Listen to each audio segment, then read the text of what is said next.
Hello there. Hold on. I'm very well prepared. Click a few buttons. It's Friday. It's Jazz Day. We're chilling. And we're listening to jazz music. Okay. Let me see if I have not enough screens. Anyway, I'll let people know that this is happening.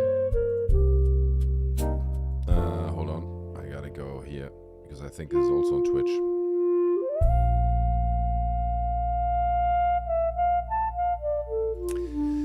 Let me let people know. There you go. How's that? And then we put this over here too. Hold on.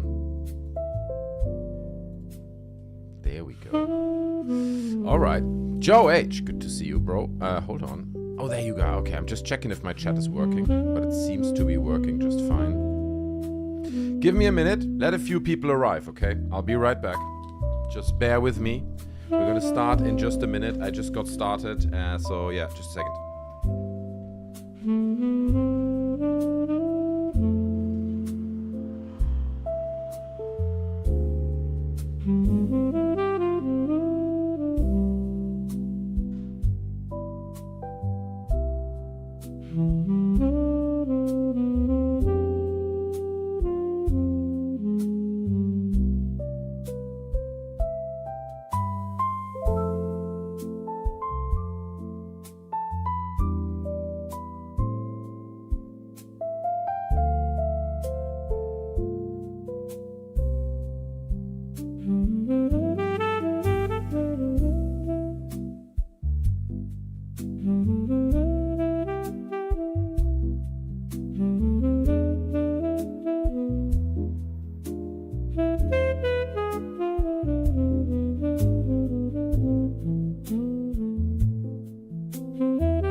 Okay, look, nobody's turned up to my party except Joe H if he's still here.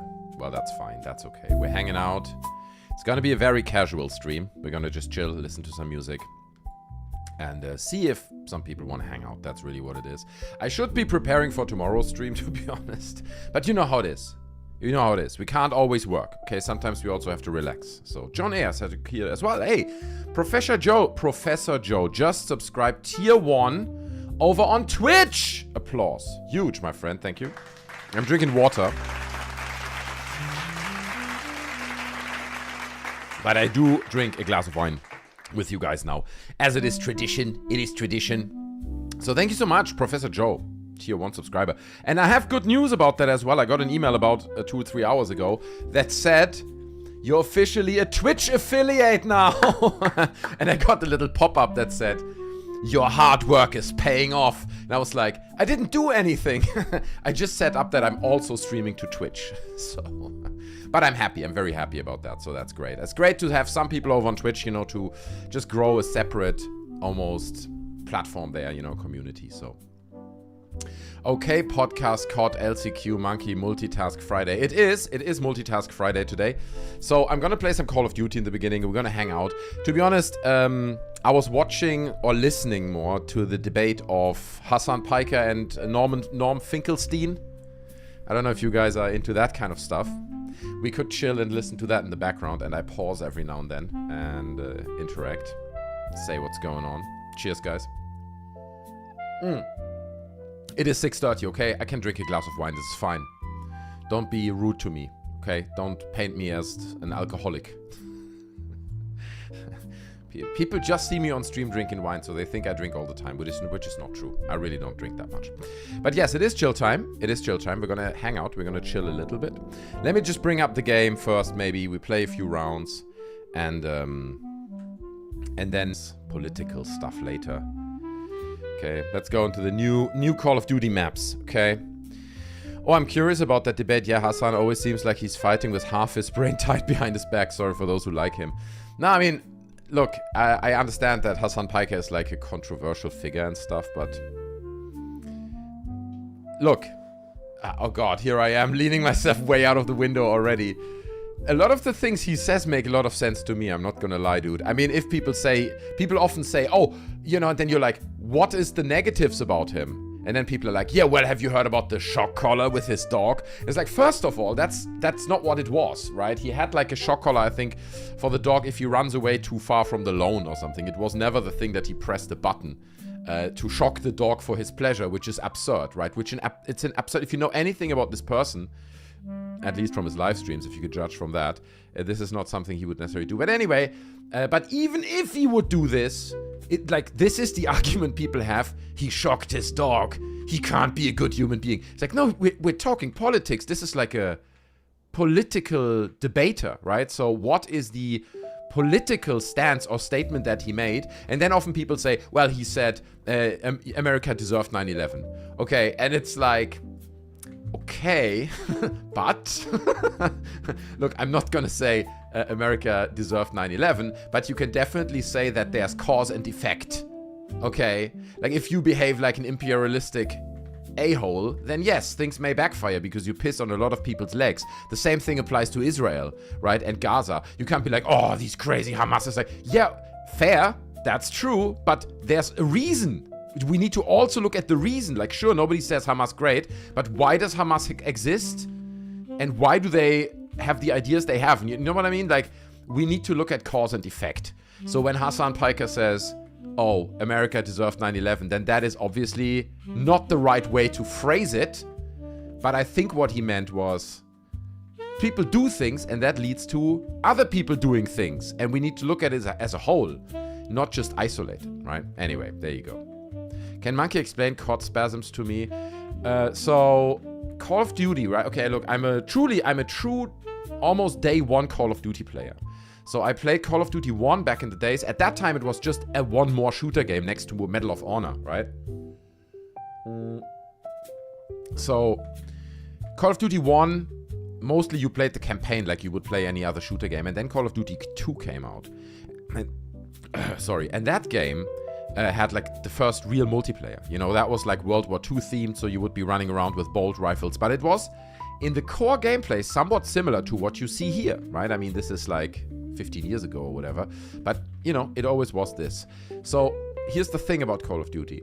Ever since that game, Call of Duty 2, this game has been based on the id engine, okay? Which is the in-house engine of id Software. I'm close to saying rest in peace, because there's not much left of them after the recent firings, okay, redundancies. But Call of Duty was always based on this engine, okay? So it was based on the id engine, and that's why it felt a certain way. It feels... You look, man, I've played Battlefield 6, okay? I've got a very fast computer. It runs crazy frameage, okay? Oh, nutshot. I nutshotted that guy. Did you see it? So... Battlefield 6 is fun. Battlefield 6 feels good, right? Feels good to play. Like, just from the physics, how it feels. Oh, shit, great! Just throw another grenade in his face. How about that? What you gonna do now, bro? Oh, here he is! Oh, I killed him. God damn it. But it doesn't feel as good as Call of Duty. Call of Duty wins the shooter battle, for the good or the worse, whatever it is, because it feels fantastic. It feels so good. Call of Duty feels so good, man. It just, like, the way the guns handle, the way the movement is, the size of the characters you shoot at, everything is perfect. The bullet feedback that you get, it doesn't feel spongy, it feels crisp and sharp. And that's the formula they rely on, and that's why it's the biggest shooter on the market, because it feels so fucking crisp, dude. And you can hate it or love it, but Battlefield is not as crisp as Call of Duty is, just in the feel of it. That's my understanding, at least personal opinion. Tanner Campbell, good to see you. Heck yeah, Call of Duty 1 was revolutionary back in the day. It did even have multiplayer. Oh, you just answered. So I don't know Call of Duty 1. I think it had a multiplayer, but it was like, it didn't, like it is often with like if the first iteration of a franchise. It felt somewhat, you know, like a bolt-on or something. But then Call of Duty 2 was really the game that fleshed it out, that had a great multiplayer, that was so much fun, Call of Duty 2. And then obviously World at War followed, Call of Duty 4 then followed, right? Modern Warfare. And that kicked it off, dude. After Modern Warfare 1, there was no coming back, man. That was it. The game was born, you know, the franchise.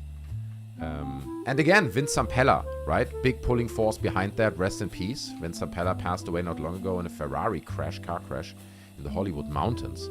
The legend behind the original Modern Warfare game. And Modern Warfare 2 and Modern Warfare 3, right? For a long time he was with Infinity Ward and managed those games, oversaw them, I believe. So, long story. Can you explain how spawn works? A player can activate them. I follow the challenger teams, but I never played the game. So spawns... okay, so some people hate the spawns in this game. Now, what we're playing here right now, you have to also understand, Call of Duty has like so many game types that people specialize on, including zombies and Warzone, which are completely different games. Like, it's the same engine and the same game, but it's a completely different, like a whole different story. What we're playing here is mostly 6v6 domination. I'm just playing this mosh pit of different mods because these are the new maps and I want to play the new maps. So that's why I'm sacrificing myself to play whatever, Kill Confirmed and other mods that are mixed into here. But it's mostly 6v6, right? You can see the scores. And it's small maps, right? These are not big maps. It's basically close range house combat. You know, like urban combat. That's what it is. Close range urban combat. There's rarely a map in Call of Duty where you have a big field where you would sniper over it. In the old games, they still did that more. Now they do it less. It's just close quarter stuff. You know, that's what this game is. Just get turned into some mush. Yeah, it was like the rest of the world discovered Call of Duty after Modern Warfare 1. Yeah, dude, and I vividly remember, I mean, Modern Warfare 1 was a revelation. Like, that game was so much fun. And then I remember when they announced Modern Warfare 2, and they showed, like, the first gameplay trailers at E3 and stuff, or wherever that was. Man, we were hyped. I remember they showed, like, a gameplay trailer of Favela. And it's like, oh, like a cool favela map in Brazil and stuff. God, we were so hyped for this game, man. And it redeemed itself. It was great. Modern Warfare 2 at the time was incredible. So, long story, can you explain spawn works? Oh yeah, there we go. John Air. Sorry, I answered that already, right? You should play it, man. If you like shooter games, jump in. I think Tanner Campbell is also a gamer. Okay, it's like a Call of Duty gamer sometimes. Ah, yes, it's Friday. We made it, ladies and gentlemen. Whew. What a week. What a week it has been. Rough. I can give you guys a little bit of a insider behind the scenes look.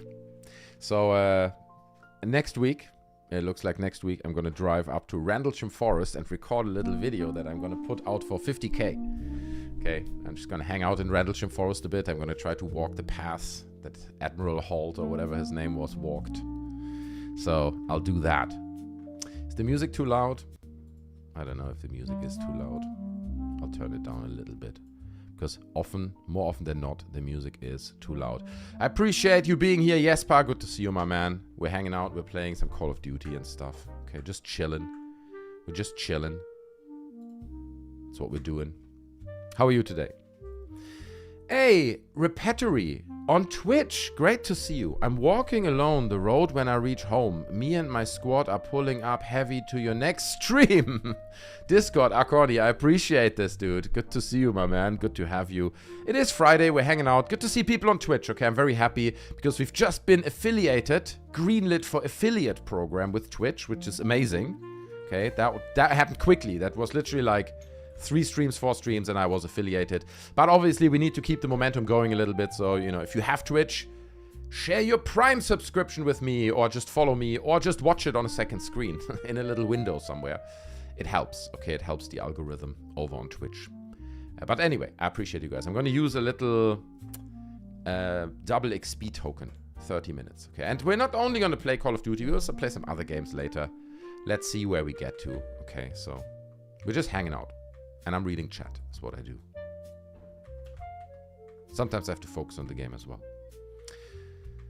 Is your road trip to Rancham first going to be part of your fake UFO footage that you've got planned? Be honest, lol. I thought about it, but I tell you why not. Because it's right next to a freaking airfield, dude. I'm not gonna start my drone because my plan is this. I want to buy a styrofoam ball, okay? And then I'm gonna spray paint it silver. Maybe put some indentations into it. I don't know. I'll buy a few. They're cheap, right? I'll play around a little bit, make them look a bit mysterious or something. Ooh, that's not good. And then I will attach it with like a fishing wire, the thinnest I can find, right? You can buy these fishing wires that magicians use. They're practically invisible, unless you're unlucky, right? And then I'm going to attach that, but with a very long string. I want the drone to be 60 meters in the air, so you don't see the string and you don't hear the drone, because once that thing is above 20, 15 meters, you hear nothing, okay? So I want the drone to be extremely high, and then obviously someone needs to film it. I want my son to film it, okay? He's already in on the whole thing. I told him, like, bro, I need you. And he's super hyped, obviously, to do this as well. So I want him to film it. And I want him to be like, I don't know, filming something in the grass or something. And then suddenly he's like, what? Oh, my God. And whatever. Let's see how we do it. That's the current plan. But I can't do it in Rendlesham Forest because my son is currently not here. That's the first thing. And I will not be able to launch a drone next to an airfield. That's crazy. So...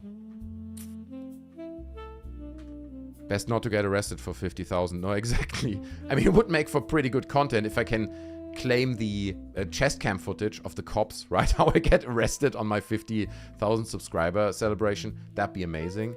But yeah, no, that's the plan right now. But any ideas are welcome, right? If you say, oh, dude, if you're in Rendlesham, check this or that. I mean, obviously, I'm going to check the kind of sightlines, maybe to the lighthouse, the famous lighthouse. That is not there anymore, so it's a bit tricky. But I might even drive over to that location of the lighthouse and take a look. But the truth is, I did a bit of research and the whole landscape has changed drastically. There were loads of trees back in the days and now they're gone. So, but I'll try my best to trace it back and go to the place, you know. Check out the places, y'all. It's really enjoyable to watch. I know the game mode and overload, etc. It's like immense paintball. I loved to understand the advanced tactics more. So, dude, because I've been playing this literally for 15 years, I'm not a very good player, right? But I get along. I can play sweaty lobbies sometimes when I warm up. I can get quite beastly. But the thing is, it's not that you think about it much. Like, you know the maps, right? You're completely... I mean, these are new maps, so it's a bit different. But usually you're very familiar with every corner, where the enemies usually spawn, where you have to keep an eye on it. So...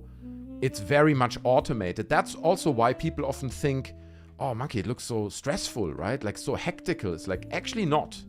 It's, for me, it's like water, right? It just flows. I don't think about this. I don't, you know, I just react. You have to react in the moment without thinking. And if you get that rhythm right, then you're winning.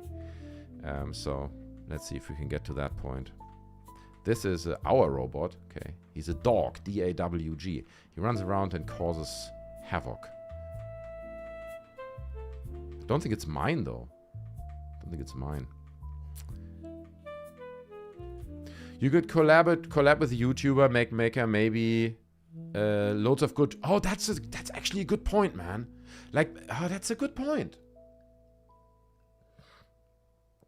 Because if I just spray paint a styrofoam ball, it will look not great. You know what I mean? I will have to put the sphere far away from the camera so it looks somewhat credible, you know? And I'm also thinking to use an older phone. I'm using an iPhone, whatever it is, 13 or 12 or whatever I still have there, to get just a little bit less good footage, you know what I mean? So we're losing a little bit of the extreme sharpness. But if you're right, if I can get a maker to chime in, to just build me that sphere for the hoax. But I have to keep it completely under wraps, dude. I don't know who I would write to. I would probably write to them in private on Twitter, because obviously I don't want this to come out. But then, you know, I don't mind driving an hour to somewhere to pick that sphere up. That would be cool, but it needs to be super light, right? My drone is not a big cargo drone. It's a very small drone, so it can't be much heavier than the styrofoam ball. So I don't know what we could do. But that's a great idea, John. Yeah, I really love this. It's a great idea, man. I don't follow many of those people, though. These makers. I know Adam Savage, right? He's like... He's doing maker stuff with tested.com over on YouTube as well. I watched their content for a while. I join your game if I wasn't working. Well, there you go. Sorry about that, Tanner Campbell. Yeah. That's how life does it sometimes. Ruins all our game time. It's so sad. Stupid job. Stealing game time. I mean, to be honest, I can't complain. I sit at home. Like yesterday, for example, I didn't work at all. I mean, I played at least 6-7 rounds of Call of Duty during the day. Because if you work from home and then sometimes there's a quiet day. But then also sometimes, honestly, earlier this week there were days... Madness. Absolute madness. You cannot imagine. Like we're working, I don't want to give away too much, but we're working on pitches, right? That are about big amounts of money, contributing design decisions. And if you're in the creative sector, you have a lot of people with a lot of suits that you need to please with your design, right? So it can get sweaty at times when it's all in your hands. And that's what it is. I designed the stuff. So I design it and produce the pretty pictures, and then if people say, I don't like that, then, you know, this can cause trouble. But it went all well in the end. But the truth is, nowadays in the budgets, it feels like getting smaller. So that means for the creative sector, the time frames get smaller too, where you have previously, maybe you had a week or two to work on something. Now you have a week or 4 days to finish kind of the same thing. So that's not good. But I guess that's in many sectors, right? I'm not trying to... Why did I come in last? Oh, because I didn't play the objective, right? I played it like Team Deathmatch. Okay, fair enough. Didn't play the played the objective at all. Bad, monkey, bad. DC runs over on Twitch. I appreciate it, my man. Thank you. And he says, call up Jaime Maussan and ask to borrow the Booga Sphere. That's too heavy. I would need like a big cargo drone for that. Booga Sphere is too much, man. I can't do it. But yeah, it'd be great. Maybe one day we see the Booga Sphere. The English need to go there and steal it for the British Museum, like they've done it with all the other stuff. I mean, might as well get the Booga Sphere, you know. Just claim it was a gift, a generous gift or something from Jaime. Everyone loves Jaime. Get in touch with Mick West and see if he would make a YouTube short or something to boost your hoax video when the time comes. Oh, it's a clever idea. I love that, Joe H. Very good. I'm sure he would do it. Fair enough, because obviously I will record the whole making of it, right? I will document everything. There will be a making of video afterwards that shows everything. So let's see when I get to it. Let's be honest, it's not on the top of my list right now. Now I want to do this Rendlesham Forest thing. And it's not going to be a huge video. I mean, in the end, it's a patch of land somewhere. But still, I want to go there and do it. It's going to be fun. Hi, Monkey says, Teen Titans. I remember you. Good to see you over on Twitch as well. Love that, okay? Thank you so much. Follow me on Twitch, everyone. Let him make some content to be released together or when you... or a date in the future. I'm in Ireland, but I take your drone and just 3D a shell and you can mold something in Blender or something. I could easily... Yeah, you're right. But then again, this is heavy then. Then it gets heavy. Even if it's just a thin shell of plastic. I mean, it literally just needs to survive this one flight, right? Like 1 or 2 flights that we film, a few attempts, like maybe 2, 3, 4 attempts or something. That's what we want, right? And if one of them then will be the result, whatever it is. So yeah, maybe. It needs mathematics. God, how much weight can this drone pull? I don't even know where my drone is, to be honest. I have no idea. I think I put it away somewhere. But yeah, so drone stuff, man. It's not a big drone. So glad I can be a member. Yeah, please be a member, Teen Titans. That'd be amazing. That'd be super, super duper cool, because lots of people are more on Twitch and they're not on YouTube. So we're doing both now. But I mean, today, to be honest, it's a monkey game stream. So it's not going to be many gaming streams. I want to say, oh, there he is. Almost got him. Gaming streams over here because, you know, it's gaming, bro. It's 2008 gaming stuff. No, it's fine. I still love gaming streams, but it's not what it used to be, I guess. Tell me your drone model. It is a DJI, a mini. What's he doing? X or something. I don't know the exact. Hey, that was unbelievable. I saw him first. That was unbelievable. That was offensive, that one. DJI Mini Pro or something like this. I'm not sure. I can look it up in a minute. It's a good drone. It's really good. It's just not designed to lift things, you know. I'm not sure even how it will react if it has to lift a styrofoam ball with a string. But I mean, styrofoam weighs nothing, so that's why I'm optimistic that at least that will work. You know, you could also do things like, I don't know, stick some bottle caps into the styrofoam and spray over it or something. So it has a bit of texture because it doesn't need much, right? It just needs a little bit texture. I also thought maybe to put something into the bottom, maybe a little, I don't want to say stone or weight, but just something that keeps it like at one point, pivot point under the drone. But yeah, it's difficult, man. I probably have to do some testing, to be honest, first. I saw a guy on YouTube build a good-sized aluminium foil ball, and he sanded it down to make it smooth and shiny. That would work. How much weighs an aluminium ball? It has to be the size of a football, right? Roughly. Like the Booga sphere. It has to be Booga-sized. So that's a big ball. That's also a lot of aluminium foil, dude. I mean, think about it. If you buy one roll of aluminium foil, you crumble that. That's going to be like a ball like this, maybe, if you tightly squeeze it. Nah, I'm not sure that works, dude. I'm not sure that works. But I could think about covering the styrofoam ball in aluminium foil so it gets more shiny. It's gonna be, I think it's gonna be a bit of arts and crafts research first. I'm gonna have to buy the styrofoam thing and then I will have to experiment. You know, do a few test shots.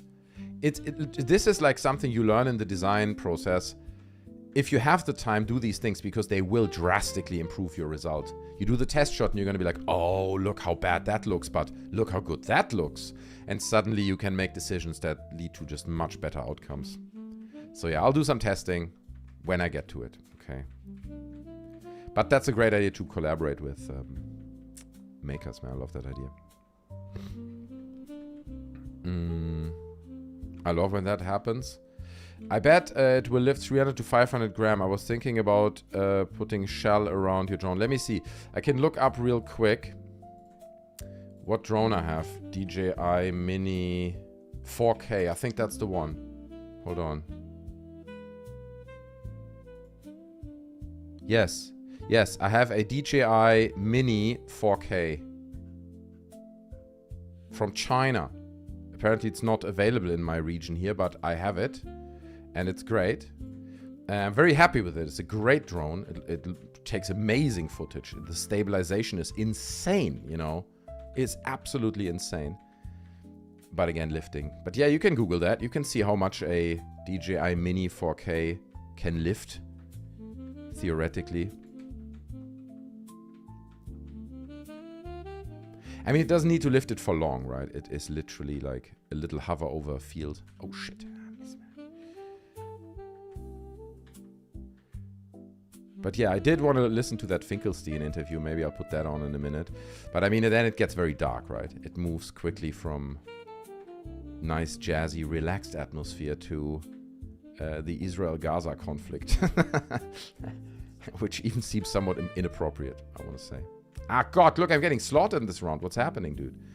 Gonna have to wake up here. God, so unprofessional. But the good news is we are controlling all points. Hold on, except this one. Let me clean this up. There it is. I can't get a hold of my aim. I can't get a hold of my aim, bros. I need to put it together. Come on, then. I've been playing the Dungeon Quest HD remake for Nintendo 2. What do you mean? What is a Nintendo 2? Switch 2. You call it the Nintendo 2? Is that what you call it? Oh, you got a Nintendo 2. 2. Because I've got one too. So we both have a Nintendo 2. Anyway, I get it. It's amazing. Okay, Dragon Quest HD. No, I love it. I never got into the Dragon Quest franchise, but I always see people raving about it. And as it is so often, then it's probably good. I don't own Nintendo consoles, though. Only the original Game Boy from 1989. It's the only thing I own. But at some point, my wife, at that time girlfriend, she had a Switch. No, she had a Wii. Well, that's what she had. So we played some Wii. It was a good console, not gonna lie, man. They do make good consoles, and they also make good games. Let's go, bro. No. You thought you can win this fight. It's not happening. Now they're all gonna come from over there. Check it out. Watch it. From right there, they're gonna come. Okay, I was so sure they're going. There they are. You're late.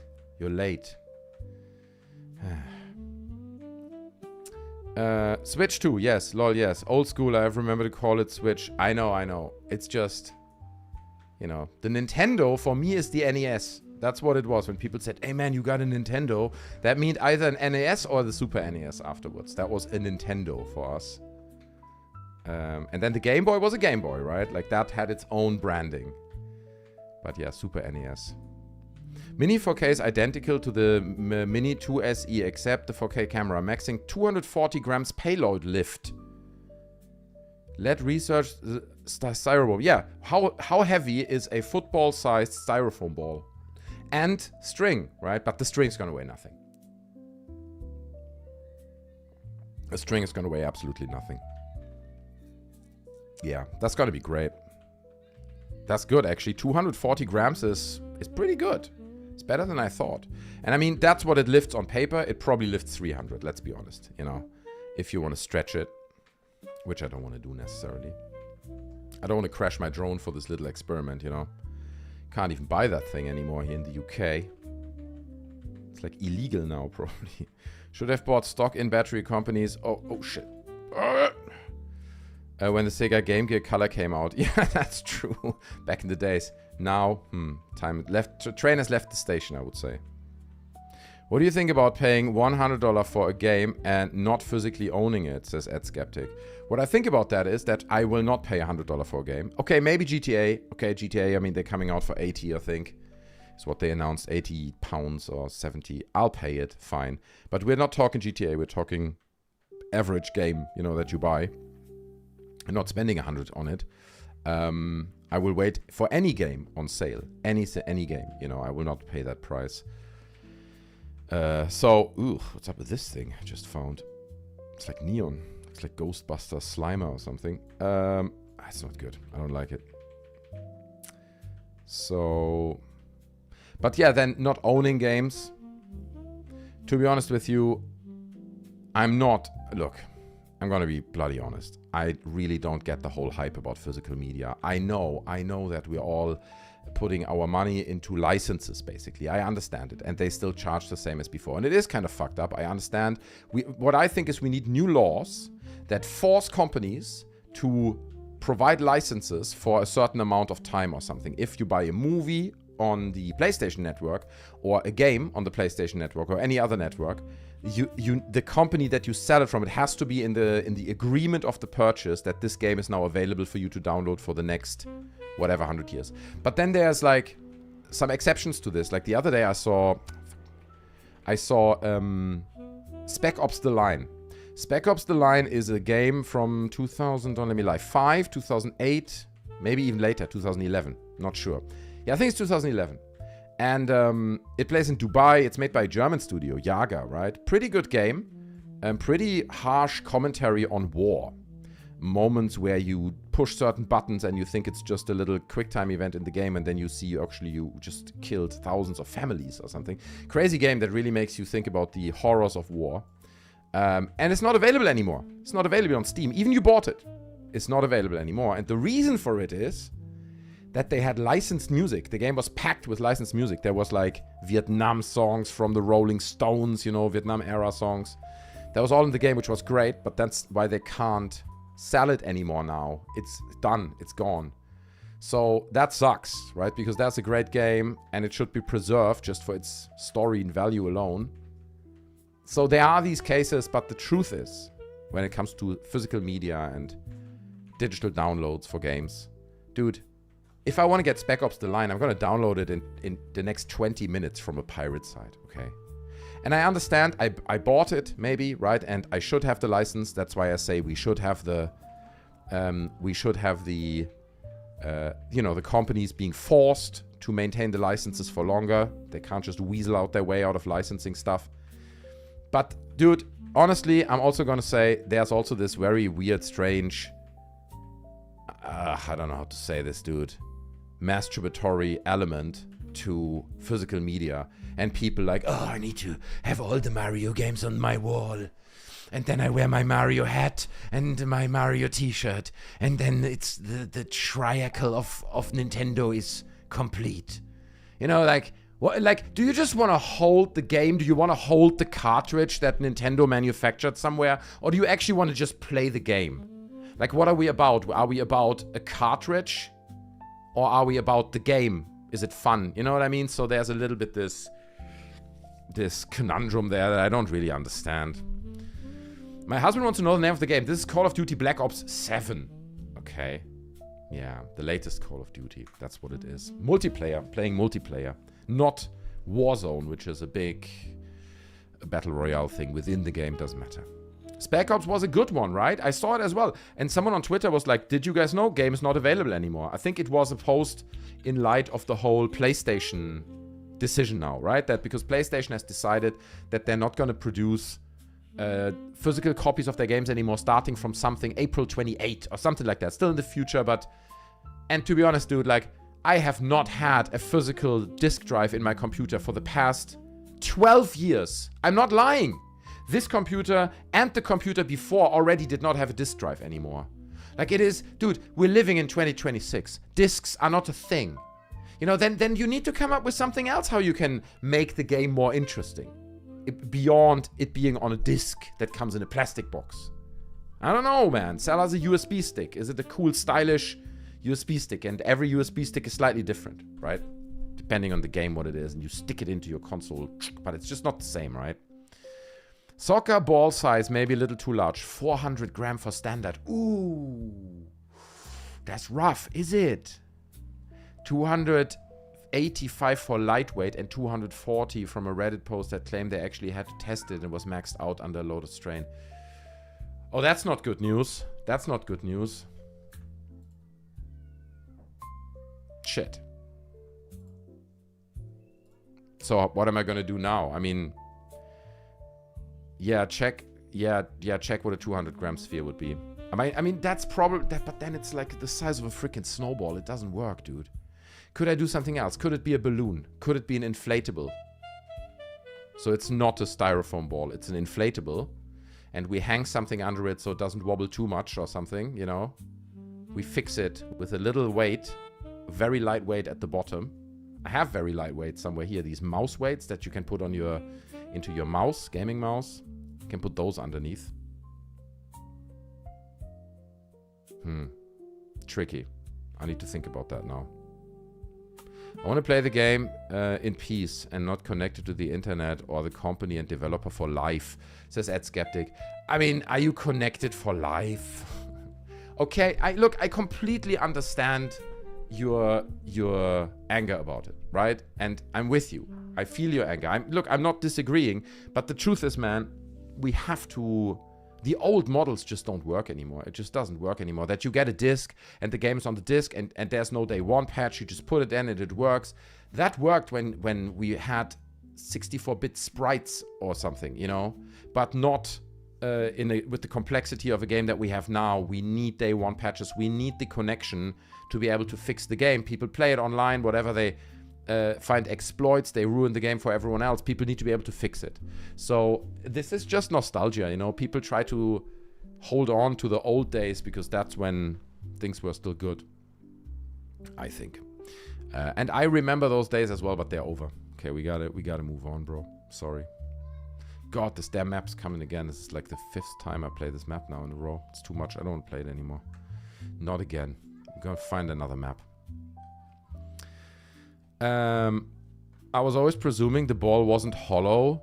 You could build it out of rings. That's a good point. That's a good point. Styrofoam rings. Then it would be lighter. And then we could stretch something over it. Like, yeah, like a balloon. Kind of rubber. But then it's gonna look really weird and janky, dude. I want it to look smooth and round and perfect, right? So it goes for a flying sphere. Teen Titans on Twitch says, I like the physical game so I can play it in the nursing home. Lol. No, that's fair. But look, I have a Steam Deck. I can play all my Steam games almost on the Steam Deck. So, you know, you can... The Switch does the same thing. So, portable gaming is a different conversation, I think. Like, playing portable on the go. I'm not hating on the Switch or anything. Okay, I just want to be clear. It's more about the conversation about PlayStation and them stopping to have physical media. Ed Skeptic says, it should be sold complete, not incomplete, with constant paid updates. It's a rip-off already. Or it's a rip-off, really. So, you are right, but you also, on the flip side of that, have to acknowledge that you cannot have a game that you can sell like this anymore. If you know anything about game development and the complexities of a modern game, I mean, look, sure, if it's like a jump and run, a side-scroller, it's, I don't know, Shovel Knight, okay? Shovel Knight, you can probably finish that game and sell it as a fixed game, and that's it, and you don't need many patches. But any game that is complex, that has huge amounts of detailed graphics and worlds and just huge complex machines running behind it, you need to patch it. There is just no way that the game can be sold completely like it used to be back in the days. I'm sorry to be the bearer of bad news, but that's just what it is. It's not going to happen.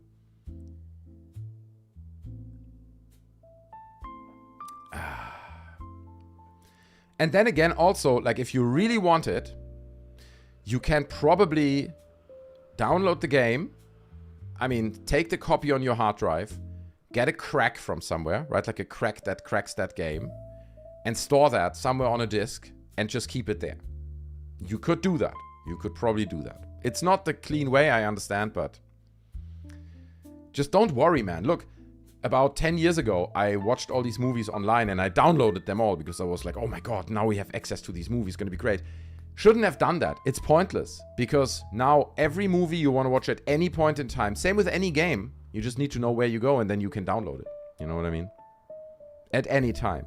So if it's just about the games,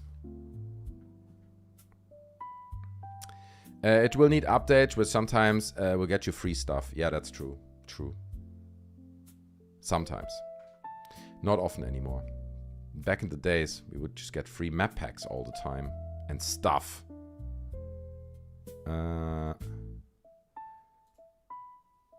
Cool. Finally not the same map. What a blessing. What a blessing.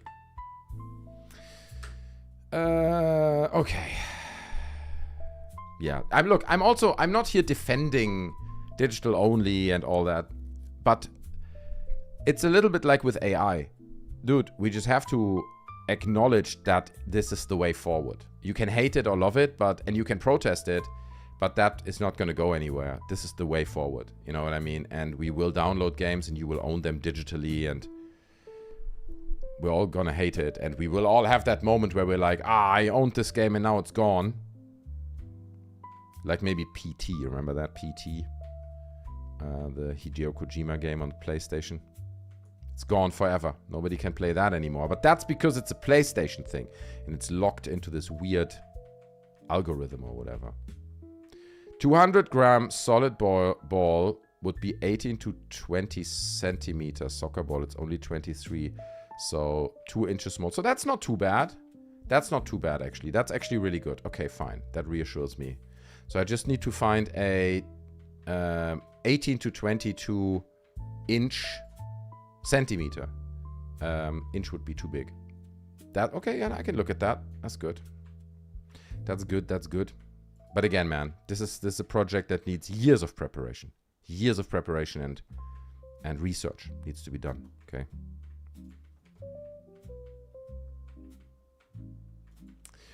And I like that Teen Titans over on Twitch is so positive and says, look, man, the updates also sometimes give you free stuff, which happens maybe once in 50 years, but it is true. No, I mean, you're right. Look at the, for example, No Man's Sky. Imagine No Man's Sky would have just had a chance to come out on one hard drive in the beginning, you know, or a CD, and that's it. The game can't be changed anymore. Look what it is now.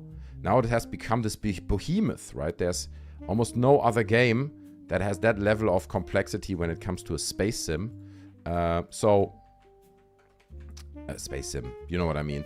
So it's good. In some cases, it's good that games get updated and they get free content and they kept alive. And people who love the games are happy that they get updates, right? So it's not all that bad. Don't be so negative. Just let it go, man. I mean, look, if you want to own old games, just buy all the Wii catalog and everything and just fill your walls with games. I'm trying to get rid of things, okay? My life is about getting rid of things and losing them. I feel like I want to change the color to red. How about that? My background color that was. So, you know, just, I don't know, man. It's okay. Just let it go, man. Just let the physical media go. It's a digital age now. Everything's connected with everything all the time. And the system can never fail. Lol. Like me, look for a ball size that I'll have to recheck those figures manually, but it looks like a runner in the early stages. Yeah, that's so true. That's true. Nah, it'll be fine. Well, thanks for doing the hard research over there. Okay. So you're a good employee. You're going to get a raise. I'm going to put you on the payroll now.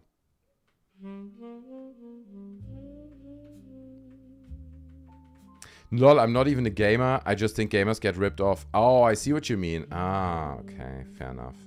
You're like a white knight. You're like, I'm not even one of these people, but I need to save them.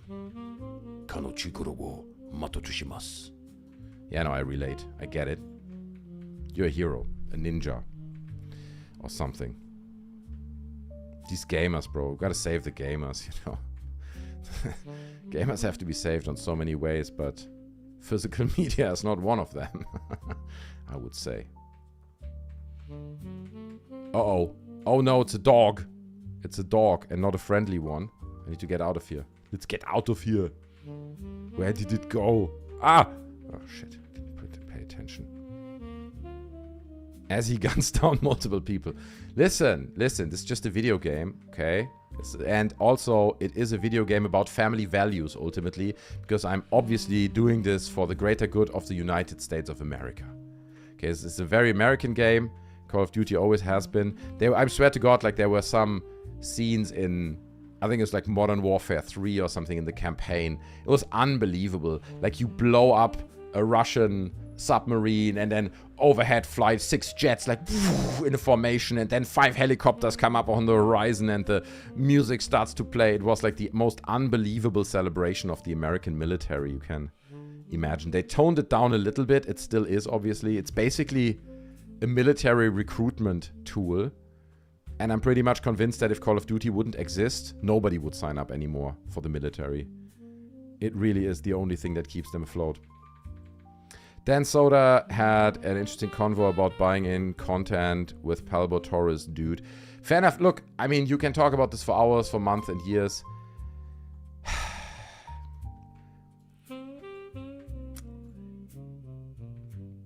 There is an argument to be made about long-term preservation, right? Like digital media, films, games and stuff, 100, 200, 300 years from now. Are they still going to be available? Are our systems even going to be able to play them? You know, are we still going to be on these Windows x86 systems? We probably can emulate them, right? We will always be able to emulate them. But yes, I mean, as we have it with other things like seeds for plants, for example, right? We have archives. In Germany, and I think in other countries as well, you even have archives for local dialects. Okay, so where people 50 years ago or whatever went and recorded very specific local dialects and archived them just so they're preserved. So I think I'm a fan of that effort of preservation, but all these PlayStation fans crying about their little discs so they can't put them on their shelves anymore, that's pathetic. Sorry. It's ridiculous. It's completely ridiculous. People gotta chill their base down, man. The rest of the world has already been digital for the past 10 years. I'm gonna say 10 years. That music has made warfare acceptable for today. It's smooth warfare. I still hope that that's going to come out one day. That is just a bit more chill than all these other warfares that are going on. You know, hanging out, chilling. Maybe we'll play some Halo in a minute. I'm also playing Halo Infinite. It's just not very good, that game. That's the problem. Call of Duty is July 4th as a video game. It is, but now less so. I mean, they've really toned down the American flags waving and all this kind of shit. It is at times even now a bit more critical. I mean, I don't want to say critical, but I remember last year's Call of Duty, I think, or the year before, had like this whole border mission in it where you had to cross the border. And it was literally the Trump border. So you were in this small Mexican town and stuff. You know, they showed the tunnels. You walked through the tunnels under the border. And it was very interesting, very interesting. A doomsday bunker for video games. I support that, right? Why not? I mean, it is... Ultimately, it is cultural achievement, right? Video games are an art form. It's an expression of people who made it and the ideas. And it should be preserved. And I think we should put effort into that preservation. I'm available to run the Sneezing Monkey International video game archive. Okay. Anyway, here's what I'm going to do. I'm going to quickly run over to the toilet, and when I come back, we will probably continue watching that Norman Finkelstein interview. Okay, we're getting political. We're going political, ladies and gentlemen. Dude, I found the balls for you. You take direct message on Discord. Yeah, please. Yeah, please send me a direct message. That'd be perfect. But UK? Is it UK place? Yeah, I'll be right back. Don't go anywhere.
All right, we're back, baby.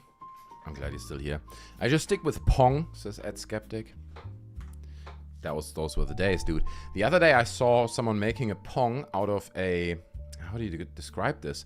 Like, you know, in the old days, you would have circular screens or like heartbeat sensors, and they like just green screen. That's just one color. He turned that into a Pong game. I don't know how he did that. That was pretty cool. So the ball, so you could, both players could go all the way around, right? So the Pong ball would bounce back and forth in that circle. It's clever. A clever twist on Pong. Microsoft already has Arctic Vaults for CoD, so maybe games are included in that. Wouldn't surprise me, to be honest. Because ultimately, what is another 50 or 100 gigabytes more to store like a game there? The raw version of the game. It's good stuff, man. The Microsoft Arctic Vault, I'm a big fan. I would buy the merch, you know, if I'd be there. I'm not gonna lie. Oh, there you are. He came behind me. So I was saying there shouldn't be content that is available only to buy and couldn't be earned by playing. I thought it was interesting. There shouldn't be... Oh, okay, I see what you mean. Well, that's how it used to be, right? Like in the old days, all content would be able to be unlocked by playing.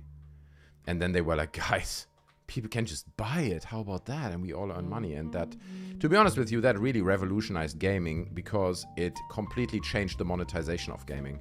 Suddenly it became possible, you know, to have all these microtransactions. And ultimately, to be honest with you, that's not always the worst thing. I give you an example.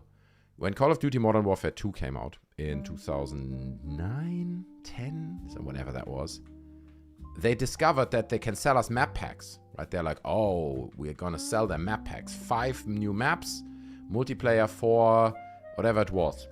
$11.99 or something. And I bought all of them, right? Because I'm such a whore for Call of Duty. I was like, okay, I want these maps. Then later, they realized, oh wait, now half of our players don't have the maps. We can't make lobbies if these people don't have the map. So we constantly need to have a people who have the map lobby and a people who don't have the maps lobby. And it split the gamers in half, right? And it didn't work. So then they discovered, hey, we can sell microtransactions, cool skin for your guns and whatnot. I can show you the shop in a minute. It's insane what they're selling. And with that, they have the battle pass thing, right? You can just buy the battle pass and you get lots of little gadgets and whatever. And me, as like a cheap gamer who really doesn't care about battle passes and gadgets, like free gadgets, I don't have to pay. I just buy the game and I can play all the maps. I get all the maps for free, right? All the maps are now free because of battle pass and ultimately because of microtransactions. Because people are silly enough to buy these silly costumes, you know? They play dress up in Call of Duty and they want to look like Skeletor or something. So that's cool. If they want to do this and pay $5.99 for it, that's cool because that pays for me not having to pay for maps and updates. Almost. So it's a fair trade. It's a fair trade that I'm not involved in. You know, I'm fully on board with that. It's better than selling me dump DLCs for money. Corporal and L. This is why I like Warframe. Can just grind it out. Right, but Warframe is hardcore grind. Like Warframe is... You grind like 70 hours. That's what I heard at least for a thing. I'm fine with microtransactions, etc. as long as I can grind it out too. Okay, that's fair. You know, I think that's a fair middle ground to say you can play way too much time or you pay $5.99. Of course, it's okay. Skins and costumes are dumb. That's the thing, right? Always when I see people having fancy costumes that they clearly paid money for in Call of Duty, they think they look cool. I think they're foolish, you know what I mean? I look at them and I see their costume and it's like a trophy of stupidity that they hang on themselves. Because they are so proud that they have $5.99. Do you think I don't have $5.99 for a dress or what? You know what I mean? But like, dude, it's so silly. It is so silly. The misconception of themselves, basically. And the same thing applies to many people with clothes. Not many, let's be honest. But a few people, you see adult men with, like I said earlier, Super Mario t-shirts and caps.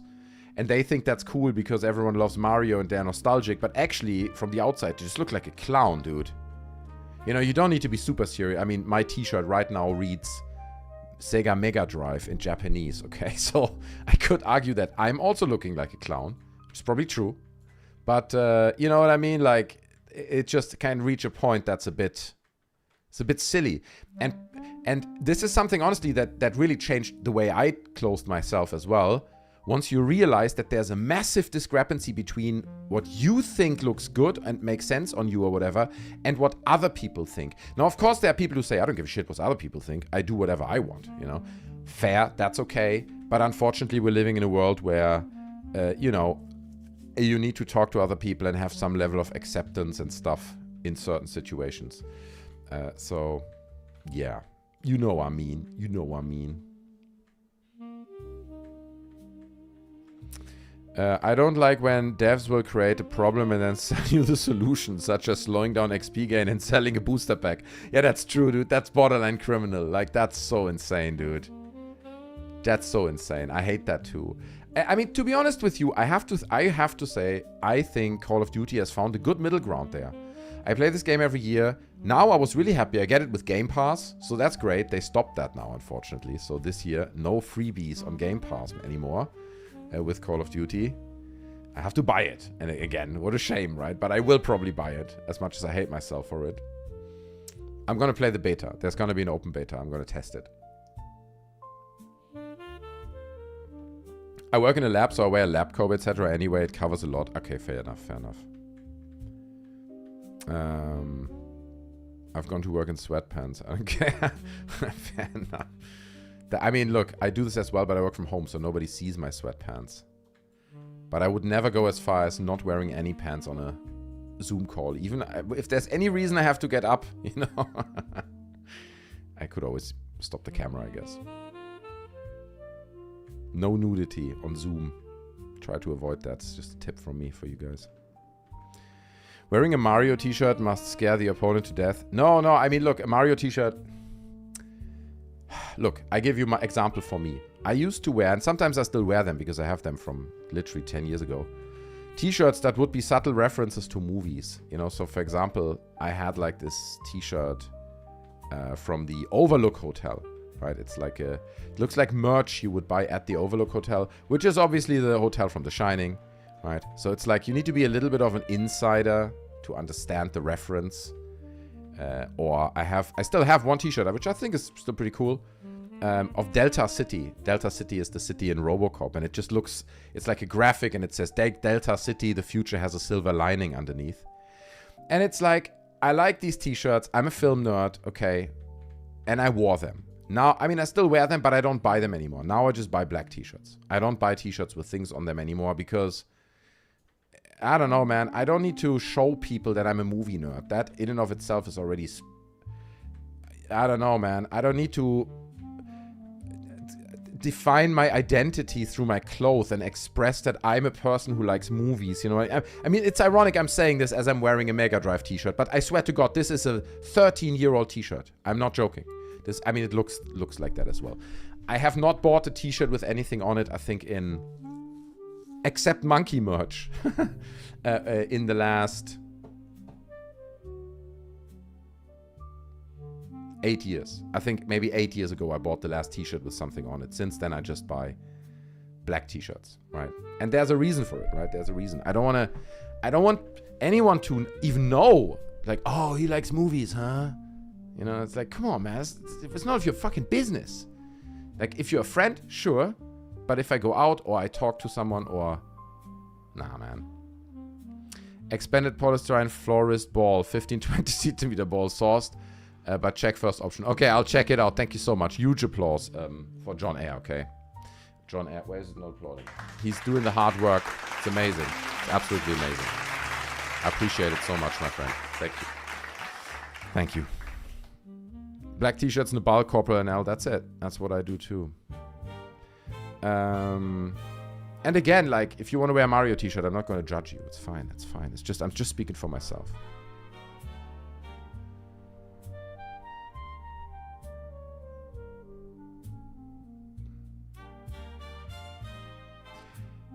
Dan was basically saying the same. He's old, can't grind anymore, so let him buy, but don't content beyond grindings. Yeah, no, that's the thing, right? Like, don't hide the content completely. I mean, I can show you guys here real quick. It is wild, dude. So, and they push this so hard on you. It is absolutely insane. So you can go to store up here, right? And you can see how they monetize it. It's very, very interesting, right? If you're into this kind of stuff, it's very interesting to look at. Look, they've got the Iron Rule Ultra Skin and Ultra Skin, whatever that is, dude. I have no idea. But you get, like, the cool skin, right? You can buy it with CoD points. To be honest, in some other games, because you do get CoD points for free as you play, I had even more than you need for these packs, and I didn't even buy anything. It's like, because I don't want to run around like this guy. I don't want to look like a freaking knight. It's Call of Duty. You know, it's pathetic. But you can pretty much buy anything you want at this point. Cool robots. You can be a robot. An arcade robot, of course. For only, I don't know what 2,800 points are. It's probably like $10, I'm thinking. Something like that. This costs. You get a cool gun skin, right? Premium fancy gun skin. Looks like an arcade. I mean, the thing about it is they're doing a great job. Right, look at these nice finished wood materials, the scratched off color there. Looks almost like Starfield, right? The Starfield colors. Retro arcade stuff. Then back here, the buttons. It's beautiful stuff, and that's why people buy it, I guess. I've never bought any of those in my life. Okay. I like salt on my chips, but I don't wear a t-shirt about it. That's the thing, right? That's exactly my point. It's like, are you now gonna wear a t-shirt that says, I like my chips salty, mate? It's like, why do you need to tell this to people? It's like, okay, you like Metallica. And I had a conversation with Francesca about it, I think on stream as well. And she said, it's also for people to identify themselves. If you are, let's say, in a bar, right? And you wear the Radiohead shirt and the other girl wears the Radiohead shirt, you're like, hey, good band. I like this band, you know, and you can start a conversation. So I guess it does fulfill a purpose. I don't want to hate in general. It's just it's strange to me that people want to wear their identity of pop culture basically around their neck. You know, and you can see on me right now with this very old t-shirt, I was the same, but as I got older, I'm not like this anymore. I've changed, bros. I've changed. Expanded more son. Yeah, okay, that's great. Did you post this over on the Discord? Yeah, there it is. There it is. Yes, I'm accepting it. That's great. Timu from Timu. You're sending me Timu links. Oh my goodness. I can ask my wife. She's in China right now. She can bring me the polystyrene ball. Oh, florist. Maybe I just need to go to the florist. There's a bunch of florists not far from me. Maybe I get it there. There's also an arts and crafts shop not far from me. But I'll check these links out. Okay, these are CO UK links. The last one. Good stuff, man. Appreciate it. Doing God's work over there, man. Doing God's work. That's how I feel about men with hats. I started to feel about the same with men, about men with like baseball caps. And I wear baseball caps myself. I've kind of stopped it now a little bit for that reason, because every time I see a man in my age with a baseball cap, I'm like, bro, like what? Like, are we going to the to a rap concert or something? You know, like he's like with the one with the New Era logo on it. I've got them too. I wear them sometimes, and some people wear them more gracefully, right? You can wear them like a baseball. I don't know. There's a thin line, is what I'm saying. There's a thin line. It's a thin line where it becomes ridiculous and performative. That's my point.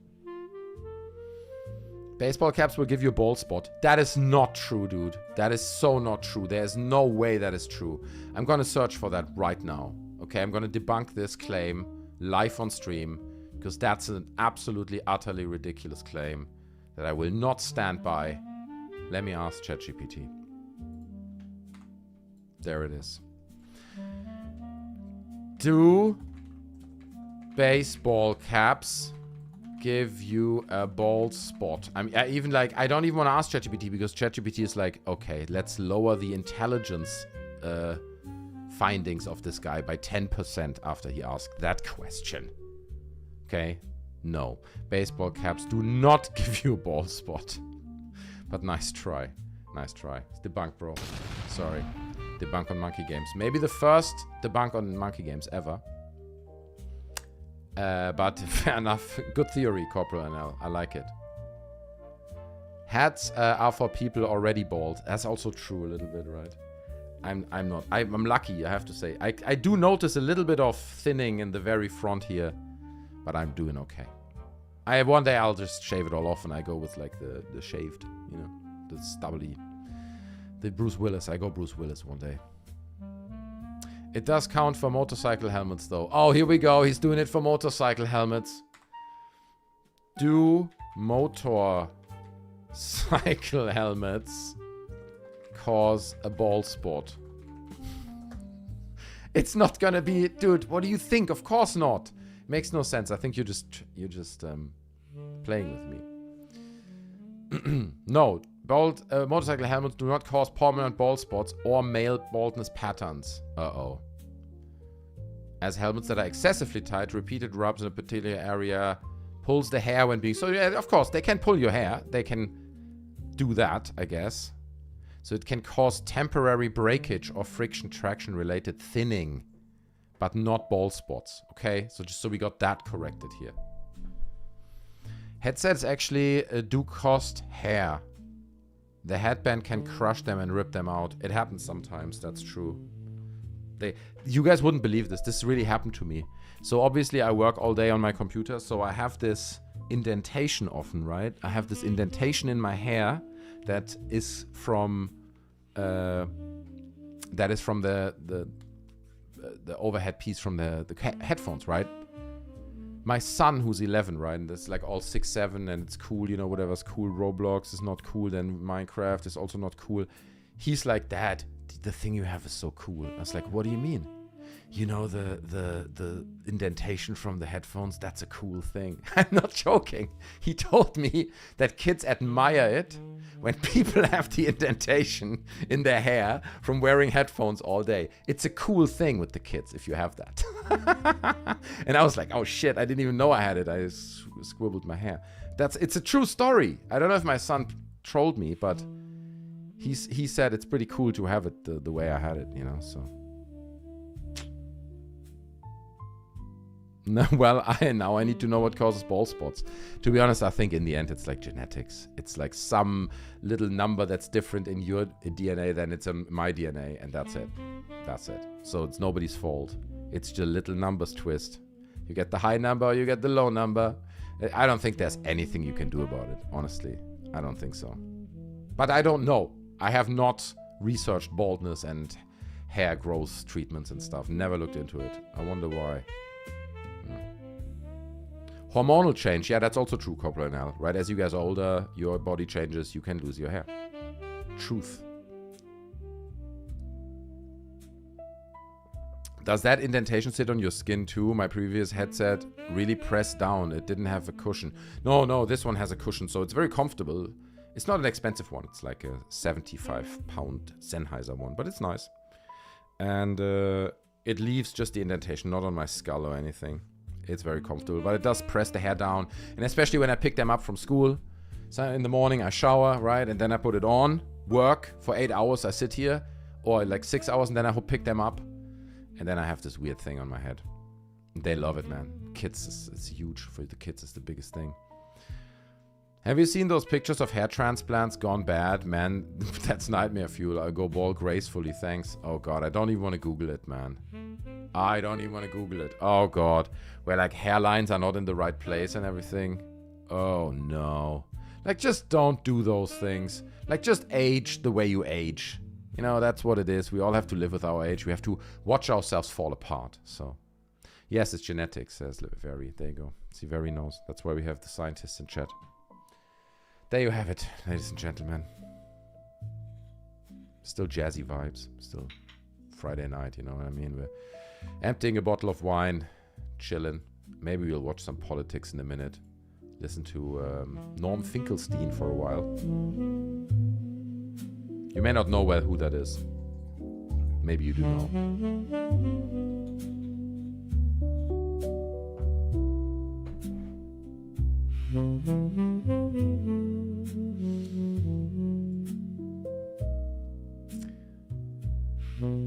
Who even wears powered hair or powdered hair? I don't know what you mean. No, but like people get like hair implant surgeries. It's a big thing. Elon had it. Look at Elon balding in his late 20s, you know. Now he gets all the hair. That's a hair he's got hair transplanted. The spoiler light scares me. I'm gonna go finish dinner. All right, okay, there you go. Corporal now makes that decision. It's scary. It is very scary. You're right. It's like I'm sitting in hell over here. Wait, I have a voice mod somewhere that can make me sound like Satan. But anyway, yeah, let's jump into some. Okay, I know what we're gonna do. I've got a great idea. I show you. I'll leave it as a little surprise. I'll leave it as a surprise. Turkey is the big place for this cosmetic surgery stuff at the moment. Yeah, 100%. To be honest, my neighbor got his teeth done in Turkey. Looks amazing. Looks great. Not gonna lie. Like, looks really natural, well done. You know, not unnaturally white or anything. It looked great. So, to be honest, I probably have to defend the Turkish plastic surgery scene there. Overall, they're probably doing a fairly good job. I mean, it's plastic surgery, so it always looks kind of corny. Hey, why is this not working? This should be working. Hold on. The light is on. Bro. Let's go. Start. Why is it not? What's happening?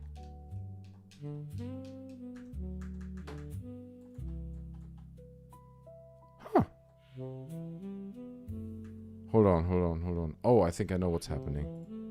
Sorry, everything is messed up. Aha. Yeah, we're getting it. We're getting there. Just don't get a tattoo there at the beach or something. Yeah, I never got a tattoo as well. I'm not a tattoo guy, but it's fine. Anyone who wants tattoos, I allow it. Hold on. So now I have to click here. Then I have to... Okay, there. Now check this out. Surprise, surprise. What is it gonna be? Hello. Oh, we gotta go here. Hello. Nah, I never wanted a tattoo, man. I'm happy I never got a tattoo. Honestly, I don't need tattoos in my life. I'm okay. Someone needs to be held responsible for all the excessive plastic surgery Russians often get. No, I mean, dude, look at America. I mean, it's even a meme, right? The Mar-a-Lago face. Because they all kind of look the same. So...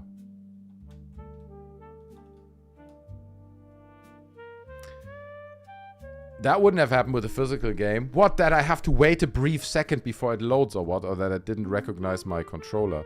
You're so desperately trying to justify it, dude. It's not working, man. It's not working. The argument's not holding up. I can have fun without a physical copy of the game. This is, by the way, a free-to-play game. If you have Steam and a computer, you can play this right now. It's fun. It's ah, shit, I did too much there. Skate, yeah, we're skating around a little bit, you know. It's not a bad game. It's a bit underrated. It's one of these games that came out and then pretty much instantly died. So it's not a lot going on in the game. They did just a big update for the X games or something. Whatever. Oh shit, I'm really not good. I need to get back into it.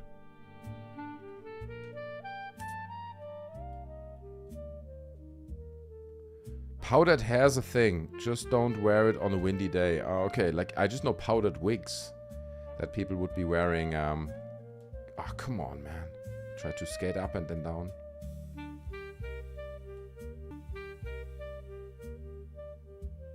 No wonder it's free. What do you mean? Well, you're complaining about a game like this being free. Dude, Cuts is huge. It's amazing. It's so nice that they make it free. I would have paid for it. Not gonna lie. For that game, I would have paid. £15 I would have paid for this. But because it's free, and I never bought any cosmetics, it's a free game. It's great. And I don't feel there are any limitations. You know, I'm not getting... What am I going to buy? A nice, cool skateboard for $3.99 or what? Are you insane? Why would I do that?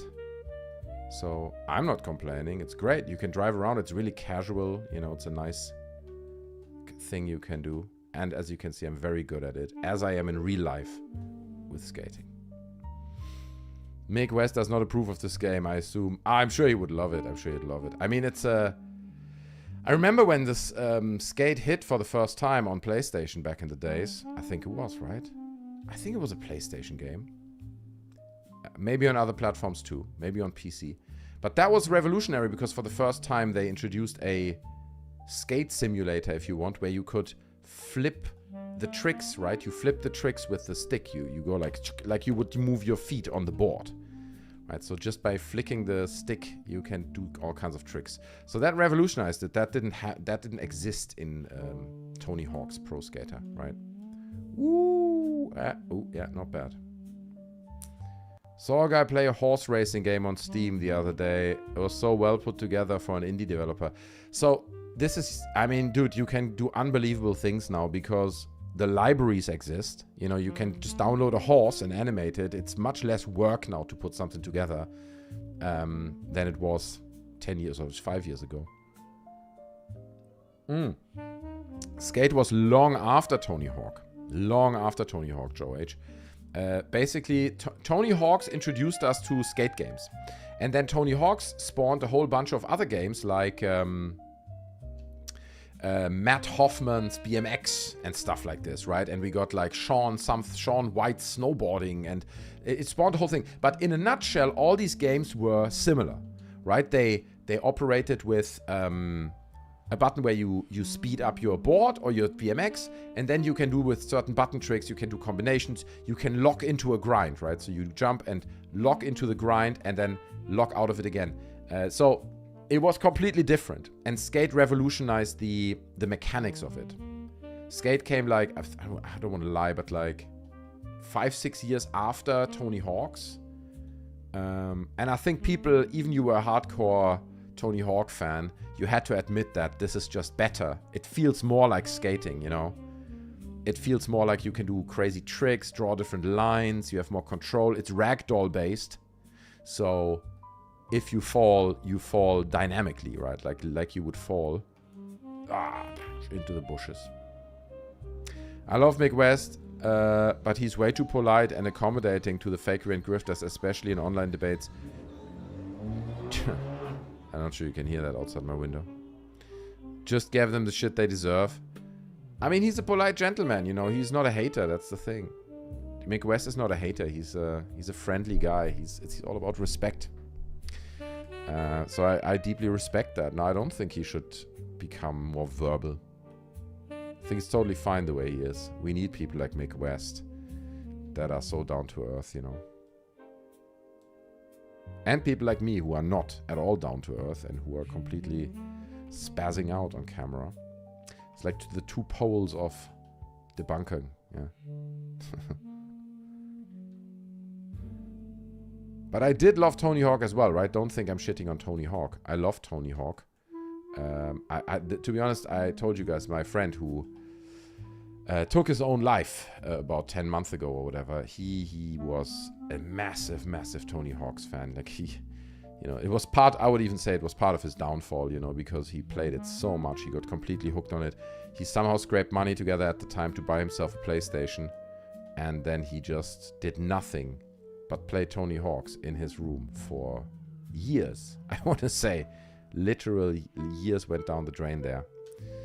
But I mean, he had a great time, so, you know, it's all love.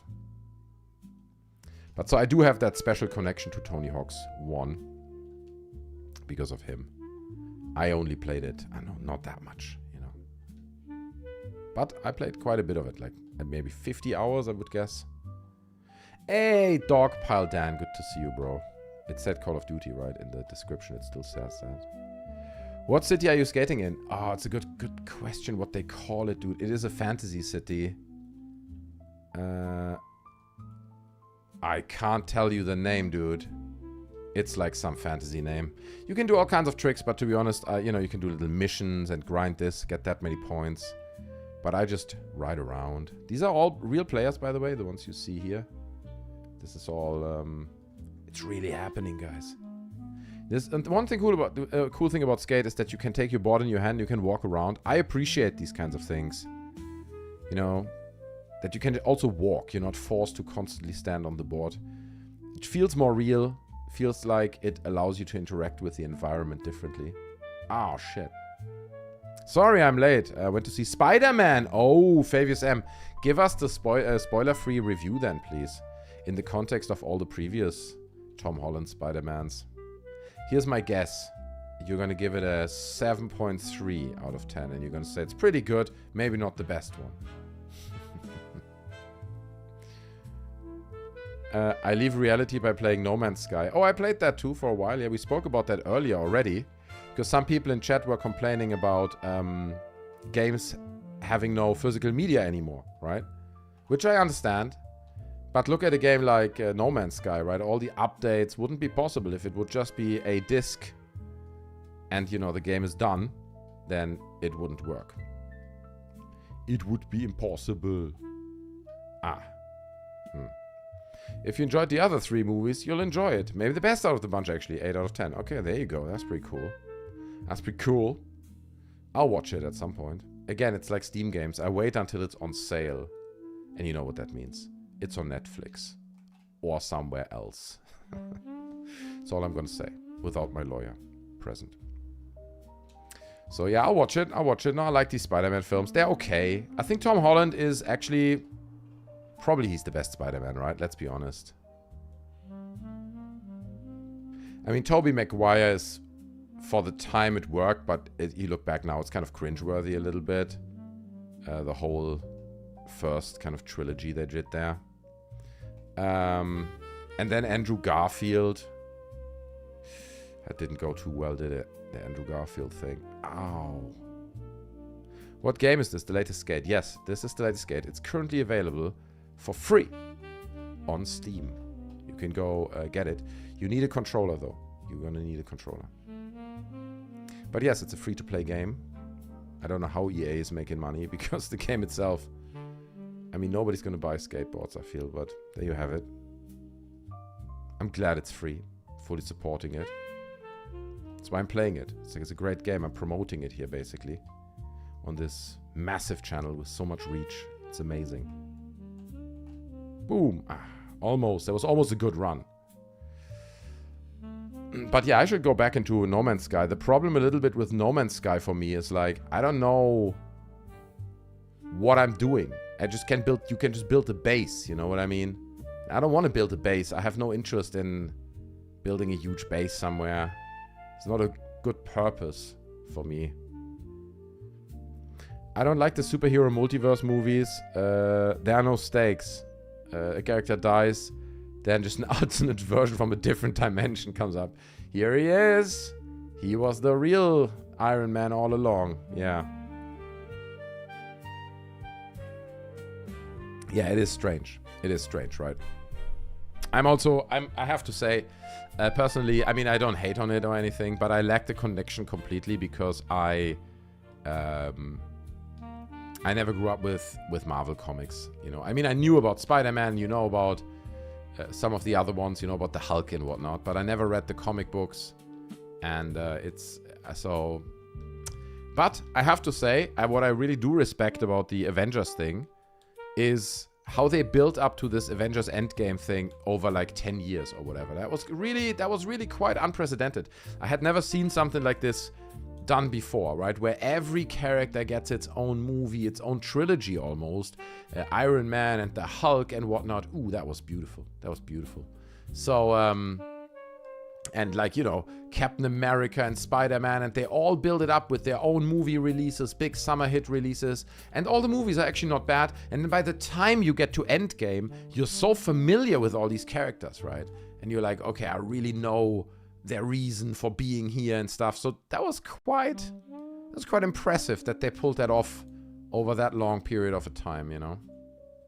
But then again, it's just Marvel superhero stuff, so it's a bit silly.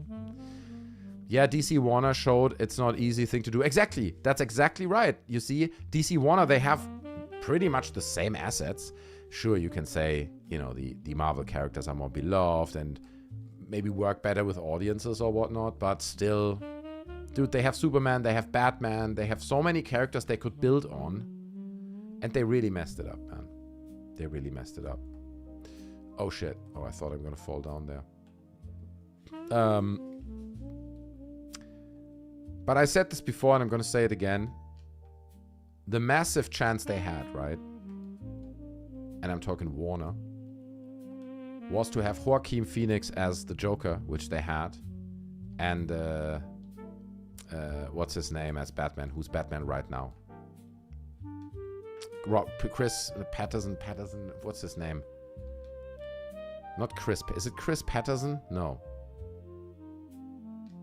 Robert Pattinson. That's it. Now I remember. Robert Pattinson. I'm not a big... That's it. Thank you so much. Favor Sam. I remembered by myself. My brain still works, but barely, but it does. So, you know, that would have been the killer thing. Because that would have been a la Marvel, right? They first do the Batman movie or whatever. Or first they do the Joker movie with Joaquin Phoenix. Then they do a second Joker movie with Joaquin Phoenix. Like, they're building the character of the Joker. And meanwhile, they're doing Batman 1, Batman 2 in the background. And then they're mixing the two, right? And then they're bringing other characters in there. But it's basically built around this Joaquin Phoenix Joker thing and the Robert Pattinson Batman. I know that it doesn't work in the timeline and that the Robert Pattinson Batman plays in a completely different time than that Joker movie. I get it, but I don't care. That was the big opportunity. Those two actors with those two characters, that would have needed to merge into one thing. That would have been success for DC. The DC movie actors had no charisma together. Also, Ezra Miller is a sketch. And that's true, dude. They did a bad job at casting them, man. They're not great. Also, I have to say, I'm sorry, people may hate me for this, but Jason Momoa as Aquaman, nah, man. I don't know, man. I mean, sure. I mean, maybe it's just hard to cast Aquaman. But it's a bit cringe, man. A lot of this stuff is really cringe, you know, the DC things. You watch it and you're like, ugh. You know, Aquaman, I could barely watch it. Really, like, it just makes me feel ashamed for everyone who worked on it. You mean Robert Bat? Yeah, that one, right. The Batman Bat Robert guy. Let me try to, okay, I'm gonna jump over this thing. Hold on, check it out. I'm gonna do crazy airtime, ladies. I need to speed up first. Let's go. Let's go. Yeah, yes, no. Oh, that's exactly what I wanted. It's exactly what I wanted, okay. Doing the speaker move there. It's pro gamer style, bro. You can see how pro gamer I am. It's crazy. I don't even hate DC, honestly, but they just messed it up. And now they're doing another Joker thing, right? They teased the Joker. Who was that again? Who was supposed to play the Joker? And I also, like, what the hell did they do with the second Joaquin Phoenix Joker movie, dude? Shortly after that came out, they were already like, yeah, you know, the second movie is going to be more like a musical. I was like, what? What are you talking about, dude? Yeah, a musical. Jesus Christ. It's insane. It's also such an easy win, right? Would have been a huge, easy win. Call of Duty Challengers team I follow just qualified for day 2 of LCQ. Is that, oh, it's competition, Call of Duty competition. I'm not following it, to be honest. But I do like Call of Duty pro gaming. Okay. Here's what we're going to do. I'm going to pause this real quick. Then, I'm going to pause this music. Then, here's what I'm going to do. This is going to be crazy. Screen capture. Okay. Oh, wait a second. Bear with me.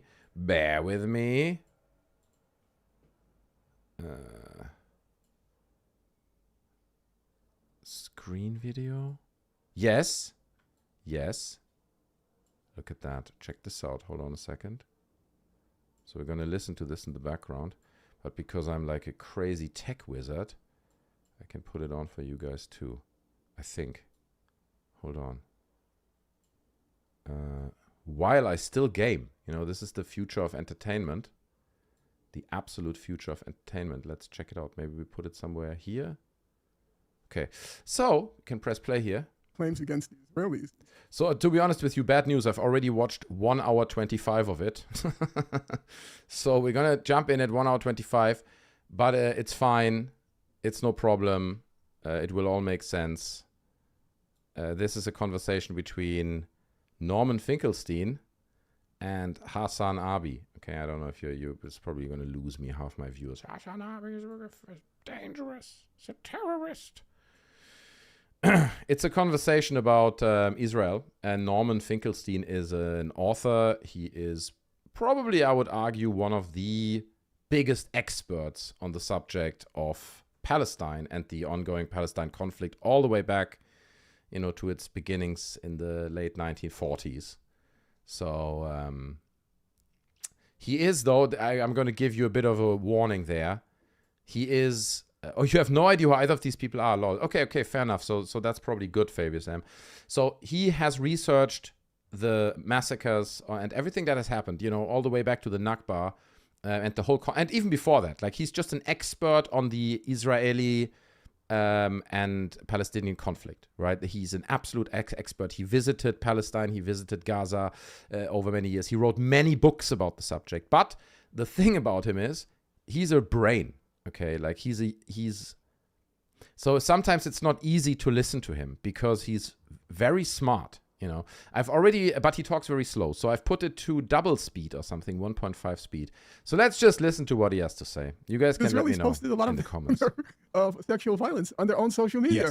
Yes. No, so he's making an interesting point to get back into this conversation right now. He's making an interesting point because he said, so October 7th happened, right? We all know October 7th happened. That is a horrible thing. October 7th, obviously the day where I think 1,200, don't let me lie, right? It's terrible to get these numbers wrong. I'm not an expert, but 1,200 Israelis were murdered by Hamas, and they fell in, they went to this music festival, allegedly. Oh, no, they did. I don't think we just say allegedly there. And obviously killed even like just people partying at this music festival and other places, right? There's a ravage to the area and killed Jews, basically. So that happened. But there were these stories going on of like, it's a bit tricky, certain words you shouldn't say, right? But like R-word, and that certain things were done to babies, fetuses or something, right? Like horrible, horrible stories.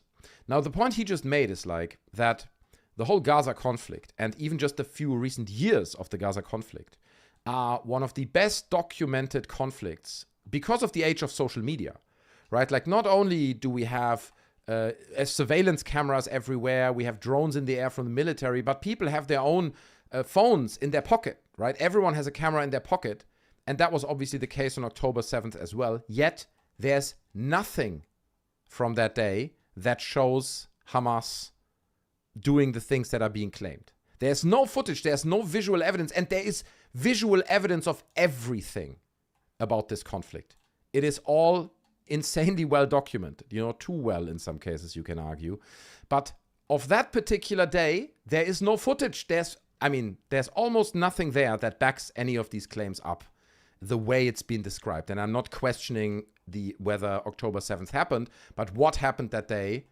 And obviously it's been heavily used to then justify the murdering of 70 to 80,000, whatever it is now, people in Gaza. Okay. So it is just a bit strange that there is no video, no social media presence of this situation. So let's have a listen. This is kind of where the conversation Palestinians ended. and things of that sort. They themselves posted it on their social media. That just, in the case of Hamas, as I'm sure you know, the attack occurs on October 7th in the dawn and pre-dawn hours. And so, and also the Supernova Music Festival was a free love festival. That was advertised as a free love festival. So a lot of people were naked when the attack occurred. And so there were naked bodies because they were running. They were under attack, and everyone's, a hysteria, rightful hysteria broke out. So there were naked bodies, for sure. That part I don't contest. The question is, did Hamas order them? Were they engaged in active sexual violence? There's no evidence for it. But in the case of Israel, they posted on the social media the fact that they were ordering them to strip in the middle of the street in front of their families and so on and so forth. So the evidence was there in the case of Israel, but there was none in the case of Hamas. So on July 15th, 2025... So interesting point, right? Interesting point he's making there in the age of social media. It is true. You have so many claims of what Hamas did and the tunnels and this, and the Hamas did all these incredible things you would never even believe. But then, where, did we ever see the tunnels? Did we ever get someone saying, look, we spoke about the tunnels, right? Here we are at the hospital now. We're going into the tunnels. We're showing you all the tunnels. We're showing you all the stuff. And that's just one example, right? We don't get it. But what we get is countless numbers of videos. There are even websites dedicated to just archiving this, of Israeli soldiers doing unspeakable things. Unspeakable things. So it doesn't explain everything, but it does raise a few questions, I would say. All right. UN Secretary General Antonio Guterres released his conflict-related sexual violence report, which blacklisted Hamas, but omitted Israel, despite extensive verified digital evidence of the Israeli military's systematic sexual abuse of bound Palestinian detainees. You wrote that Guterres will henceforth carry forever the stench of a Judas. What were the immediate geopolitical pressures that led to his capitulation, and how did this trigger the sudden resignation of the entire Pillay Commission of Inquiry the day before? Well, unfortunately, those questions we'll not know the answer to. What happened was there was a huge amount of pressure put on the Secretary General. Wait. Are you saying Israeli government lied to justify bombing people they don't like? Outrageous. No, yes, but Norman Finkelstein, he's like he has been a voice of reason in this conflict for a very long time, and he has been accused to be an anti-Semite thousands of times by all kinds of entities, right? So he obviously is not, right? I don't know, but I have to assume his name is Finkelstein. He must be Jewish himself. So it's absurd, but yeah, he's been a very loud voice and an increasingly louder voice in this battle. Because, dude, loads of people in Israel don't even acknowledge that Palestine is a place. They're like, this is not real. It's not a real place. These are not real people. It's like, no, they are there. No, they're not there. So he issues an annual report on sexual violence and conflict. And then there's an appendix or an annex with the main perpetrators. And the Israelis were determined to get Hamas on that list of major perpetrators of sexual violence in conflict. Now, you understand, if they got Hamas on, but they also got Israel on, that's going to cancel the victory for Israel, because they can't boast that Hamas is on without being told, well, guess what? So are you. And so, as typically happens, an enormous amount of pressure is put on Guterres. And it's happened many times before in the UN system. I've written about it with regard to Palestine. And I think a lot of the pressure came from women's groups and human rights groups to get Israel put on it. Remember the Pramila Patten investigation. That was the initial claim about Hamas sexual violence. That wasn't the UN commission. That was a special commission appointed by Guterres. And I'm sure the pressure. And what form does it take? I can't tell you. I don't know. Has it happened before? Yeah, there have been many times. Not many, but there have been times that it happened. If you take the case, which most of your viewers and listeners will not remember, in May 2010, a humanitarian... Farius M says, it's funny how quickly anti-innocent people being killed turns into anti-Semite these days. That's true, dude. It really is. It's like every time you utter critical thoughts of the conflict in Gaza, right, of what Israel is doing, you're an anti-Semite immediately. And look, to be honest with you, the problem is often the same narrative gets hijacked by, I'm sorry, you know, you might hate me for this, but it gets hijacked by the right wing, where people say, you know, I don't know, we're not even allowed to say anything anymore, and anything we say, we're Nazis. It's like, no, often you're called a Nazi because you said Nazi things, but you don't know what Nazi things are. You know, I've seen people going out and saying, oh man, you know, all these illegals, man, honestly, we should really just take them down in the street where they stand.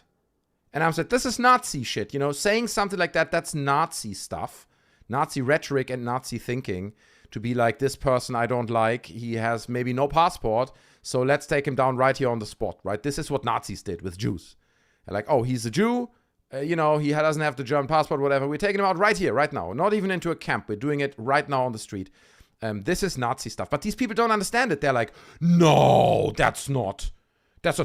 I said nothing and you call me a Nazi. It's like, no, you say Nazi things. So that's different, okay?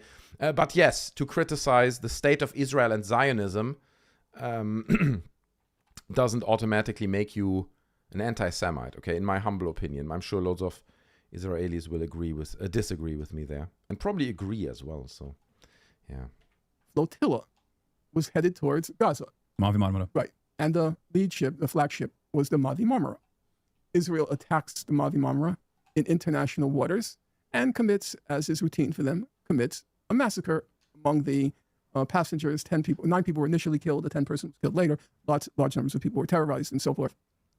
And this time, the UN had a problem. The Mavi Marmara was Turkish. It was overwhelmingly Turks on it. Yeah. It wasn't owned by the Mavi Marmara. That was the Comoros, but it was a Turkish vessel. Okay? Yeah. And the head of Turkey, who was still the head, Erdogan, he put a lot of pressure. So Gutierrez appoints this fake commission to vindicate Israel. Say Israel didn't do anything wrong. And they did the same. Now, after October 7th, he creates this fake commission headed by Pramila Patten, who says that I have documented cases of rape. And then the next step is they wanted to get Hamas on that list, and he capitulated. Now, as I said at the very beginning, Gutierrez wasn't terrible. He was not. A lot of statements he made were pretty tough. He was a lot better than Ban Ki-moon would have been his predecessor. He wasn't terrible. But in the moment of truth, he failed Gaza. And then you know what he did? A new report was issued, because it's a periodic report. This time, he put Israel on the list. Now, you might be wondering, why did he do it this time? You know why he did it this time? Because he has 6 months left in office. Oh. So he has nothing to worry about. The show is over. If you look at the last days of Ban Ki-moon, who said nothing during the various Israeli killing sprees in Gaza, at the very end, the last days, he says something. You take the case of Fatou Bensouda. She was the former chief prosecutor. John Eyre says, from my experience here in Ireland with troubles, it's all very complex. Okay, Ireland is a crazy situation as well. But replacing religion and sectarianism with consumerism worked here, the lesser of two evils. Fair enough. I mean, to be honest, when it comes to the Gaza conflict, who really has an answer to that? I don't think Norman Finkelstein has an answer to it either. It's just he's researching it. But how you can end the conflict, it's been going on for so long, man. It's been so bitter. So many people have passed on both sides. The hate is so strong. It's not good.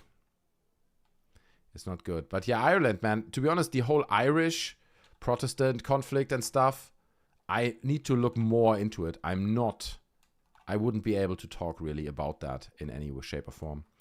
That's why we have such an affinity for the Palestinians. While it's not exactly the same, we can at least somewhat see their point.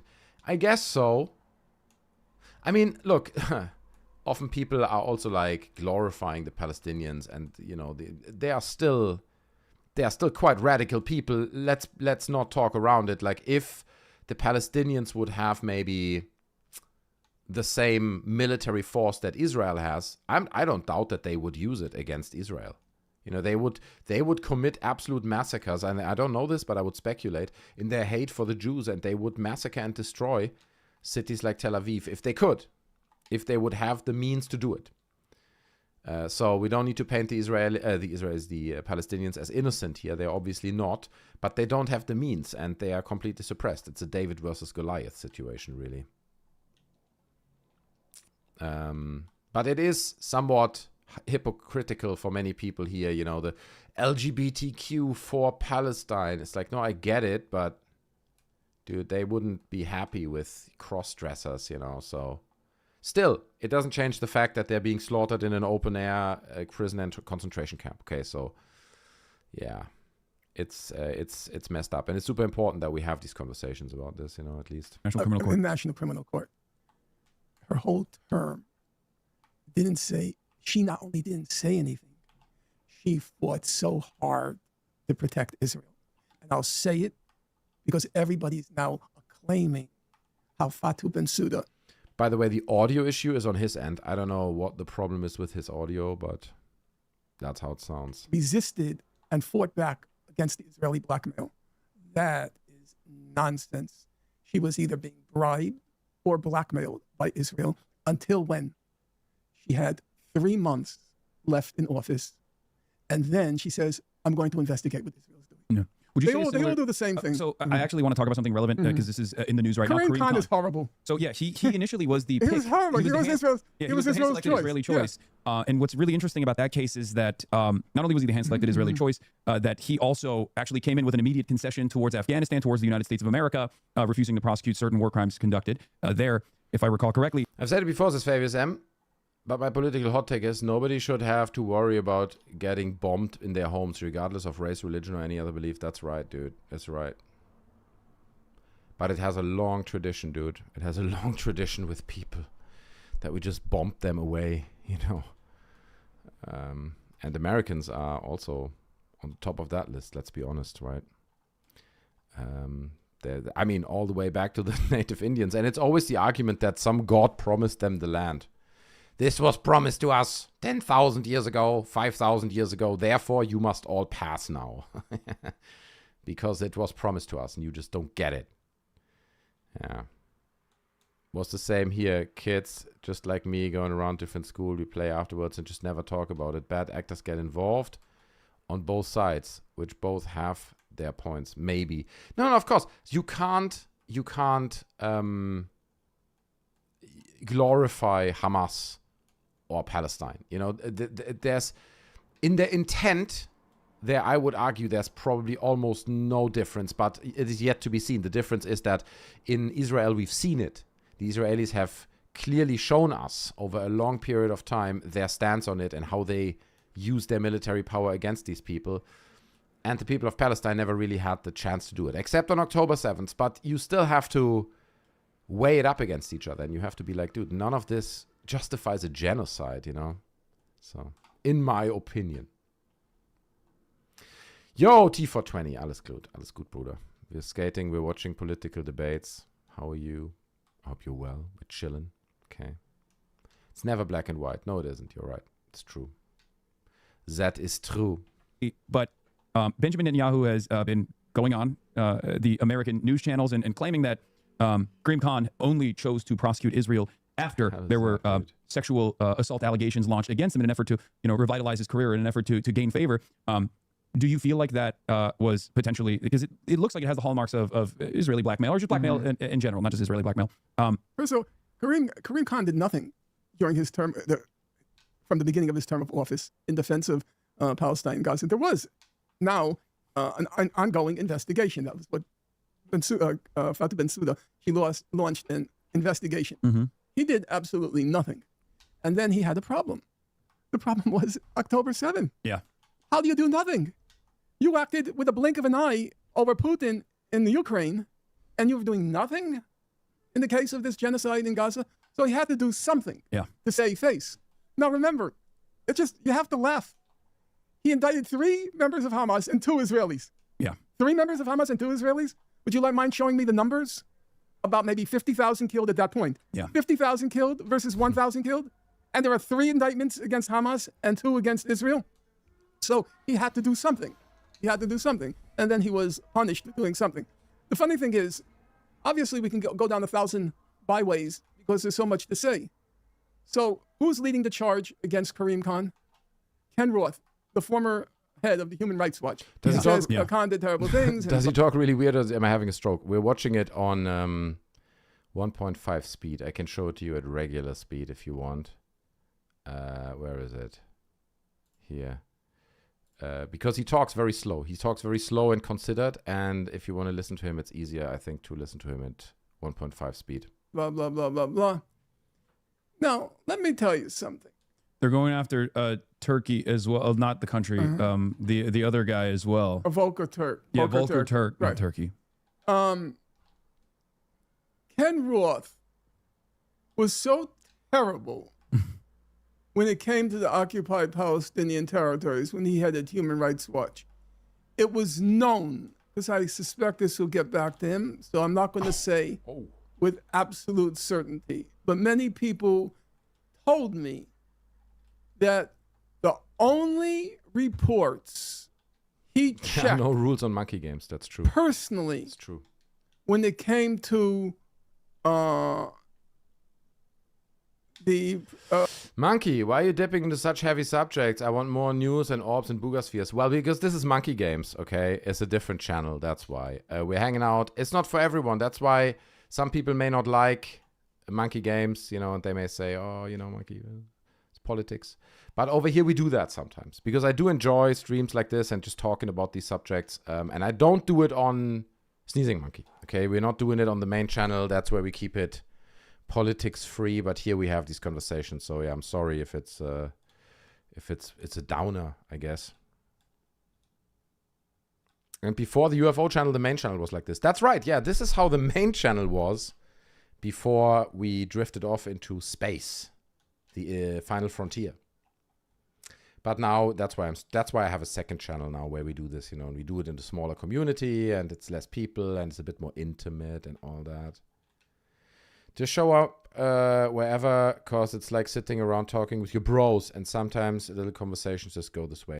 That's true. Sometimes, okay, I mean, look, I also make funny I make remarks that are political over on Sneezing Monkey channel as well, but I try to keep it to a minimum, because I don't want to split the community, because I know that, let's be honest, the UFO bubble has a big right-wing overlap, I would say.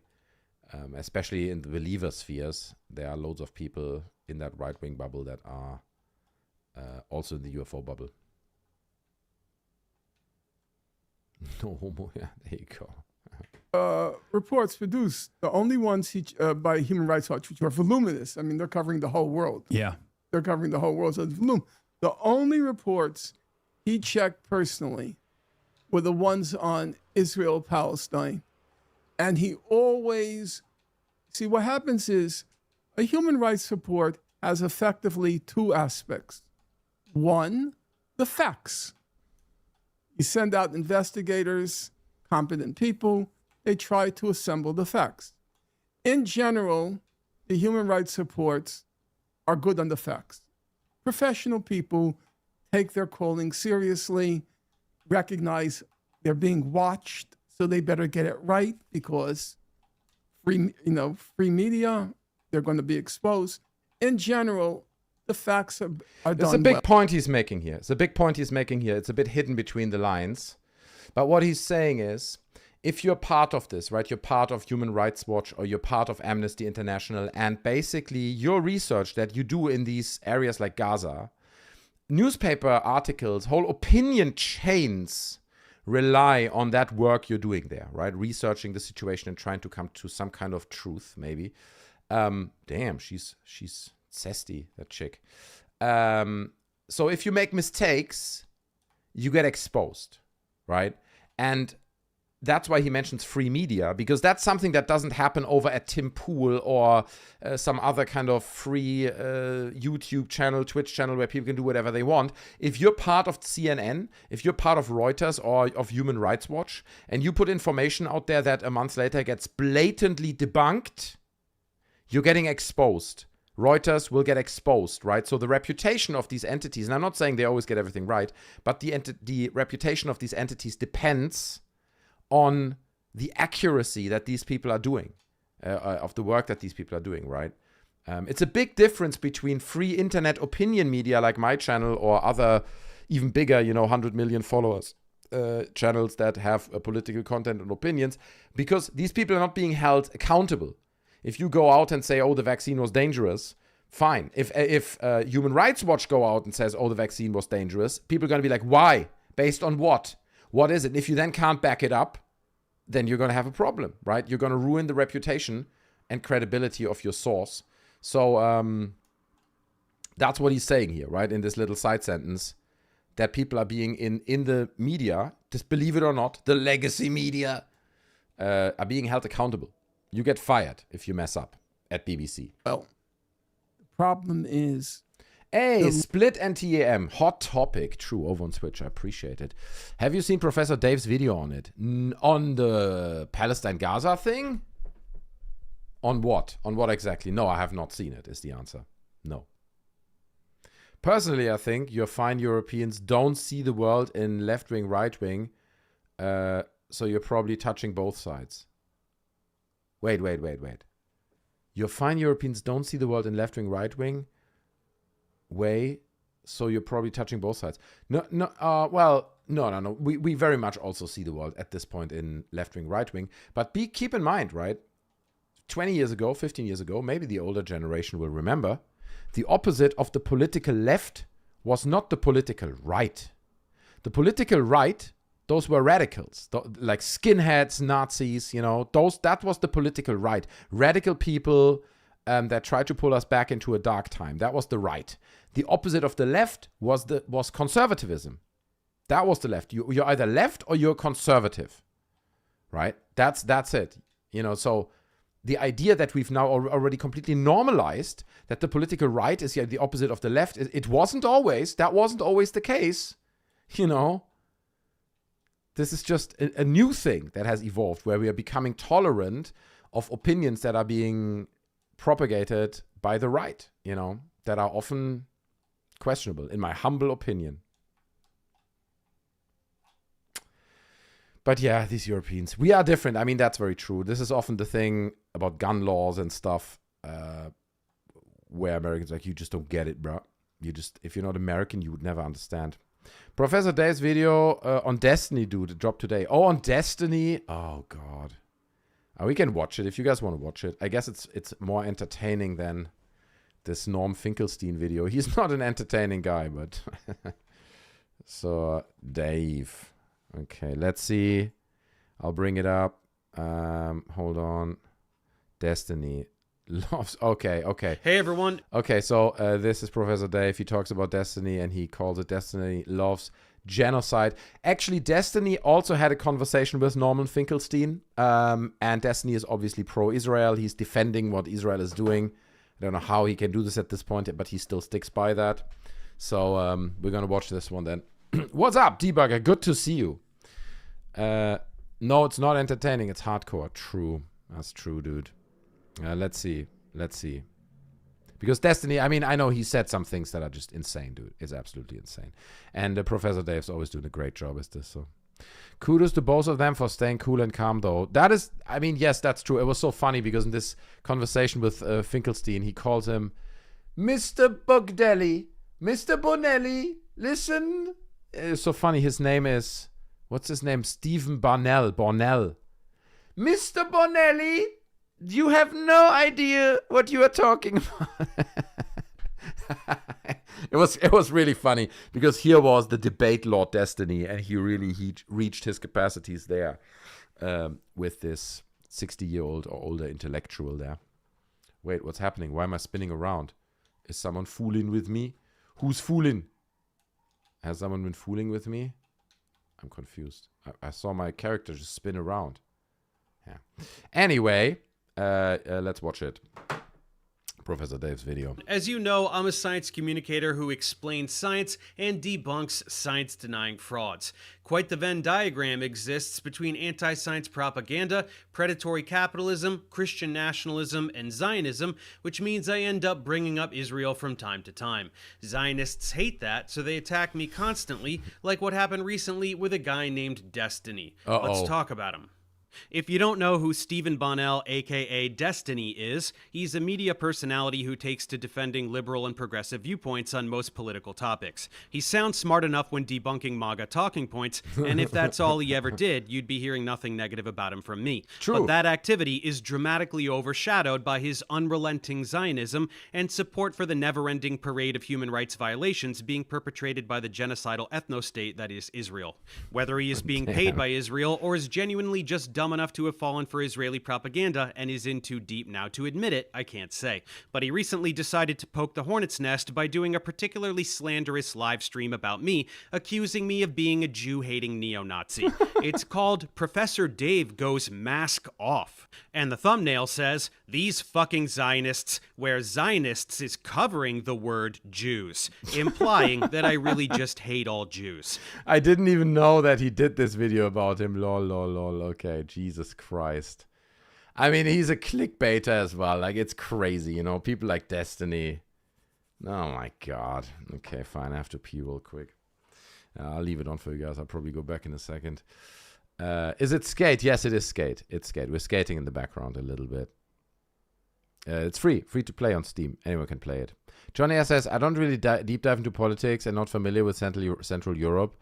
I just think the US would see the decision our governments make are centralist on the whole. Possible. I mean, to be honest, politics, I think, work very different than they do in the US than they do in Europe. So, but all right, I'll play this for you guys. I'll be right back. In it, he's reacting to my third and most recent video exposing Avi Loeb, the astrophysicist and charlatan, in which, amidst breaking down his endless lies about science, I point out yet again, in passing, his ties to the Zionist lobby and how he employs Zionist tactics of gaslighting and playing the victim to deflect when his fraudulence is exposed. I'll just play you Destiny's intro stinger to his video so you can get a sense of it. The blatant manipulation, opportunism, and perpetual victim complex is par for the course when dealing with disgusting Zionist frauds like him. Anyway, science as much as they want, and if anyone exposes those lies, they're automatically an anti-Semite. What, bro? This guy reaches so hard. Holy shit, he's obsessed.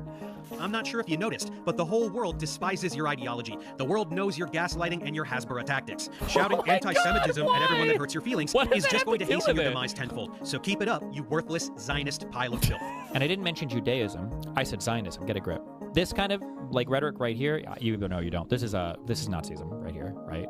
Deception and victimization are like the two key pillars of kind of neo-Nazi belief. It's the idea that Jews are secretly behind the scenes controlling everything to deceive you, and they deceive you about that control. And then the self-victimization is they constantly harp about the Holocaust. Oh my God, we get it. But the reason why they have to harp about the Holocaust is because they have to center their victimhood so that they have an infinite blank check basically to deceive you. Sorry, I'll probably go back a little bit, okay? Because I do want to hear the kind of build up to this. And everyone that hurts your feelings is just going to hasten your demise tenfold. So keep it up, you worthless Zionist pile of filth. And I didn't mention Judaism. I said Zionism. Get a grip. This kind of like rhetoric right here, you know you don't. This is Nazism right here, right? Deception and victimization are like the two key pillars of kind of neo-Nazi belief. It's the idea that Jews are secretly behind the scenes controlling everything to deceive you, and they deceive you about that control. And then the self-victimization is they constantly harp about the Holocaust. Oh my God, we get it. But the reason why they have to harp about the Holocaust is because they have to center their victimhood so that they have an infinite blank check basically to deceive you and to control society. It's kind of crazy to just, but whatever. Yes, he is literally calling me a Nazi. Deconstructing this farce will come at the end of this video, but we have a lot of context to set up and information to get through first. Honestly, so many people have asked me to make a video formally summarizing my stance on Israel, and this was an excuse to do it, while also highlighting what a douche this guy is. Beyond his nauseating defense of Israel, he also has some really bizarre skeletons in his closet that I was able to come across. Oh no, is he gonna go into all the private stuff, you know, that he was cucking his wife or whatever? Oh no, really? Oh, I mean, this is like, you know, this is like when they expose Vetted for having a criminal history that we don't know much about. It's like, this is nobody's business. If he does this in his private life with his wife, so the hell what? Sorry, like that. But let's see if he even mentions that. It's Nest, remember? But we will get back to him in due time. Now, many of you are aware that this is not the first time I've been harassed and slandered by Zionists, not by a long shot. Right after the genocide began, for several months I was spending way too much time on Twitter, relentlessly combating Zionist propaganda being disseminated by hordes of paid influencers whose job it was to brainwash the masses and manufacture consent for genocide. You've never seen propaganda anywhere in your life like what was being vomited up at that time. A fabrication of 40 beheaded babies, which Joe Biden himself publicly claimed to have seen photographic evidence of, only to later walk back and admit that no such evidence exists, since it's not a thing that happened. Fabricated claims of a baby being cooked in an oven. Endless claims of rape when in fact it is Israel that systematically... See, we spoke about this already, right? This is what Norman Finkelstein says as well. So much of this, I mean, because often it's being pointed at the root and justification for what Israel is doing in Gaza and in Palestine, right?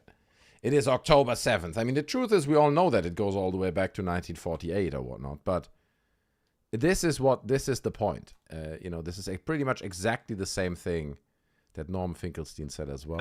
Rapes Palestinian prisoners in the most brutal manner imaginable. A behind-the-scenes clip of a Lebanese short film used to claim that Palestinians were faking the war crimes against them, yielding the birth of the disgusting term Pallywood. Claims of immense networks of Hamas bases underneath hospitals to justify the bombing of every single hospital in Gaza, only to provide zero evidence of such bases after the fact, except a few planted guns several hours after entering and a list of terrorists that was really a calendar. And again, very important to mention here, like Norm Finkelstein said, we're living in the age of social media. All these Israeli IDF soldiers have their phones in their pocket, you know. They would, if there would be the tunnels, they would proudly film that, right? That's like a big achievement. Look, we found the tunnel. Here's a video. We're going in. It's just like none of that exists. There's nothing, right? And they would so proudly show everyone to prove them right, because they hate that everyone constantly expresses doubt about their claims. So it's a good point, but... yeah. A tidal wave of lies in the form of social media activity that was viewed by many millions of people. Endless dehumanizing rhetoric to garner support from the West for a totally pre-planned campaign of ethnic cleansing and land theft. At any rate, influencers were being paid to disseminate the narratives that the state had settled on each day. I was shitting all over these disgusting frauds day and night for several months, and the wrong people noticed, so they dogpiled on me and got my account suspended. People often note that you can find some really egregious anti-Semitism on social media, so my tweets must have been even worse than those of actual Nazis in order to merit suspension. But those people are very confused. Zionists love anti-Semites. They quietly celebrate their presence on social media because their existence fuels Israel's victimization narrative. Israel can bomb anything they want, shoot any child in the head, steal any land, but they will always continue to be the victims. John Air says, someone should join Play Against Monkeys. No, against. It's just peaceful skating. Yes, so it's complex. When I look into the conflict and the formation of the Israel state up to the Six-Day War, it's so hard to unwrap even. Well... The conflict goes all the way back, right? In 1948, basically after the Second World War, the Israelis, the Jews said, you know, now this is our land. If you read in the Bible that we own this land, and you Arabs who have been here now for generations and basically live here have no right to be here. And instead of saying, okay, I don't know, man, we're going to go through the diplomatic channels and find a two-state, they're like, no, we're going to attack you, okay? And they displaced them, and they started to do horrible things, which then they call it the Nakba. And what is important to mention, though, is that there was an agreement on the table, I think in 1948 or 50 or something like this, very long time ago, that was between the Palestinians and the Jews and the Israelis, and on the table, at least theoretically, it said that we are doing a two-state solution of some shape or form, and Hamas, or at that time, the Palestinians, declined that offer. Because I think it was like something like 52 to 48% of the land or something, and they were like, we're not doing that. So they didn't agree to it, and then that kind of allegedly gave Israel a lot of the rights to do what they're doing now. And they always say, yeah, well, we had an agreement. You had the chance to have a two-state solution, and now we're just going to exterminate all of you. So is it a dangerous discussion on Twitch? Is it? Yeah, possibly it is. Yeah, you might be right. I just got, what is it? Not partnered, something today with Twitch. And I'm an affiliate now. That's right.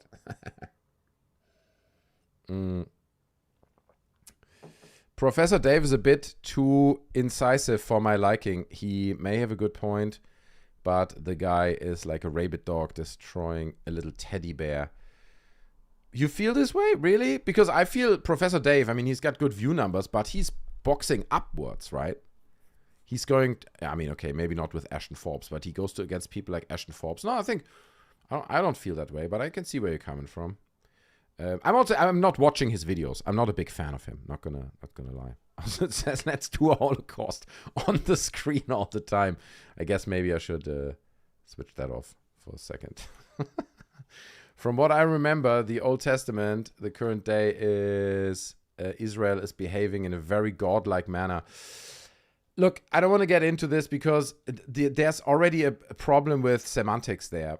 There's Israel, there are Zionists, there are Jews, okay? And these are all very different things, actually. These are all different groups of people. And none of these people, I mean, maybe besides Zionists, are like, all bad. I have many Jewish friends myself. They're great guys. But obviously, I tried to talk to one of them not that long ago about the conflict in Gaza, and he also said a few things that I was like, "Ooh, damn, bro, that's." He said things like, we can't give the land to those people, right? It's like, wait, what? What? Hey, good evening, Blakey the Blakester Blake. Good to see you. Blakey the Business Biz, of course. Sorry, I always say the Blakester Blake, and I make this up. And some people get offended when you read their name wrong, so I apologize. How are you doing? I hope you're well today. We're hanging out, talking politics, and streaming some video games. Played some Call of Duty already. Now we're playing Skate because it's casual. But yeah, we're also watching a Professor Dave video, to be honest, in the background. So maybe I'll put that back on. Let's go. Scary anti-Semites who want all Jews to die, whether a particular instance being referenced is real or not, are a key facet of this narrative. So that's not what gets targeted for suspension. What gets targeted is anyone who is effectively combating and exposing the state-sponsored Hasbara narratives, which I was doing with a passion. So I was booted from the platform, which honestly was a relief more than anything else, as this activity was starting to take a toll on my emotional well-being, and then their campaign to smear me began. First, the social media activity. This actually started before my account was terminated. Hundreds of tweets like this, very obviously scripted and disseminated for all the lemmings to copy and paste.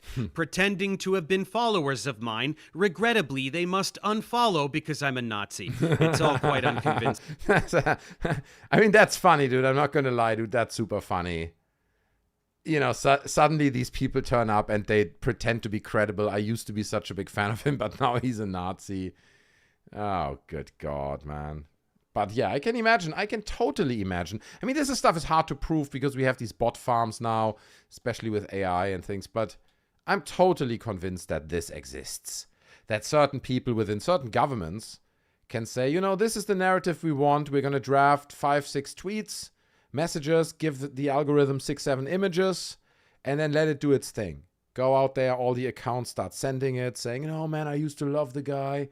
probably not even humans at this point, right? It's just like algorithms digesting information and regurgitating it. So, yes, but weren't the Allies English involved, and it's set to maybe give them refuge to prosecution after World War II, maybe to keep a foothold on the Middle East? I'm not saying either are good or bad reasons. I don't know that, to be honest. I do not know. I mean, we do have big Jewish communities here in London, right? Like we have Stamford Hill, which is not that far from me, which is like a Orthodox Jewish community, right? I mean, it's not that you always see that who's Jewish. In Orthodox Jews, you obviously see it because how they dress and their, how they present themselves. But with or other, normal Jewish people, you don't even recognize them as such, if that makes sense. But there is a big Jewish community here in London. Surprised Blakey didn't come in with Skate completed it, mate. That's true. Yeah, that's true. 100% it, man. It's all done. They do this all the time. You can always find clusters of scripted copy-paste tweets, like this recent campaign that Destiny would probably enjoy. Then came the harassment on YouTube. Thousands, and I'm not joking, literally fucking thousands of these for weeks. These came from the bot farms that Israel employs to shift the narrative on every platform they can. Optics are everything, and even this very blatant artificial activity can skew things in their favor to some degree. But that's just the beginning.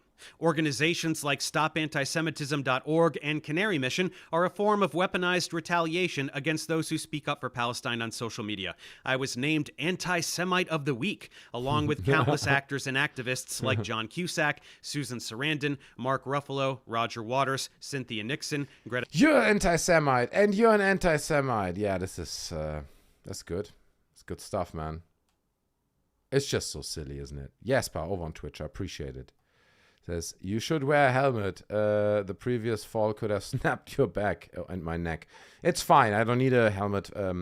I still have very full hair. So I want to make sure to show it. In case there's ladies around. Lady skaters, you know what I mean? Gotta impress the lady skaters. And it's fine. I snapped my neck before. It's not that bad. It regrows pretty quickly. So it's no problem. But thanks for your concern. Greta Thunberg, Bassem Youssef, Mamdani, of course, basically anyone who draws significant attention to Israeli crimes against humanity, thereby posing a challenge to the Hasbara narrative. You know, horrible, vile anti-Semites like Miss Rachel, the children's content creator who scandalously requested on social media that Israel stop bombing children, and who can be found singing songs with Palestinian double amputee toddlers. How dare she humanize children who have had their legs blown off by inhuman monsters? As part of these smear attempts. It's absurd, isn't it? It's absolutely absurd that they try to criticize her. And it works. It works. You then see people regurgitating it over on Twitter and being like, yeah, man, it's like Miss Rachel, you know, complete lowlife. It's like, what? She's like, it really gets... I understand a lot of this stuff is then bot farm activity as well, but it does get to people. Don't get me wrong. It does feel like, if you browse the social medias, there are people out there who jump on this bandwagon, which is absolute insanity to me. I think it's true that at least in some sense, again, it's complex, they are at least supported / condoned the set of the state of World War II. The Ottoman Empire was getting divided up. Who was supported by... So you're talking about Jewish communities. Okay, so... Obviously, after World War II, there were also reparations paid till this day, right? Germany, for example, pays reparations to Israel. And that's also because of the history that Germany has. Germany could never, ever criticize what Israel does. No matter, they could do anything. And I'm not going to describe unspeakable things. Just imagine unspeakable things they do in front of cameras running. Germany, the government, could still not... speak negatively about those actions and speak out against the state of Israel and Zionism because of the history. Germany, whatever Israel gets a free ticket. Whatever they do, they get a free ticket from Germany. So it's really shameful. Honestly, for me as a German, it is shameful because, sure, on one hand, I understand the history. I really do. I've been to the concentration camps. I've spoken about it before, right? So I really understand the relationship between the Germans and the Jews. But, there's the but, But at the same time, anyway, I had a point I wanted to make there. Maybe it's coming back in a second. Let me check some chat. I got distracted. It's a well-written prompt and an AI bot farm that does the rest. Exactly. That's basically what it is. No, I completely agree. That's what it is. Yeah. Yeah, exactly. Now I remember. So, yes, of course, the horrors of Israel are real, and the horrors of Germany, what they did to the Jews, are real. But it shouldn't exonerate you from speaking out against the same horrors, or almost the same, similar horrors being perpetrated by potentially the same group of people.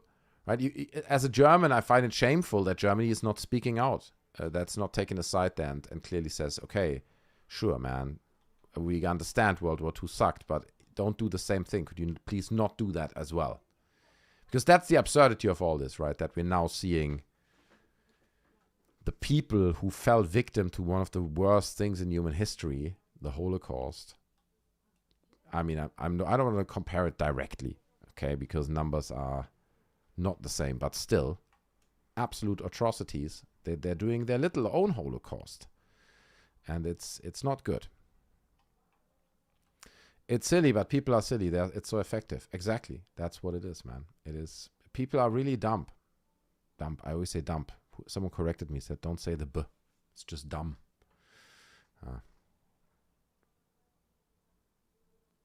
Anyway, let's keep watching. Founder of Stop Anti-Semitism, Leora Rez, and other wastes of human life enact brutal campaigns to ruin the lives of whomever they target, doxing them, and doing whatever they can to get them fired from their jobs, especially for medical professionals. For me, there was not much they could do. I'm self-employed. They tried to smear me on LinkedIn, but nobody gave a shit. Eventually, they move on. But perhaps with how much I've finally been talking about Israel in my YouTube content, as opposed to simply tweeting about them, a second wave of attention is coming my way. To demonstrate how no amount of criticism of Israel will ever be enough, we're going to talk a lot about how awful Israel is. Truly, they are the most potent force of pure evil in the world since the Nazis, ironically. The level of disdain they have for human life is beyond comprehension. Not simply... So, okay, hold on. So, okay, I have to put this image off screen, dude. That's crazy, man. Sorry about that. That's crazy. So, yes, he's correct. The level of disdain that you see, not just in the Israeli military, and we've seen it like countless times. Like I said, there are archives on the internet that just document videos and footage that shows them doing unspeakable things, but also the Israeli population. The Israeli population, to a large extent, is behind these actions, or at least they don't clearly say, hey, we should really stop doing this. There are people, of course. There were protests, I remember, against Netanyahu in Israel, in Tel Aviv. People saying, like, stop that. But the vast majority, it seems like at least, I mean, I have not been to Tel Aviv, but it seems like a vast majority of people are completely on board with it. So that's horrible, right? Where you have a population and people say, you know, what's currently happening in Gaza, what do you think about it? And people say, well, it has to be done. There's no other way. Or people like, yeah, these are not even people, you know? Like, you hear things like this. So, so there's clearly deeply something wrong. But it has to be said that there are other things happening around the world, you know, in states of Africa, where also unspeakable things happen that just don't happen so much in the public light. Okay, and I understand we're talking Israel here. Israel obviously is the only nation in the Middle East that is kind of Western and has democracy allegedly. And so Israel has this special point, right? The state of Israel is not like Congo or something, the state of Congo. It's two different things, but my point is horrible atrocities are happening in other places too. And it is, I always feel it's a little bit hypocritical to say, oh, you know, let's all look just at Israel. I get it, this is a video about Israel and about destiny and all that, but still, I just want to put that out there. It's not the only place where horrible things happen, unspeakable things, yeah, so... Let's keep. I think we basically can listen. I don't know. It's just the ability to murder tens of thousands of children like they're termites, but the delight they express in doing so, and the overwhelming support that is expressed by Israeli citizens for this genocidal activity. More than 80% of Israelis support the complete annihilation of the Palestinian people. Yeah, it is a twisted, psychotic society that celebrates the destruction of innocent human life. They proudly announce it openly, their desire to wipe Palestinians and other Arabs from the face of the earth. Gaza must be erased so the settlers can see the sea. I mean, we've all seen her in the Louis Theroux documentary, right? Like, she's completely gone, dude. This woman is a genocidal maniac. She's literally like a Nazi. You know, just you replace the Jews and the Germans and turn the Jews to the Germans and the Gazans into the Jews. He hates them with such a passion. It is unbelievable. And she would not hesitate, you know, if it would somehow be acceptable and Israel could still exist as a state afterwards, to take all of them just randomly with a rifle, one by one. All of them. She wouldn't mind. I mean, I can't speak for her, but she is an absolute maniac, this woman.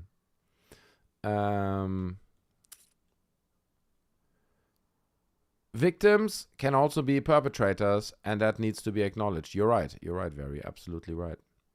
And that's what Germany doesn't do. That's why it hurts me so much as a German, that Germans always, no matter what Israel does, the Germans, they just, yes, sir, okay, sir, you know, whatever you do is fine, sir. It reaches disturbing levels, because, let's be honest, who at this point is denying that Israel is committing atrocities in Gaza? Like, and nobody can deny this at this point. It's just like, do you acknowledge it or do you not acknowledge it? So they choose to not acknowledge it.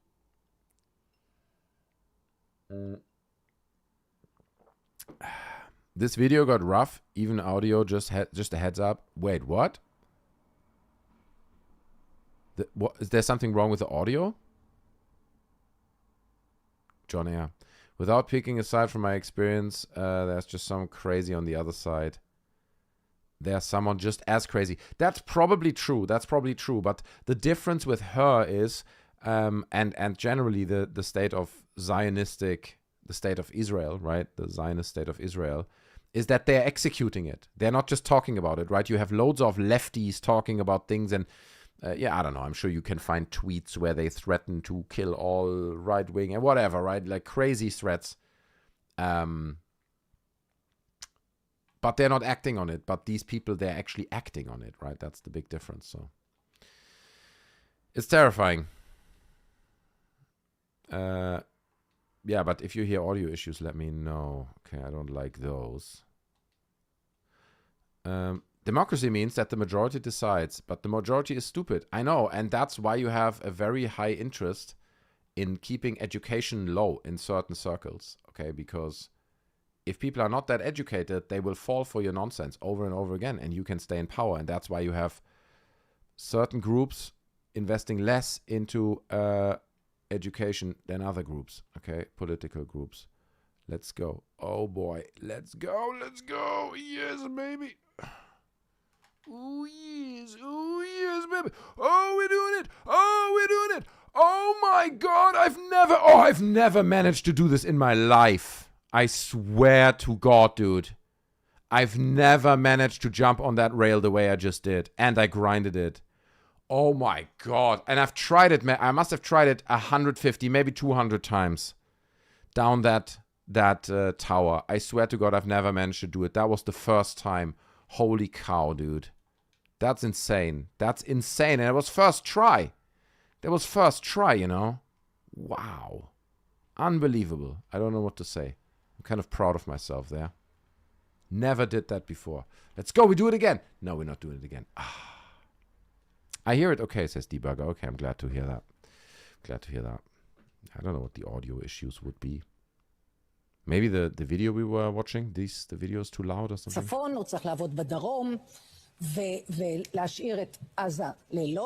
Evacuate Gaza from the Arabs, building Jewish settlements in all of Gaza. They want to see the sea.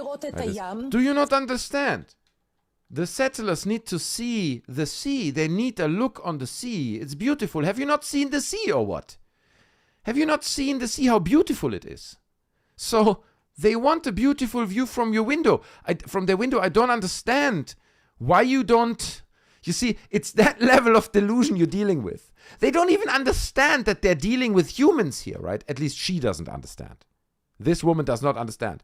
She's like, sure, I mean, yeah, the people will pass away, but we get the view in return, so I'm not sure what your point is. This is the level of delusion. It is insane. Facts. Ireland educated our way out of it, and then consumerism took over, and they talk about very tough stuff shortly. They talk about tough stuff already.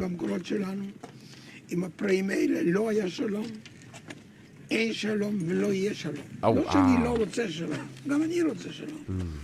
ארץ שייכת אך ורק לעם ישראל, וכל עזה וכל לבנון, כל זה צריכים לשאוף לנקות את הארץ מרוכבי הגמלים. I don't care Yeah, about Gaza. I've just checked All I something. care, they can go out and swim in the sea. אנחנו מטילים מצור מוחלט על העיר עזה. אין חשמל, אין מזון, אין מים, אין דלק. הכל סגור. אנחנו נלחמים בחיות אדם, ואנחנו נוהגים בהתאם. עזה לא תחזור להיות מה שהייתה, וחמאס לא יהיה. חסל את הכל. שחיילי צה"ל הם מעל הוויכוח הזה, ואי אפשר להאשים אותם. מה שנעשה בעזה, חבל שלא נעשה גרוע יותר. אין בלתי מעורבים. כל מי שיעמוד בפניו וירצה לחבל במדינת ישראל, כולל אם הם ישלחו ילדים. They're fanatics, you know? That's the thing. Unfortunately, they're fanatics, so it's pretty rough, dude. It's rough. Maybe it's too rough. Maybe we don't go down this route. Do we want to watch this? Do we want to ruin our precious Friday evening? We can't do that. Let's move on. Let's not do that anymore. I've changed the vibe now. Okay, we're changing the vibe. Are you ready? If you're still here, you made it through it. Well, you shall be rewarded. We can still talking about it, but I don't know. I don't want to watch it anymore. It's so depressing, man. Even he's right. Like, I don't want to diss Professor Dave's content there, right?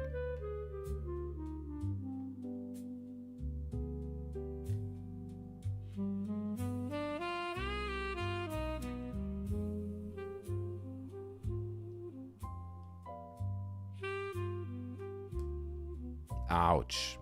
That was bad. That was bad. Let me check some things. What's going on over here? Hold on a brief second.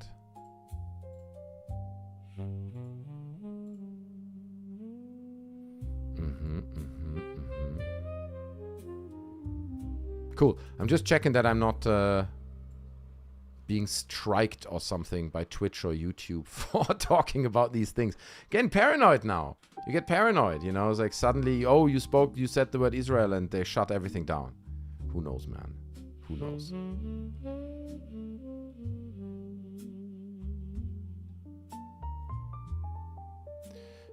Make your character look like Bob to change the vibes. Okay, that's a good idea. Maybe I'll do that. How do I do it? I think there's a button here somewhere.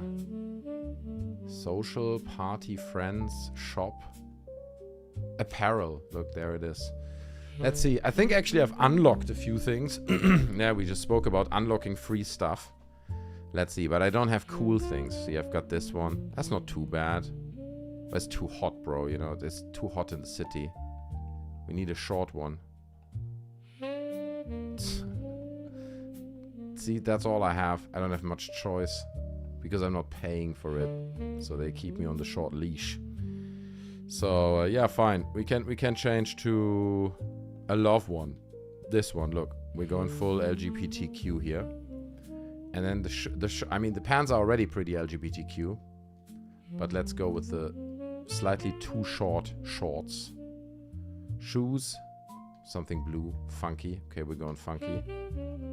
I can't do anything there. No costume. So that's all I can offer. Let me see accessories. I can wear a witch hat. It's a bit grim though. I can wear a baseball cap because I'm a skater, so it's cool. Or the helmet. Okay, you guys were concerned about my well-being, so I'm gonna wear the helmet. And then the board. Let me see. A few stickers on there. Sticker that board up. That's enough. There you go. The vibe is now changed. It's much less hostile. We're not talking about war zones anymore. We're vibing. But I do need to look more into the Ireland conflict, to be honest. It's embarrassing for me to live in England, in the UK, and not really know too much about it. It is embarrassing, so I'll catch up on it.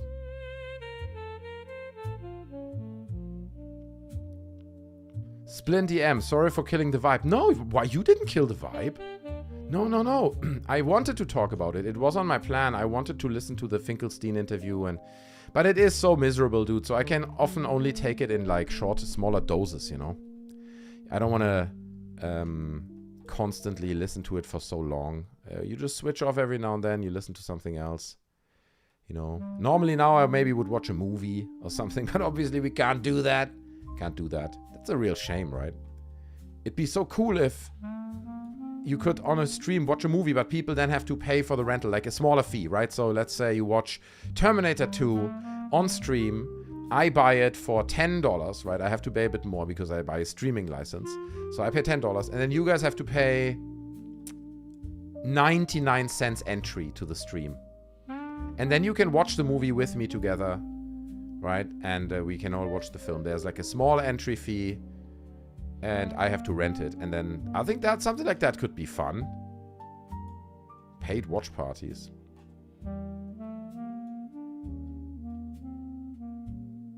Anyway, maybe we need to change the game as well. We change the game a little bit.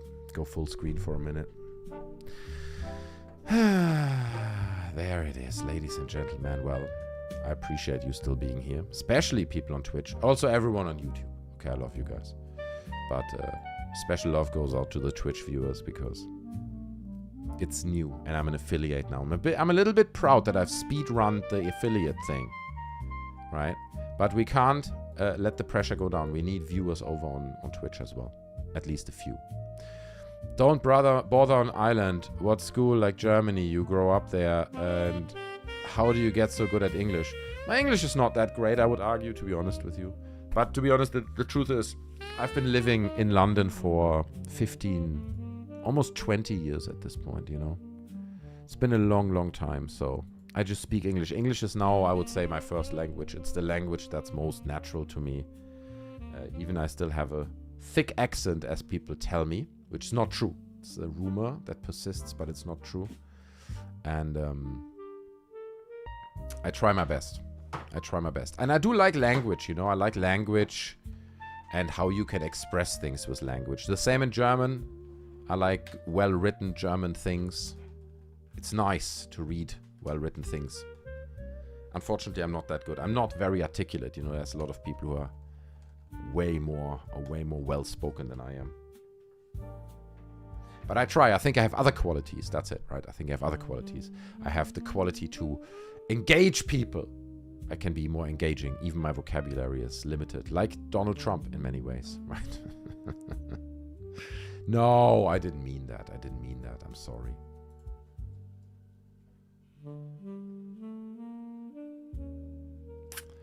Let me check a few things. Hold on.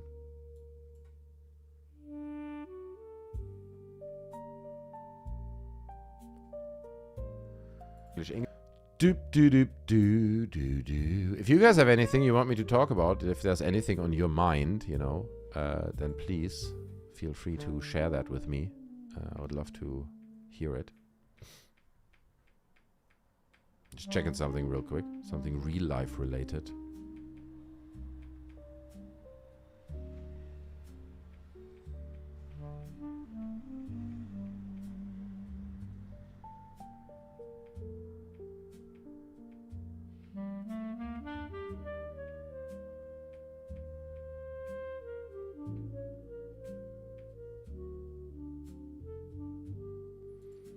Hold on a second.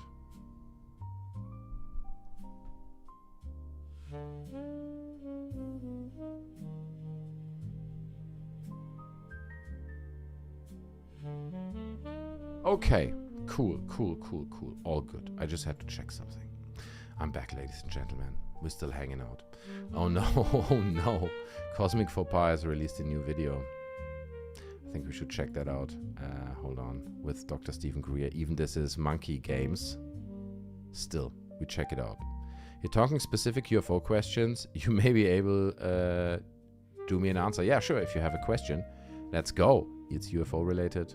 Absolutely fine. So let's check this out, though. Hold on. I'm going to pause the music. There it is.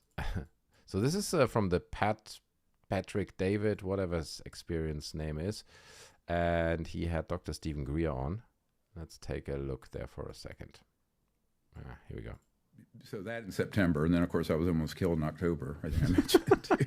How'd you get almost killed in October? Oh, someone tampered with my mountain bike seat and it snapped off, and I was going fast, and my left foot came off, and 2 bones were in the air, and my left shoulder came off, and my abdomen got. I had 4 surgeries in 3 months. You got to be kidding me. Yeah, I'm up doing everything now, but it was hell on earth. But you know. Oh my God! Also, do you see Patrick Davis' reaction? He's like, "God, you kidding me, dude?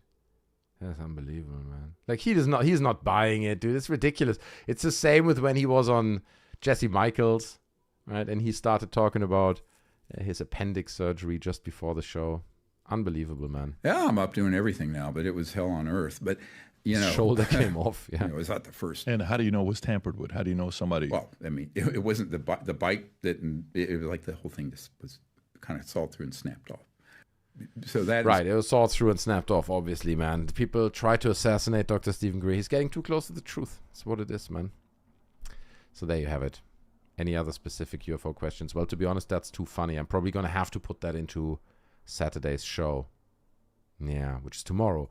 So I'm gonna copy this link. Here's a little deep insight into the behind-the-scene workings of the Sneezing Monkey. Okay, it's obviously a very professional show. So I have this, look, I have this document here. It's a Word document. And this is where I keep all this, the archive. It's the Sneezing Monkey archive. So you see there's like people sending super chats saying, hey, do a deep dive on Avi Loeb's history. Das counters. Okay, Dave Whiteman said, did you ever listen to Howard Hughes' show on Talk Radio UK? So I should listen to that. That's how I remind myself of these things. Some hints there for videos I should do, right? Would you buy a house from David Grush? That's a video about David Grush being a real estate agent, which he apparently used to be, right? We spoke about this in the past. So do a video about this because it's funny, man. That's the thumbnail already. You know what I mean? The thumbnail is done. So it's an easy win. Do a video like this. But anyway, so for the show, they come down here, right? Look, here's like dark disclosure, delayed disclosure. This is the disclosure archive. Sloppy disclosure, boned disclosure, chat disclosure. So mostly I choose from that list. But then I get into the subjects I actually talk about, and I have to clean this up. Look, this was Wednesday's show. Matthew Brown says disclosure is coming soon. New Skinny Bob video. The drama around Vetted. We discussed it. Chris Mellon on TV. Gerb Coulthard. Did we watch the Lou Elizondo speaking out about this? Yes, I think so. Yeah, we did. So, one of the first subjects on Saturday, tomorrow, will be Dr. Greer saying he lost his shoulder. So that's on the list now. It's on the list. You guys have seen it already, but most other viewers won't. So Stephen Greer is a scary guy. He is, dude. He is. I agree with you. Can you point me to the source or original reporting of Richard Doty taking LMH Linda Moulton Howe to a government facility to show her UFO documents? I ask because Doty was just crazy, nothing else in my opinion. Oh, so do you think that never happened? So I'm not too familiar with that specific incident. We can ask the computer and see what the computer thinks. Let's see. Did Richard Doty take Linda Moulton Howe to a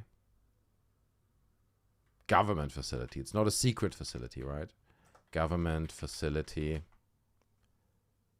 to show her UFO documents. This is a ridiculous question, but UFO documents, question mark. Let's see what the computer says about that. If it's a myth, it will find it. Yes, according to Linda Moulton Howe's account, in 1983, Richard Doty arranged for her to enter the Kirkland Air Force Base in New Mexico to meet him in an office on the base. There, she says, he handed her documents titled something like Briefing Paper, President, United States, and followed her while she watched and allowed her to read it while he watched. She was reportedly not permitted to photograph it, obviously, yeah. The document contained extraordinary claims about crashed UFOs and so on. The important distinction is that Doty apparently did not take her into a hidden underground UFO installation. Fair enough. Doty initially denied showing her such material, but later acknowledged that she was been given bad information. Right. The documents are now generally regarded as fabricated material used at the broader AFOSI disinformation activity around Richard Doty, Paul Benevitz, and other UFO researchers. So the basic meeting at the government facility seems well supported, but the UFO information didn't really. It wasn't true. It wasn't real. Sorry, bro. It's not the real deal. It's not disclosure, but we came close. I did ask the computer, so there you have it. Computer's reliable. You need to still check the sources, but I mean, to be honest, loads of this stuff comes from Wikipedia. And that does still have good sources, okay? Don't hate on Wikipedia. Oh, there you have it.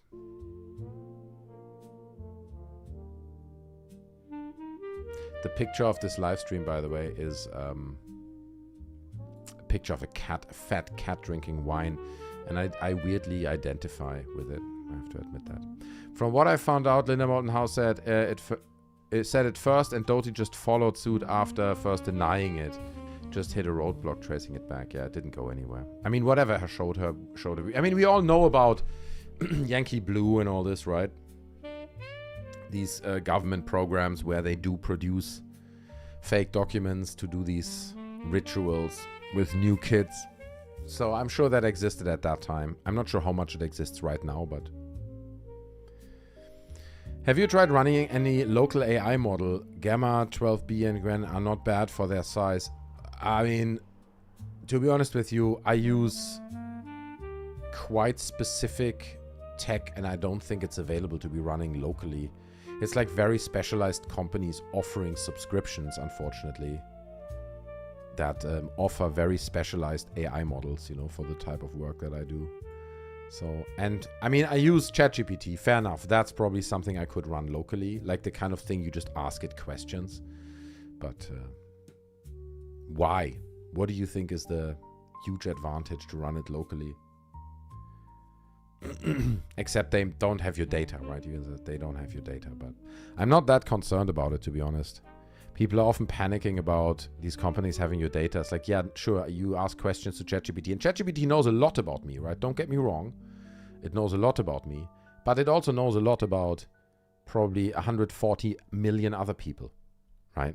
So nobody cares. Nobody cares, dude, about my problems I talk to ChatGPT about, you know, with UFOs or whatever. So I don't really... I think it's a bit... over-exaggerated, you know, the whole idea, like, oh my god, you're giving... I mean, my voice is online already. I'm streaming every week twice. You can definitely steal my voice model if you want. Local AI models are great for replacing Google search, for example. Okay, no, that's fair. That's fair. I mean, to be honest with you, I've replaced Google search already, dude. I search things on ChatGPT now. And, you know, if it's... Because you just get better results. I'm not going to lie to you. You get better results. Like, you can ask... Like, this one now. You know, that would have taken me a while to ask this question to Google. Like, oh, what about Richard Doty and Linda Moulton Howe? Now, ChatGPT distilled it for me, and I can just take this... If I want to know more, right? I can go to the sources, and I can say, where did you get that information from? Google search is complete trash. That's true, dude. It is true. It is complete garbage, dude. And I like, also, Google... What do they still have, right? What products do they have? They have Google, the search. They obviously have YouTube. Google products. Google products and services. So, okay, so fair enough. They do have, like, Gmail and all that. That's super powerful, right? Gmail owns the online browser-based email kind of system. So...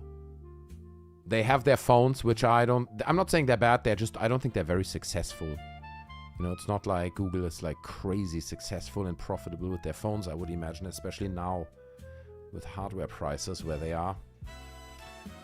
Well, locally you can ask it naughty stuff, but you're a family man, so I understand you may not want that test debugger. Fair enough. No, I don't need that necessarily. But fair. It's an argument. I can see that. No censorship, I guess. So because what do they have, right? Okay, they have some Gemini stuff. They are having also like powerful AI things. And YouTube, but their search is dead, dude. Their search is basically dead, I think. They couldn't keep up. Google couldn't keep up. Google runs on the web, dude. Yeah, no, I know, but you can run ChatGPT in your browser just like Google, and it will give you much more competent answers most of the time. Most of the time. It's just a whole different thing. Google is not an AI thing. It now gives you the AI overview, but it's trash. Most of the time it's trash. It doesn't give you the answer you need. So, Google Photos is a default picture app. I don't use Google Photos. I've never uploaded a photo to Google Photos. So they have Google Drive that bundles with Android pretty much. Okay, fair enough. So Google Drive and the Google Photo thing is standard on Android, but that's because Android sucks. Sorry. I mean, okay, look, Apple is the same. It's just Apple Images or whatever, right? So it goes both ways. Me and all my friends still use Google when we search. Okay, fair enough. Maybe I'm the only one who does this. Splinty M says, on Twitch. Love over to Twitch. Okay, I can't say it enough. I love you, Twitch viewers. Google will still be there when OpenAI is dead, in my opinion. Okay, fair enough. I mean, that might be possible. I mean, one thing we can see for sure is that OpenAI and all these companies, they're not sustainable, dude. Like, they are running such massive losses. It is crazy how much money they're losing. And I just listened to, I can't message on Twitch. Oh no, Robin Tim Drake. No, I'm sorry about that. Well, you have to, that's because you're on YouTube maybe. There you can't message on Twitch. But if you could be on Twitch, then you should message there. But unfortunately, I forgot to link it in the description. So you need to type it in manually. It's written here. The Twitch link. It's the same stream. Look, Corporal and L is still there as well. I appreciate it. And you guys, if you're members on Prime, Amazon Prime, right? You can go to my channel on Twitch and say, give Monkey Amazon Prime membership. And then Monkey gets a few cents because look, Monkey's streaming today. Like a crazy person. And I did a video today. I've done my due diligence. I've worked hard today. Okay, I've given it all. I've given it my all, as they say. Anyway, it's all good. It's all good. Uh-oh. Wait. Oh, God. I just refreshed my link thing and my it looked like my stream was offline. But we're good. We're good. It's all good. It's all under control.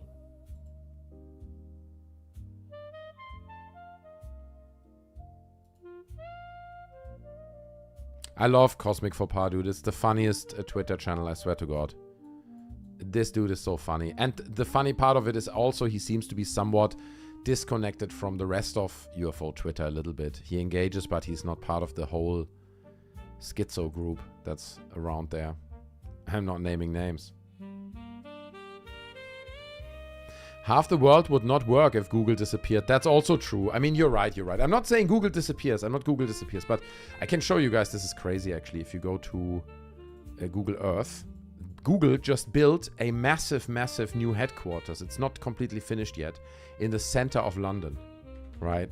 In a place that's like, you know, I couldn't afford a one-bedroom apartment ever in this area. It's called King's Cross. It's just at the center. It's like a massive train station, right? And Google just built a building there. Like, you wouldn't believe it, dude. You walk past it. Here, I brought it up. Check it out. Hold on. Give you guys good view. So here's King's Cross, right? It's a massive train station. Trains go to Paris and stuff. And the Google headquarters is this. This whole behemoth here. And I mean, it's huge. If you're, I don't know if you can get like down to street view on this thing.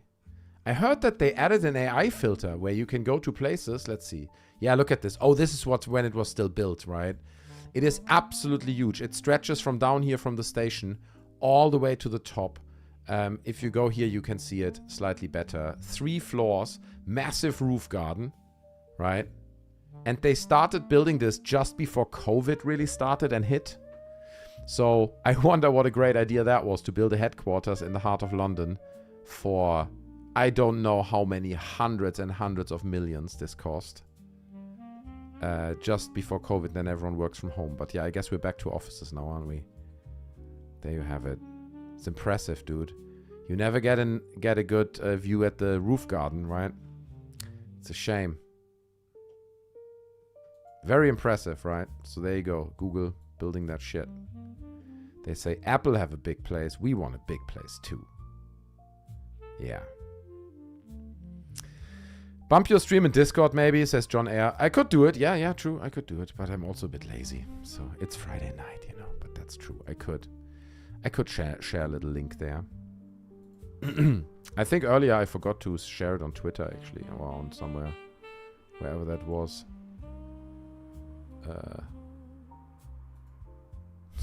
I don't know where it was.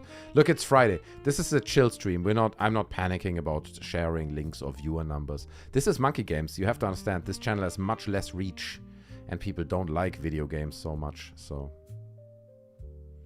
there's some scary unhinged people in the ufology scene for sure. Lol. Yeah, that's true, dude. It's definitely true. Look, Slovish has started following on Twitch. That's huge. I'm giving that an applause. That's amazing. Thank you. Thank you so much. It really means a lot. Because we're so tiny. We're so small over on Twitch. And we need a few more followers and subscribers. So thank you so much, Slovish. It really means a lot. Thank you. Happy Friday.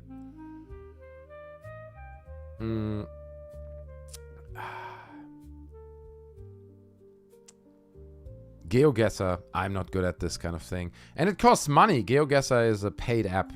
It's a paid app. Let me see.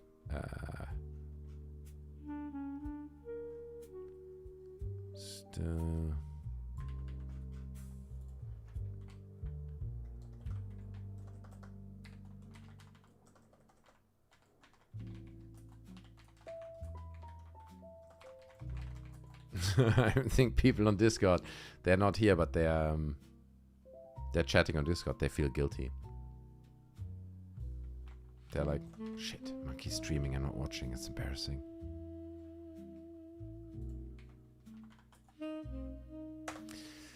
All good, baby. That's what it is. Waste of money then. Well, for GeoGuessr, I don't know, is there a free version by now? Last time I looked, there was only expensive and paid versions. You need a subscription, which is silly for GeoGuessr. I mean, free GeoGuessr, it's got to be there. OpenGuessr, there it is. OpenGuessr. Okay, that's great. They just ruined the GeoGuessr business model by making it free. Here it is. We have spawned into random location. Let's figure this out. So the idea is I can look around, but if I move, it costs me points, right? Or can I move freely? Can I move as much as I want?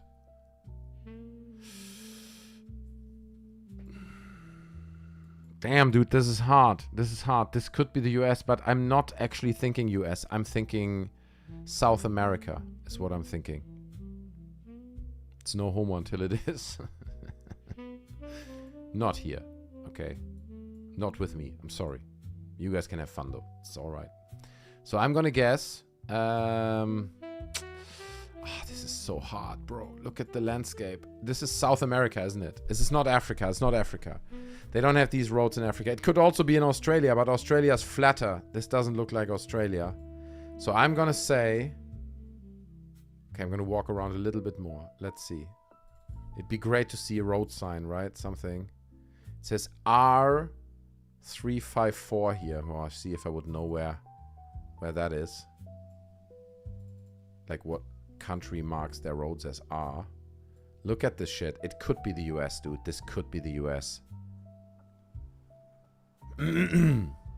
Is this the United States, guys? It might as well be. Hold on, I want to try something real quick. What happens if I make this much smaller? Sorry, almost. Oh wow, look at that. What happened? That's all a bit strange. I have to adjust this. Ah, there we go. Aha. Ah, okay, that's good, We've got control back.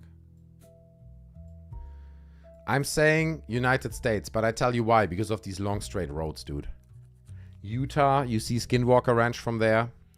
Okay, so let's go. We're going United States. I'm not sure where Utah is. Here. Guess. Oh, it's in Africa. It was far, far away. It could have been worse. No, it could not have been worse. That was the absolute worst case scenario. I thought the United States is Africa. Uh-oh. Kansas, you see? You guys thought... No, you were wrong. Oh, but this is Africa. This is Africa. Wait a second. Why is there two musics? Why... Is GeoGuessr making music? It does. Stop. Stop. I don't want this. Oh my god, dude. It just puts on random music. What the hell is happening? No, sorry. We have to close this. Okay, I have to double check this. That's crazy. Okay, we're going back. Going back with another one. Can't have music, dude. Okay. Oh, we are deep in Russia, bro. Look at this. Okay, looks like parts of London, not gonna lie. But the language gives it away. So here's the small supermarket. There's the pharmacy. Good stuff. No McDonald's. There's no McDonald's. So we're in Russia. And I think it's fairly civilized Russia. So not like the deep end of Russia. It's probably somewhere... It's behind Moscow. It's not in front of Moscow, you know, so we are kind of here. Boom. Okay. This one's forgivable. It was a bit further to the south.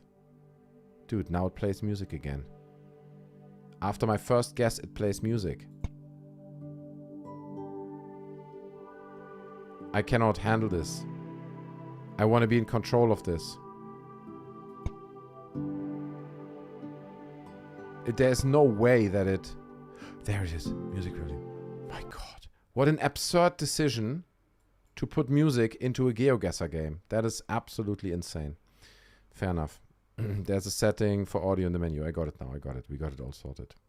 So here we are. Okay, this instantly gives me... Ooh, it does give me jungle vibes, bro. Look at this. See that?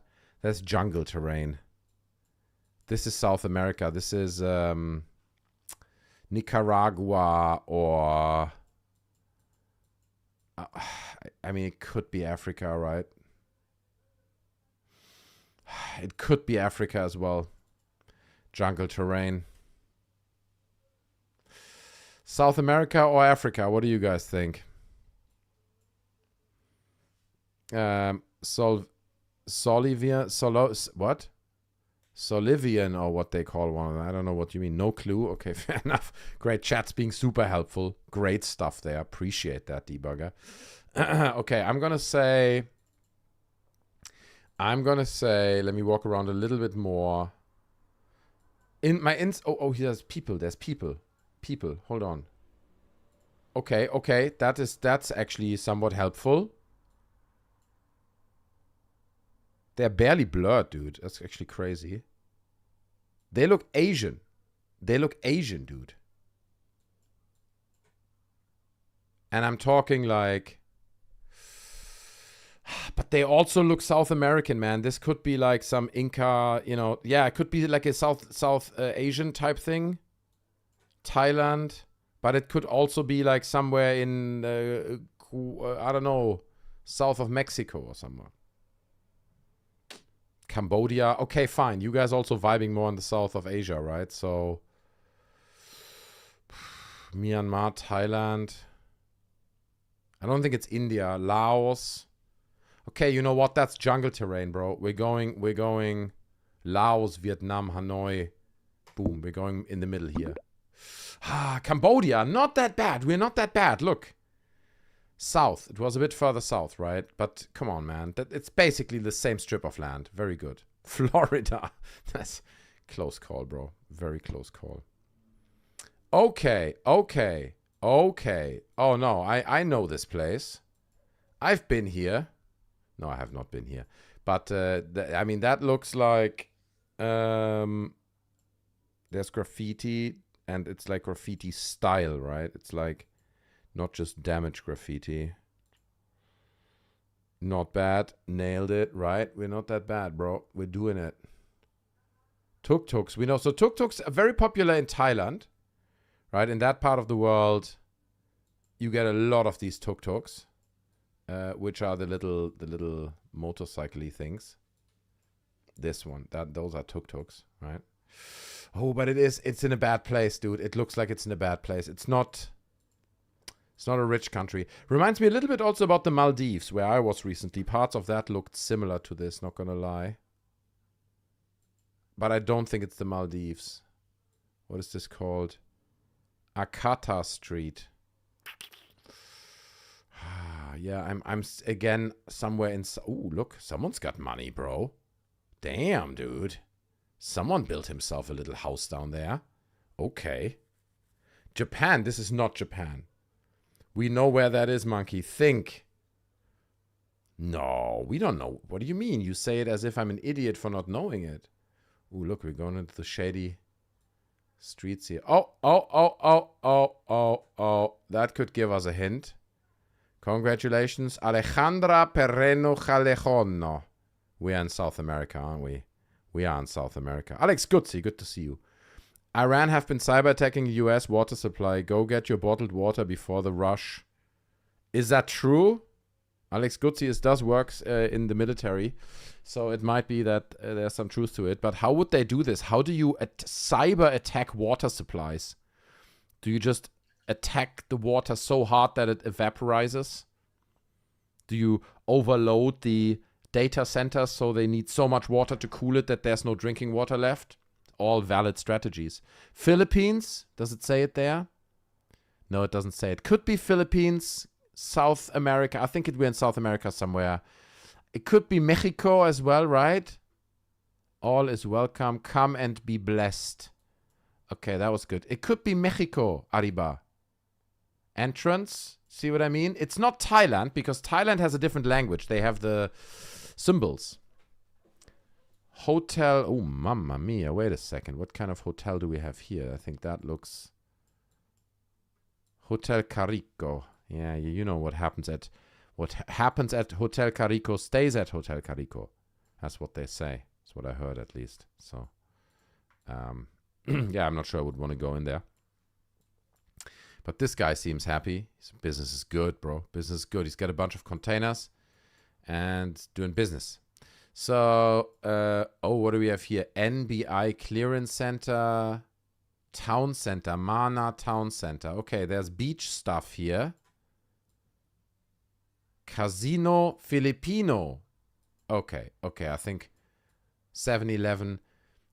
It's Mexico, isn't it? Is it Mexico? Is it more further south? So, I don't think it's in the Philippines. It could be in the Philippines. There are loads of tuk-tuks in the Philippines. So, I'm somewhere here. I'm somewhere in the north of South America. Tarkov. That's Joe H. What the Philippines? Why are you laughing about the Philippines? It's not funny. Or is it? Somewhere here, Barbados. Puerto Rico. I think we're in the north of South America. We are in Colombia. We are here. Boom. Complete the other side of the earth, which is the Philippines. And I had it all wrong. Oh no, I should have gone to the Philippines. I thought we're yeah, okay. That's embarrassing. I had it, basically had it. You guys saw it, right? Yes, pa. Laugh at me. Well, I'm glad you're having fun. Glad you're having fun over there. Oh, well, this is easy. Konnichiwa, motherfucker. Oh, I shouldn't say this. Okay, this is Japan, and this is big city Japan, and there's not that many. Okay, so let's see. Could it be Osaka, Tokyo? It's big city. Japan. I don't think it's Tokyo. It could be Tokyo. I thought there was a tower. Skyline's not giving it away. It's Osaka or Tokyo. I'm gonna guess Osaka. Boom. Let's go. It's not even Japan. Oh, it's Korea. Oh. Listen, I'm a professional geoguesser. I just tested you guys, okay? Does it allow you to zoom in? Yeah, I can zoom in. Yes. It's Korea. Obviously, it was Korea. I knew that. I just tested you guys, okay? So well done. You guys noticed it. Good job. I'm better at these kinds of settings, right? Like forests, I can tell you a forest immediately. This is an American forest. Obviously, as an American forest. You can tell immediately. This is somewhere in the Midwest. Okay? Somewhere in Wyoming,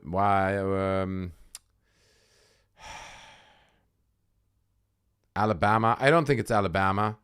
I think we're further north. South Dakota, Nebraska, Kansas.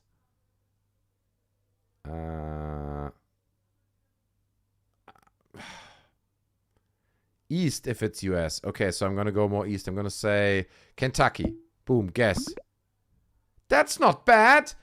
Dude, I've just redeemed myself so hard with the Korean just a second ago. 100% redeemed there. Crazy redemption. Okay, unbelievable how I cracked that one. Incredible. You know, that's why they call me the GeoGuessr professional. That's what they call me. Hold on, I'm trying to find my music. Where's my music tab? I can't find it anymore. Hold on. Kentucky, pretty good guess, right? Right? Close to Washington, bit further east. This is where Lou Elizondo lives now, allegedly, from what I heard. all right. Where's my music? My music is gone now. Okay, let's see. Is this one? Oh, this is just ambience. It's just ambient sound. No, I was hoping for some music. History, is it in here? Oh yeah, there it is. Look. Ah, you see, we're back on the jazz train. Watch Perkin Builder Bros in NC. So no, it was close. Ah, okay, you knew actually one of the signs there. That's impressive, bro. Okay, let's do the next one. Oh, in South America, bro. I know this is Brazil or something. This is Brazil. Look at these favelas. You can tell. 100% Brazil. Let's go. I'm not even hesitating. And it's a big city in Brazil, so Brasilia, close to Brasilia. Here, it's right there. Bolivia. Okay. But it's the same horizontal line, basically. Okay, so that counts. That counts as very close. I was very good with this. Oh no. Is it Mars? Shit, dude. I mean, that's kind of a cool job. You just have to drive through the desert for money in a car that takes photos. But what desert is it, bro? We're screwed. Look at these landscapes. Salty landscapes, right? It's like white, light stone. A Flamingo cruise missile range, worth of accuracy, close enough, right? That's what I mean. It was very, very close. Not a US street name. Well, okay, you're right. So this is not US then. Could be Africa, dude. This, for all we know, man, Africa is a huge country.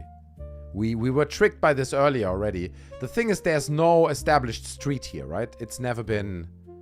it has no tarmac or anything. So I'm guessing Africa, man. South Africa somewhere. A little bit further north. Let's see. Could be Australia. You're right. You're actually right. Do they have like salt rocks in Australia? Because look how white these rocks are. Chalk, salt. Debug also think it's close enough. I agree, man. Peru? I don't think this is Peru. Peru is more jungle and more mountainous. Nah, man. This is down here. It's right there. Shit.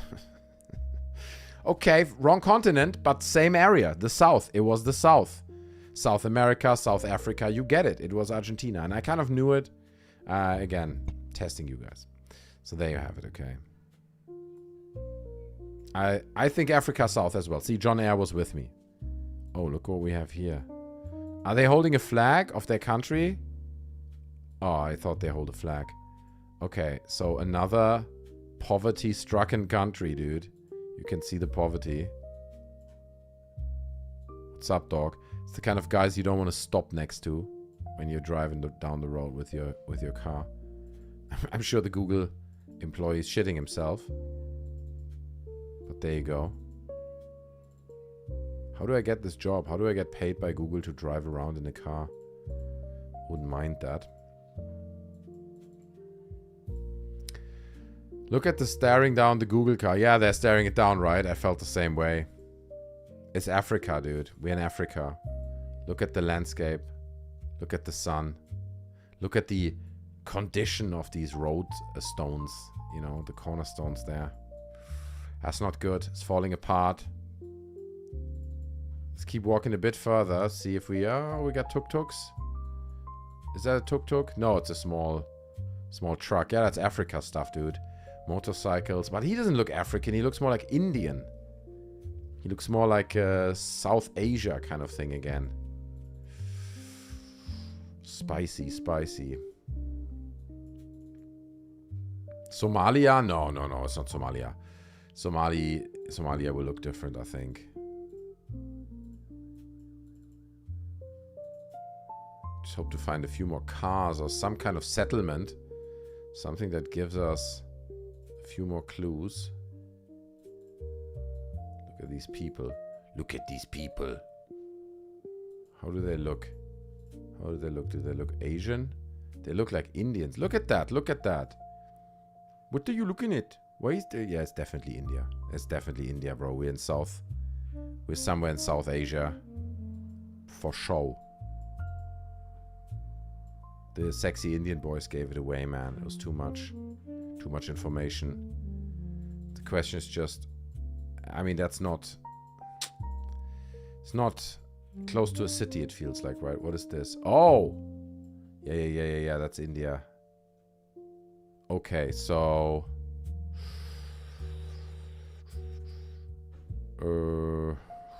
It's rough, man. That's rough.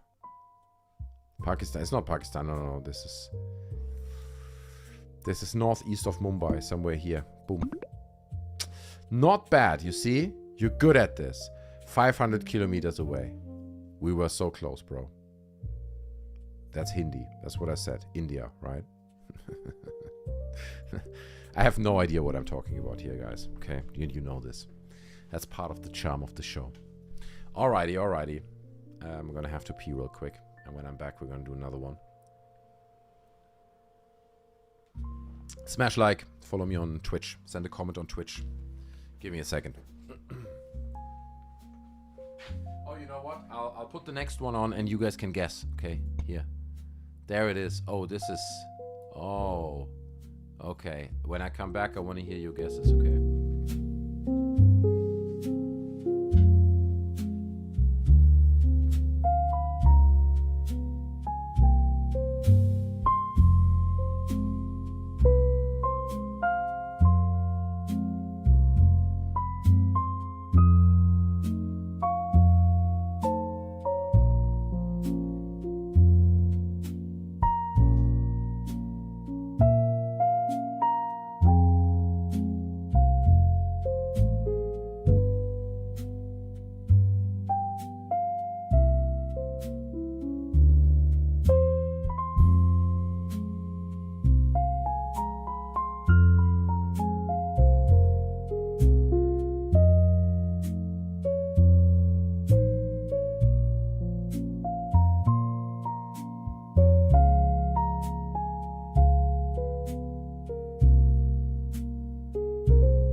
Water's looking wet, I'm guessing. That's true. It's a good observation there, John Air. Very, very professional. I can see you are a end boss in GeoGuessr. Antarctica. But the wine region of Antarctica. Nah, dude, look at this. Look at this. So, the coastal region looks lush.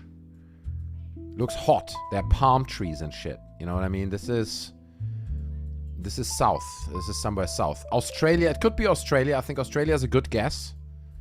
It could be something like Hawaii. Is my guess. Fuji. John Air. Interesting. So obviously deception point on the South Pole. Yeah, obviously. Could be Indonesia. New Zealand. I thought about New Zealand, but I think New Zealand, it could be, but it's more mountainous, and I don't know. This looks too tropical for New Zealand to me with the palm trees, personally, but I might be wrong. I'm saying Hawaii, man. The weather, see this? Can walk around a bit. The clouds. Those rocks look volcanic. Yeah, you're right. No, you're right. That's true. But that makes sense with Hawaii, no?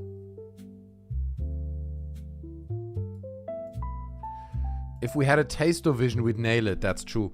Take one deep breath. You smell the fishy air on the beach. Salt and fish. Does the sea stink like fish, or do the fish stink like the sea? Which one is it? I'm not saying it, you know, the sea stinks necessarily.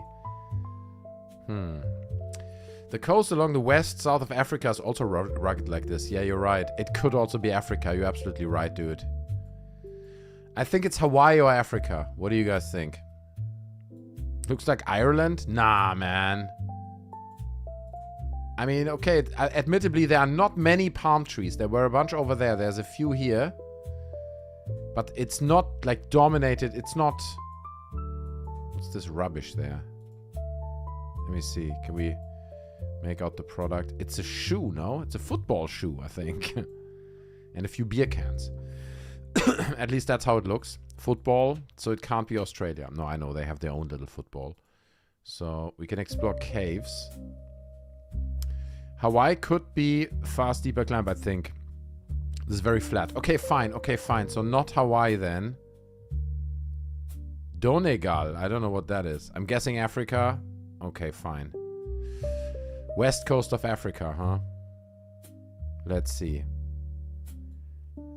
But... yeah, it's got to be somewhere up here or there, you know, Liberia, but nah, I'm guessing here. Oh, where was it? Oh my god, it's in the middle of the ocean. The Northern Mariana Islands. Okay, dude, that is insane, dude. Dude, nobody could have guessed that. How close were we to the city? If we would have only made it to the city, we would have seen something. Look, I think we were close. Ah, that's a shame. Distance is relative here. Relatively big. It is. It could almost not be further apart. Look how long this line is. Right. We were close, though. We were very, very close. Okay, so that's all that matters. I meant island. Yeah, I know, Johnny. I know you meant that. How did the Google car get there anyway? That's a good question, dude. That's a great question. I have no idea. Oh, hello, mate. I think we are in Britain. I see the cars, I see the houses, and I see the roads. They're in a terrible condition, mate. And this is Erinson Grove. Alright, so I don't think we're in London. We could be in London, but it looks a bit northern. More northern to me. I think we're further north. And this is a clear-cut case. This is Rose Drive. Rose Drive. It's a clear-cut case of us being somewhere in the Roth area. Does the UK name their streets drive anywhere? It's gotta be the UK, dude. This cannot be the US, right? There is no way. Look at the German cars everywhere and shit. This is Okay, I mean, fair enough, dude. I tell you what. It could also... but not in the Netherlands. It wouldn't be called Rose Drive. You're right. What's on this pole? But they do this. They do this. They have these lampposts in England, and they distribute wires to the houses, like fiber internet and stuff. Nah, I stick with it, mate. It's the fucking UK, mate. That's what it is. There it is. You see the landscape in the background? It's beautiful, mate. I can recognize the UK when I see it. So, it's not Netherlands for sure. I'm saying we are here. Boom. Fairly close. It was further close to London. It looked broken and rural, but look at that. Impressive. 89 kilometers away. That's champion style, okay? It was close to Peterborough. Peterborough! That's where I grew up. And then there's also Thrapston, Corby, Stamford. All these famous places you all know about, obviously. Oh, no. Oh, no. Oh, no. Wait a second. Oh. Oh. Ooh. The art confuses and makes me angry. I'm slightly angry at the art, but I also love it. Champions, that's right. We don't have champions over here. Just not a single super chat. Just want to say this, okay? We are accepting super chats. No, I'm joking. It's fine. I love you guys. It's about the love. It is about the love, okay? Just want to put this out there. Tomorrow we're streaming, so it's tomorrow I will ask you officially for super chats. Is that a diamond, the Brazilian flag almost? I think it's Africa. I see African patterns here. This looks like Africa to me.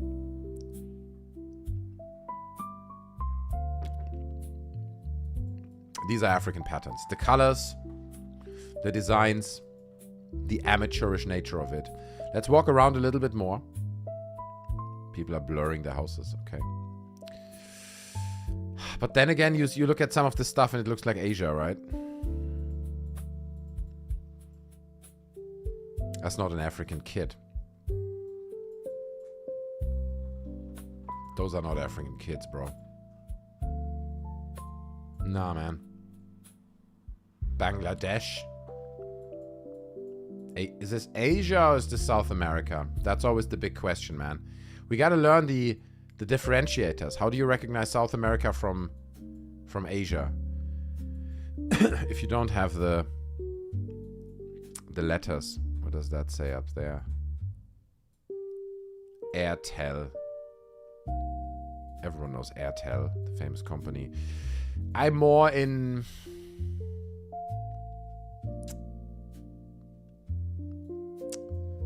Was there an animal on the roof? Was there? Oh, well, yeah, true. They do have... Okay, fair point. Let's go back in and check this out. They have these... What is this? Lions? It's all blurred out. Hold on. And there was also like a weird roof over here. Don't know what that was. Hold on.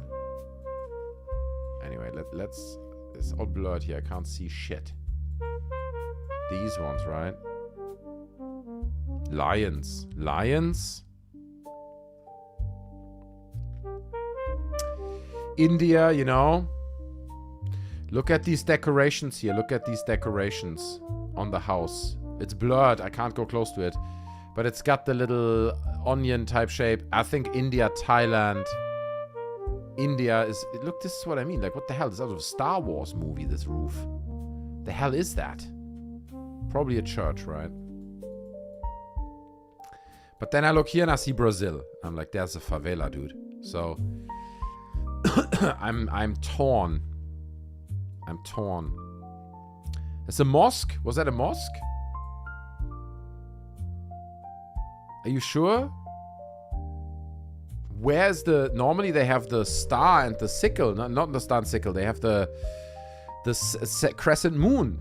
That's on top of a mosque.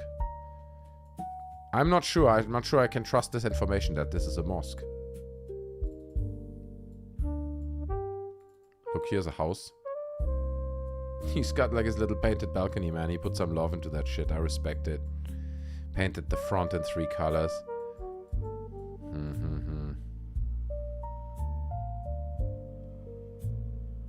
Maybe it's on that flag, but it's folded. Somewhere east, south of Turkey. You think? You think this is Turkey? You think this is close to Europe? Nah, man. Let's see. You might be right. No, look. There's people. Look how they dress. Look, you're right. These are Muslims, right? Or is this Indians? Like, you know, what are they called? Hindus. Hindus. Looks also Hindus to me. Ah, man, I'm very much in the India camp. I'm very much in the Asia Bangladeshi camp. Yeah, Bangladesh, man. Okay, if you say that too, let's see if we can find Bangladesh. Because Bangladesh is not that huge. It is fairly... Look, Dhaka is here. So I'm gonna go here. Boom. Boom. Let's go. Oh, it is India. It was in the heart of India. But still fine. You know, that's not too bad. 1,400 kilometers. Morocco. Nah, Morocco is different. Morocco looks more like Star Wars with all these clay buildings and stuff. Too far east. Okay, there you go. John Eyre had it right. Fair enough. Oh my, what's going on? Wait, we're driving on the left side. Gentlemen. But this is not England. I'm pretty sure this is not England. No, we're driving on the right side. Oh, okay, it's a double lane. Sorry, okay. I thought it's both lanes go this way, so.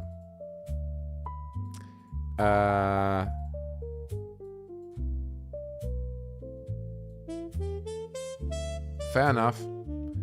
I have a suspicion. What do you guys think? There was a road sign as well, like a speed limit sign. You see, look, signs. Oh, there's actually... What does that say? Oh, ritorno. Oh. France, Belgium? No, I don't think so. You think so? Ritorno is Spanish. I don't think this is Spain. I think we're in South of America somewhere. I think we're on that continent. I think this is... Ooh, but yeah. You know, does that fit the South of America, this kind of vehicle? Ooh, damn, dude had an accident. Bros had an accident. It's not cool. Gotta stay safe. But help has arrived. The system works. Still, South America is my best guess. If it was Belgium, the roads would be in a lot worse, worse condition. That's not true, dude. The roads in Belgium are okay. I drove through Belgium quite a bit, so. Look at that. Oh, look, they're blurring the license plates. I can't see it. IKL. Ooh, you see the flag there? What is that? That's Peru or something, right? Is that not Peru or like Guatemala? I know this flag, the yellow, red, and the blue in the middle. It's a football team. It's a team we've seen in the football before, so... Or Bolivia or something. Damn, dude, what is this? Fast Trick, good to see you, my friend. I'm glad you made it, my dude. Ecuador. It could also be Ecuador. Yeah, you're right. Is it Ecuador? Colombia. No, it's not Colombia. Okay, John S. says Ecuador. I'm gonna put it. Close. It was Colombia. Okay, but right next to it. Look, 1,300 kilometers. That's not bad. Dude. Well done. What have you missed? No, nothing. We're just hanging out. We're playing GeoGuessr. Oh, look. I think we're in Sweden or something, right? That's where they build houses like this. But they build them like this in many places. Oh, damn, dude. Someone built himself his little private mansion in the middle of nowhere. Let me see. I need a little bit more information than this.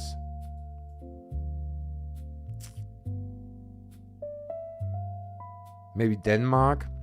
Do houses look like that in Denmark? I mean, somewhere, I'm sure.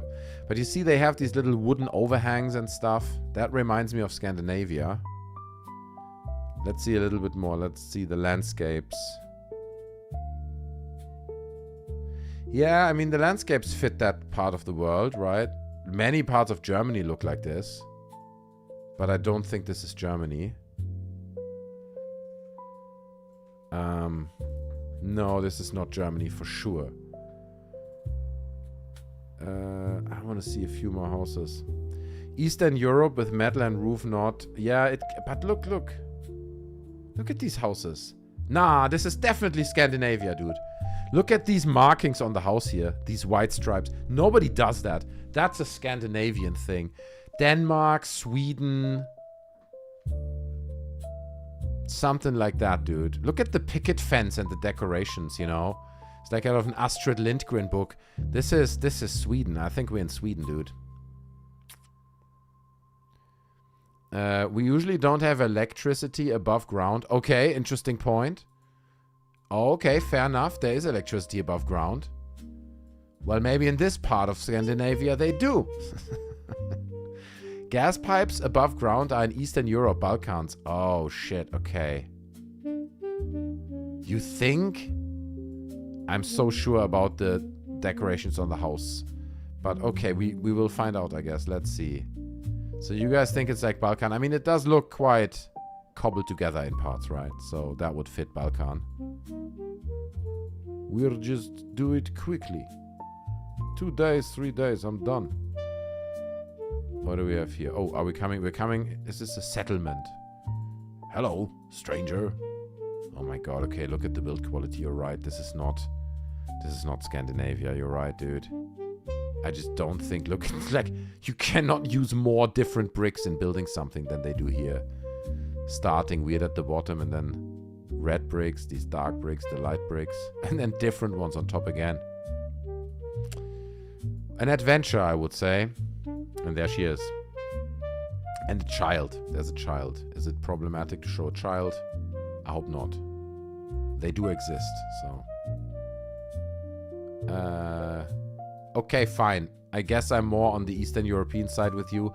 Part of it remind me of DayZ. Slovenia, yeah. Romania, okay. I've never seen those white markets. I have to say that very Longing for Space is from Scandinavia, so so we would have #1 source here, but I guess then I'm wrong. I just saw it in the video game. It looked so Scandinavian to me. Okay, fine. So we're going Eastern Europe. Romania. Kosovo. Nah. Ukraine. Budapest. Serbia. You guys think Serbia?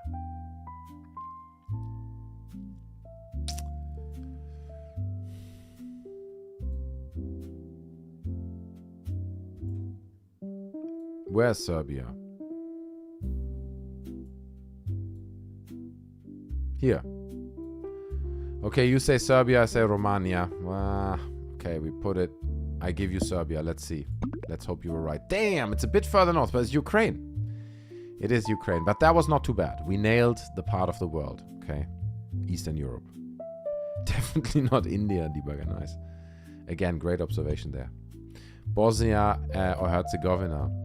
Above Kosovo. Yeah, you guys probably would have known more than I. I can't spell for shit, but so apologies to Maki and chatters. No problem, John. Yeah, it's all good. It's all love, bro. It's Friday evening. We're not stressing. I was totally thinking DayZ too, right? It had these weird steel fences and stuff. Okay, snow. It's cold. The roads have not been cleared properly. There's no service here that would clear these roads. Also, there's barely any car markings. So it's not... Oh, wait.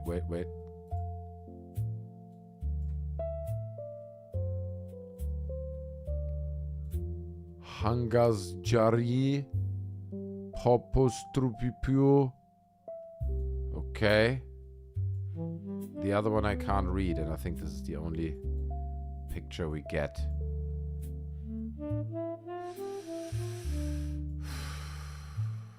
Not much to go on. This could have not fewer clues. That's true. It's just white and trees.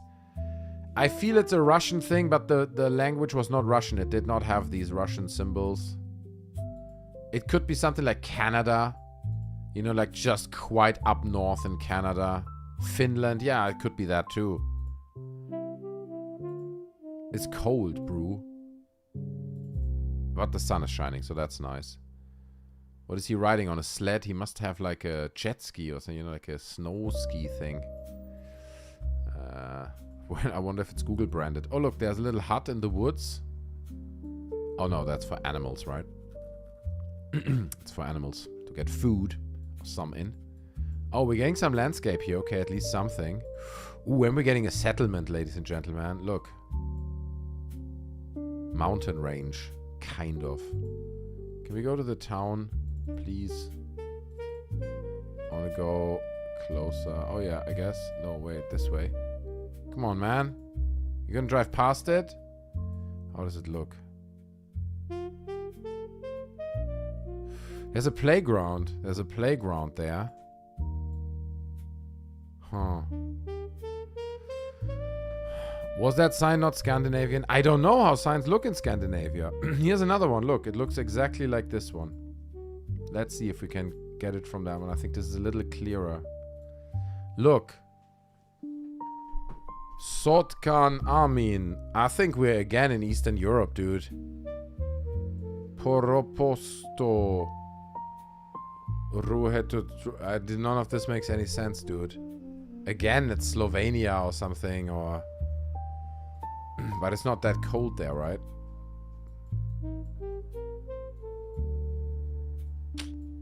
That's not gonna give us any clues.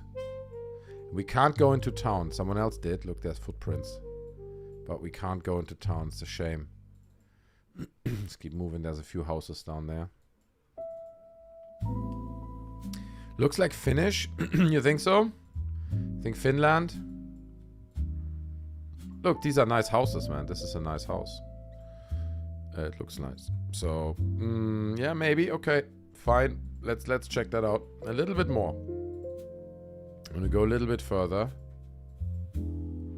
Can't read that.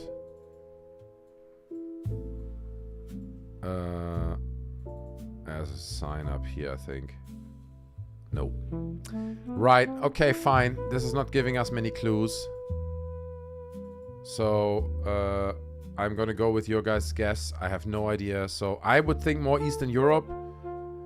But if you guys say Finland... It's a wild guess, bro. It's very up north. Latvia, Estonia. That's what I'm thinking as well. That's what I'm thinking as well. So, okay, so in that case, we're going in the middle. Finland. I give you Finland, but... It's even further north. Look at that. It was Finland. Correct. Well done. Well done, everyone who guessed Finland. But, yeah. Further north. Good stuff. Well done. We're kind of getting good at this, let's be honest. Okay. Here we are in forest land. This could absolutely be Germany. This is actually... Could 100% be Germany. I know these types of roads. I've been there for 1,000,000 years. But then the landscape here... Less German. More English. We're in England, ladies and gentlemen. I'm saying it now. I can tell just from the landscape. It's at least Great Britain. It's at least Great Britain, okay? We're moving a bit further. We don't have hills like that, so it can't be in Netherlands. No, exactly. That's what I mean. You can actually tell the difference between like a German landscape and an English landscape. Whether that's true will be proven in a few seconds when we're gonna... Oh god, look. Alien artifacts, bros. We uncovered it. Yeah, when it will be uncovered in a second. Oh yeah, there's cows. Okay, cows. English cows. Those are English cows, man. You can see that. You look in their face. They look English. So I'm saying we are actually not that far from London. A bit further north. We're going around in the Cotswolds, maybe. Over here. Let's go. Oh shit, I was wrong. It is in Spain. But it looks very much identical to England. So we're gonna pretend that never happened. Okay. It was embarrassing. This could be Ireland. It looked basically... Let's move on. Oh, baby, baby, baby. We are in India again, aren't we? Oh, look at that little fella. He can't walk yet. That's good. I'm sure he figured it out in the meantime. Dude, this is India, right? This is like, it doesn't get more Indian than this, does it? Or is it again like they're tricking me with some Bangladesh thing or something? Nah, man, this is... There's cows, dude. This is super India. There's cows in the street that then they can do whatever the hell they want because they're holy. We're in India. The question is where? Question is where? I mean, it might be anywhere. Let's put it there. Boom. Close. 300 kilometers. There you go. That was too easy. Oh, hello. It's a luxury resort. Okay. Palm trees. Potted palm trees. Could be US. This could be China. This could be parts... I've seen parts of China that look like this. Oh, what do we have here? Tropical Plant Center. Tudo para do fiestar avidido avidado. Okay? I know what it says. Because I speak Spanish, right? The guy is called Jose de Diego, okay? I don't want to be racist, but that sounds pretty Mexican to me, okay? Also, he's got a Yahoo email address on the back of his car. tropicalrentalpr@yahoo. Okay, there's an address here, phone number if you want to take advantage of his tropical plant services. Okay, here he is himself. He seems like a good guy. Doing some transporting here right now.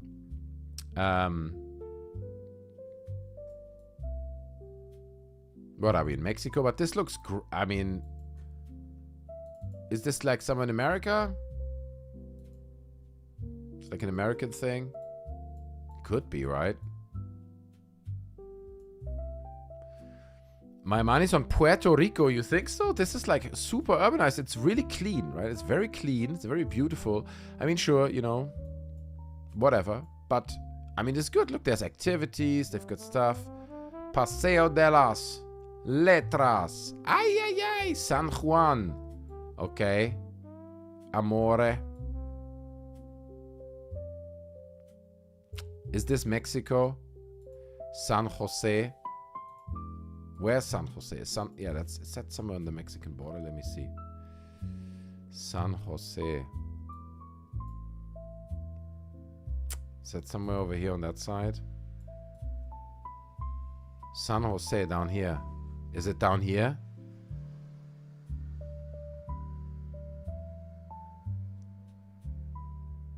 Ah, he cheated. Okay, okay. You guessed Puerto Rico. So if you figured that out, then we're doing that. Puerto Rico is a center here somewhere, right? Is that not somewhere here? No. Is it further south? Paraguay, Uruguay. No. Puerto Rico over here. Okay, okay, okay. That's a small place, man. We can't go very wrong with that. It looks super urbanized. So it's got to be close to San Juan. Let's go. Boom, dude. It's actually the center of San Juan. Well done. Well done. Loads of PR clues. I guess I'm not good enough. Look, I haven't been everywhere in the world. San Juan is Puerto Rico. Oh, okay, fair enough. I thought it's on the other side. Good job, folks. Right? People are good. Figured it out. More than I did. I can also do a UFO quiz in a minute. We can do that. Hold on. So, let's do one more at least. Oof, dude. Miserable. I think we ended up in Dune or something. This is bad.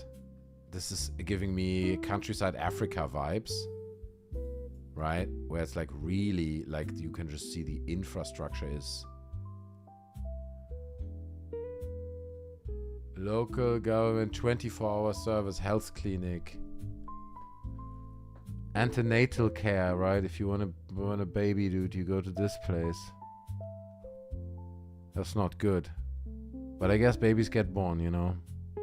Family planning. treatment of minor ailments. Nice. So, okay. So they have a health clinic, so that's positive. This is definitely Africa. Look at this. And I'm kind of on like South Africa. Nigeria. Okay, yeah, and that's true. They wear clothes like this in Nigeria. Okay, let's go. It's a good tip. Nigeria, longing for space. We're going in. Close! 300 kilometers. Well done. Applause for longing for space. Was it the fashion clue? Right? Like the women dressed. That was very close. Very good. Well done. They had to downscale the Google camera for that area, apparently. Lol. Somalia. Yeah, it looked like that as well. But again, you're right. The clothes, right? Nigerian people, they're proud people. And they have their own fashion, their own culture, music. You know, they're very proud. So, damn, son. Oh, God, look at this car, dude. We are definitely somewhere in, like, Eastern Europe or some shit like that. Look at this. That's how cars look in Eastern Europe. This is DayZ vibes again. We're on DayZ territory here. So, let's keep walking down this a little bit. Houses, yeah. Poverty, dude. Poverty. Farmhouses. Simple farmhouses. Look at these landscapes. No renewable energy stuff. Right? No windmills. Russia. Lada. Is that the type of car? It might be. I don't know. Is that a Russian car? I'm not a car guy. I'll trade for a can opener. Yeah, that's right, dude. Good old DayZ days. Oh, look, we're getting a sign. What does it say?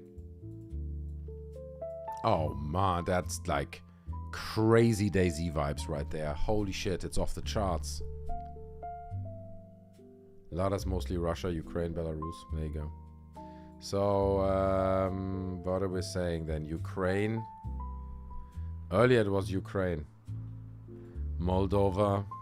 Belarus. Russia.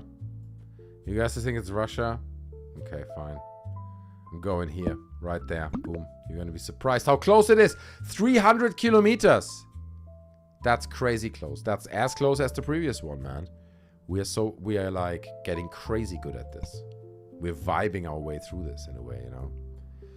So, excepte els dissipetes de deserta. Okay, so this is German levels of organization, okay, and cleanliness.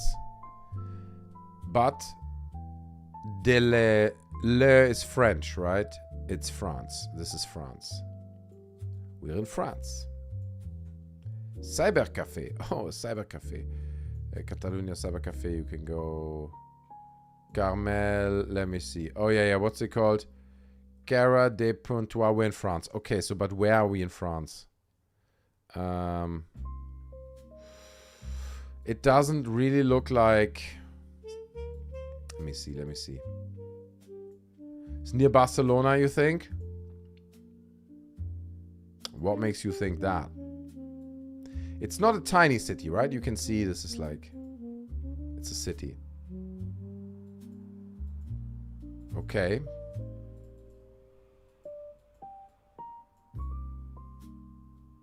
But Barcelona is not French. That's the problem I have with your theory. Because I'm so sure it's France.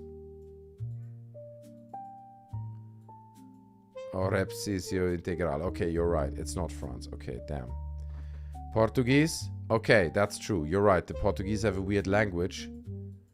Okay, fine. You got me with the Portugal thing. I think we're in Portugal.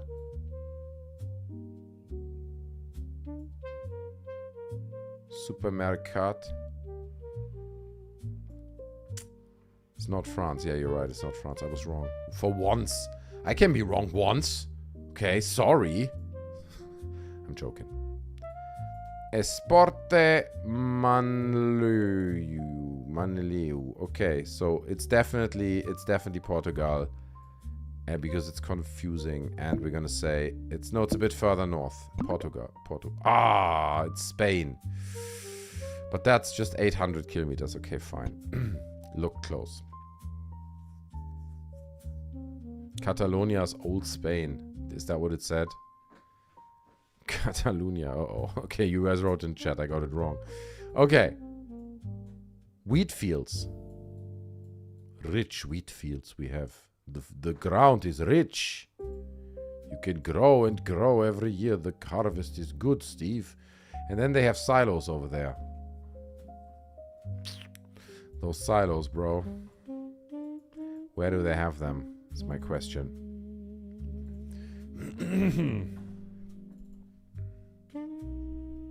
Let's see the sign. This is US, isn't it? Kansas? Yeah, I was also like my US. Look, they got the giant gasoline gurglers. They love him. We love them over here. Everyone's got one of them. All right, yeah. Look at that. Look at that. That's beautiful, man. This old barn. You can imagine when it was in perfect shape. The good old days. Yeah. Okay, Kansas, you say? Fine. I'm not that an expert, so I'm just going to... Middle of canvas. Boom. Close. It was just above, in Iowa. But still very good. Still very good. That was 400 kilometers, so well done. Nebraska. Good. There might be an Iowa license plate. Well, it is. You got that right, man. Joe H is very good at this. Joe H had it right again. I need to just read his comments from now on. That will really help, I think. Okay, we're driving. Are we driving on the left-hand side? Oh, no. No, we're not. We're just going backwards. So... let me see. The cars look, not like garbage cars in the sense that it would be somewhere in the jungle in Nicaragua, right? The trees also don't look jungly if you look at the landscapes. Could be Germany, man. There are parts of Germany. Oh, yeah. This sign. We definitely have this. This could also be Belgium. This could be Netherlands. No, they're driving on the right side. Like they're driving on this side. So it's not England. It has island vibes. Yeah, it does have a little bit. I know what you mean. Look, the chalky rocks up there. Chalky rocks. But you see like quite nice cars, right? The bus is not... It's not like somewhere in the east of Russia. Oh, there's a sign. Oh, it is in Russia. I think it is. Provadia. It is, dude, right? These are Russian. Uh-oh. Sitrip Kruzluch. Bulgaria, EU signs. Where do they have these letters, dude? In Bulgaria? I saw the EU as well because of the blue little shine there on the left. These are EU tags, you're right. And Mercedes and shit. So, it's not gonna be poor. Beautiful country, though. Those are ferns more in the south of Russia. I don't think it's... Is it Russia, though? Bulgaria, okay. I'm gonna trust Login for Space. This seems very assured, so I'm gonna trust that. Bulgaria is down here. So probably close to city. This one, boom. Close. 260 kilometers. Yes, well done. Well done, very good job.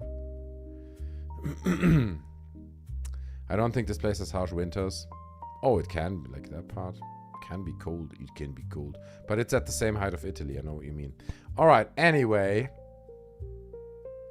Oh, that's easy, dude. Leske Straße. We are in Germany. I can already tell this is... Everything here is German. Not just the name of the street. It seems like there's a small town down here. Yes, we are so in Germany. Oh my god.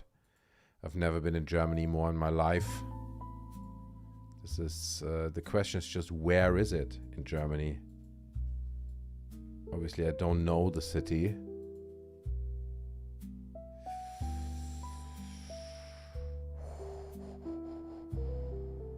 COVID-19 testing station right there, bro. Fitness studio.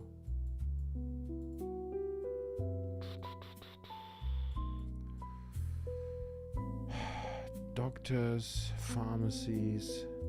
Let's walk a little bit around. I mean, I can really only guess because many parts of Germany look like this. It gives me vibes.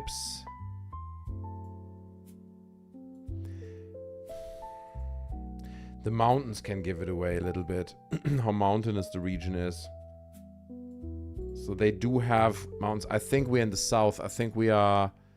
I show you where I think we are. We are in Germany. Somewhere here. Ah, close. 300 kilometers. Dresden. Okay, fine.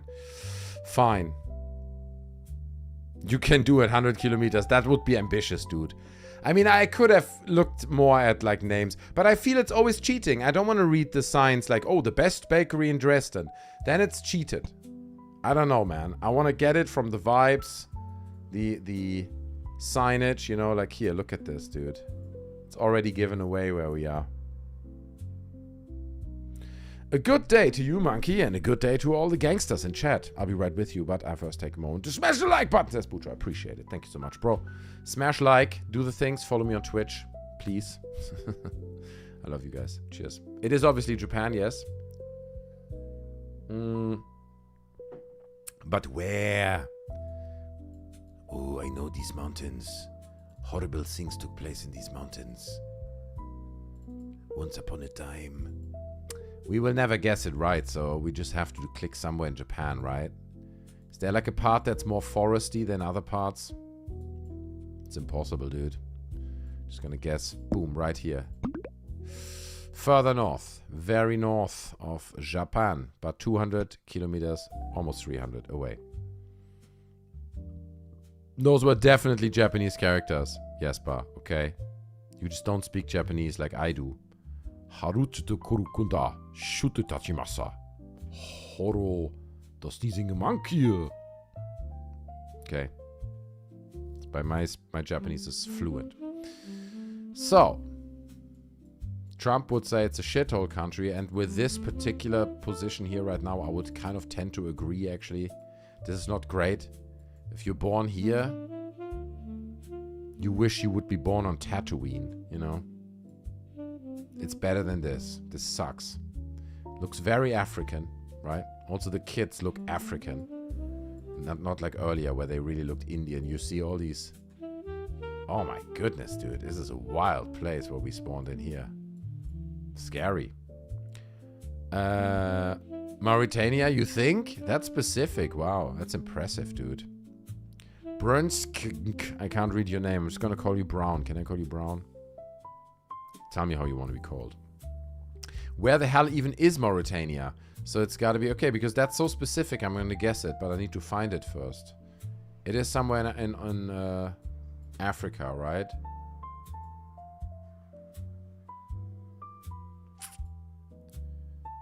Barney, but I don't know what that is. Where is that? You gotta give me a hint. Let's walk around a little bit. See, look, this over here is like big and old structure, right? What is this? The bottom of this looks like it used to be like a pirate fort or something at some point. Then they built stuff on it. Oh wait, look. Oh Jesus. Look. They're selling... What's this? Watermelon, I think. Watermelon. People surviving, bro. Know what I'm saying? Oh. Now I can't unsee it. It's Ghana. It says Ghana there. So we're gonna have to guess that. Where's Ghana? Where is Ghana? Where is it? Oh, here. There it is. Ghana National Canoeing. So it's canoeing, so it's on the coast. Boom. That's gotta be close to it. I've got a good feeling about it. 50 kilometers. That's right. I can't do it in Germany. But we can do it in Africa. Okay, professional. Beautiful. Beautiful. That was a good one. Satisfying, you know, when you get it right.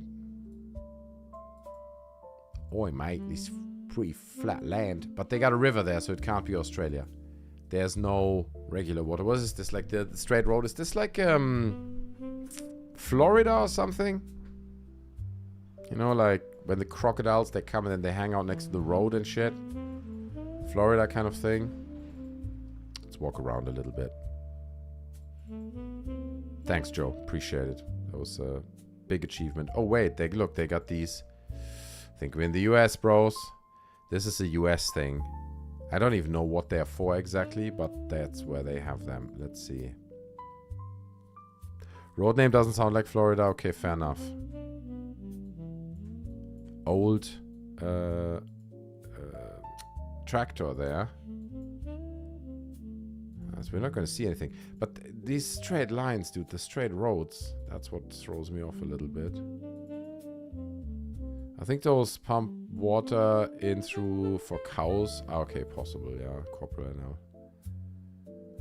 Windmills often pour water wells. Ah, okay, right. That makes sense. I just know these structures. Right, I feel like this is the road. We're on a road to nowhere, okay? We're just going straight forever. There's never going to be any hint. But we got water there on the left and water there on the right. So both sides of the road. Okay, dude, that's the fastest I can go, I swear. There's nothing there. It's crazy. Louisiana? You think so? Oh, look. This is American. You know, it's a Fiat, but, you know, Americans love these kinds of cars. I'm still in the US, dude. I'm still in the US. Louisiana may not be that bad of a guess. Because these endless straight roads, dude, that's an American thing. Hold on. What's up with that truck? Do they have those in the US? Is this how trucks look in the US? Definitely not EU. I was thinking Netherlands at some point, but they don't have that long straight roads. Looks very Dutch. No, I agree. That's what I thought as well. Netherlands, Holland. But I don't think so. I don't think so. Let's keep driving.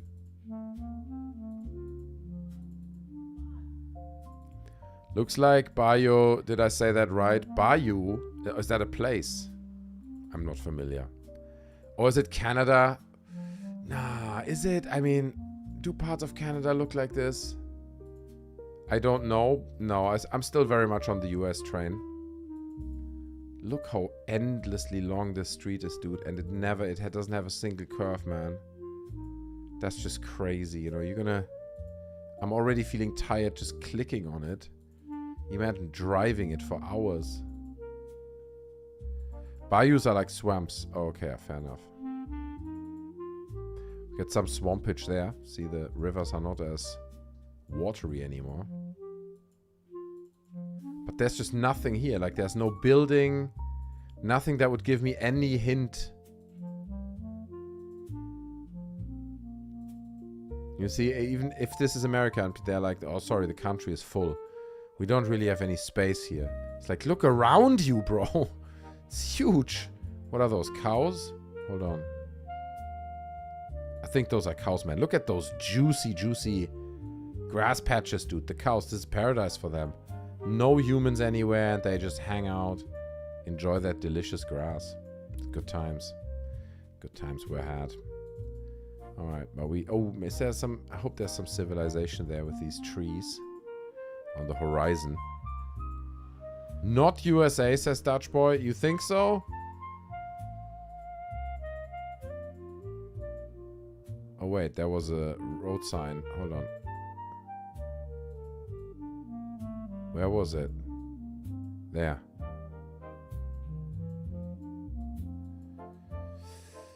Dude. It's Route 55. Everyone knows that. I don't know. Is that a road sign as you see it in the US? I have no idea, dude. I can't tell you. Would Texas have water like that? I mean, there's not much water left here, let's be honest. Oh, there's a house. Dude, one house. Oh, I mean, yes, you probably find rural parts of America where you have houses like this, but is this... Now I'm skeptic about the whole America thing. This looks more like South America or something like this to me. Much more poor, you know, than America itself. Let's keep going. It could still be US. I don't think it's US. A road sign. That's not a US road sign. Okay, fine, fine. This could never be Argentina. There are no hints at all. That's true, right? Okay, so we have to guess us, I guess. I'm also getting like Eastern European vibes, kind of, a little bit. But this is an insanely long straight road, dude. I've been driving it forever. It never had a single curve. So no hints. There's nothing we can do. And there's also no humans, right? This one house we just saw. It's like the only house. Imagine your car breaks down and then you have to go to that house. And you don't even speak the language. Because there's nothing anywhere.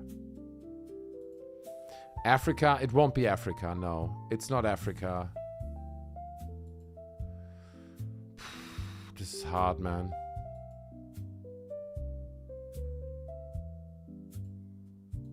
There's some sheep there, right? No? No, it wasn't sheep. But they clearly have a lot of land. You know, this is what this tells me. This is a country that just has a huge amount of land. And green, rich land, right? Like... So it wouldn't be a small land. The lack of fencing makes me its EU or US. Now I'm also thinking... Yeah, God, I really don't know, dude. I have no idea with this one. Canada, South America, with good roads like that. We can see a vehicle again, yeah. This GeoGuessr entry is cursed. It's true. It's an infinite road. You're never gonna make it anywhere. Okay, so I guess we're gonna guess it then. We're literally gonna guess it.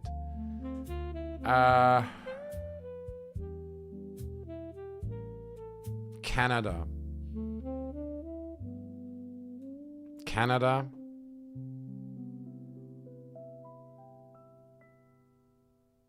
Canada. Let's try Canada. Oh, in Chile. Oh my goodness. We had it crazy wrong, this one. Almost 10,000 kilometers away. I would have never guessed that, man. That was like the longest straight road ever. That is insane. That was insane. Wow. Argentina, yeah, boy. Yeah, boy. It was so close. It's almost Argentina again. Oh, it is Argentina. Sorry, it is Argentina. Well, there you have it. We screwed up, ladies and gentlemen. That one wasn't my proudest moment. Okay, there you have it. But anyway, I think we're going to call it a night now. It's been a long stream. We were hanging out. We played some video games. You smashed the like button, I'm sure. Tomorrow, we're going to have a proper stream, proper disclosure stream over on the Sneezing Monkey main channel. So don't miss that. Mark it in your calendar. The back rooms of GeoGuessr. Yeah, it was like that. You don't know where you're going. There's no way out. There's no way out. Never guessed it so far into South America. Me too. Never would have guessed it. I agree. But anyway, ladies, gentlemen, mostly ladies. You know my audience is female, so appreciate you guys hanging out. It's been my pleasure. I'm just going to violently end the stream now, as I do sometimes. So I hope you enjoyed it. I hope you smashed like. I hope you spent a bit time over on Twitch, okay? Because we do need support there. So there was a little after party. A little bit, like a little long. Yeah, that's true. It was a bit like an after party. But the after parties are much more exclusive, okay? I see you guys tomorrow. I love you. Have a good night, everyone. Thanks for watching. And I'm out. Bye.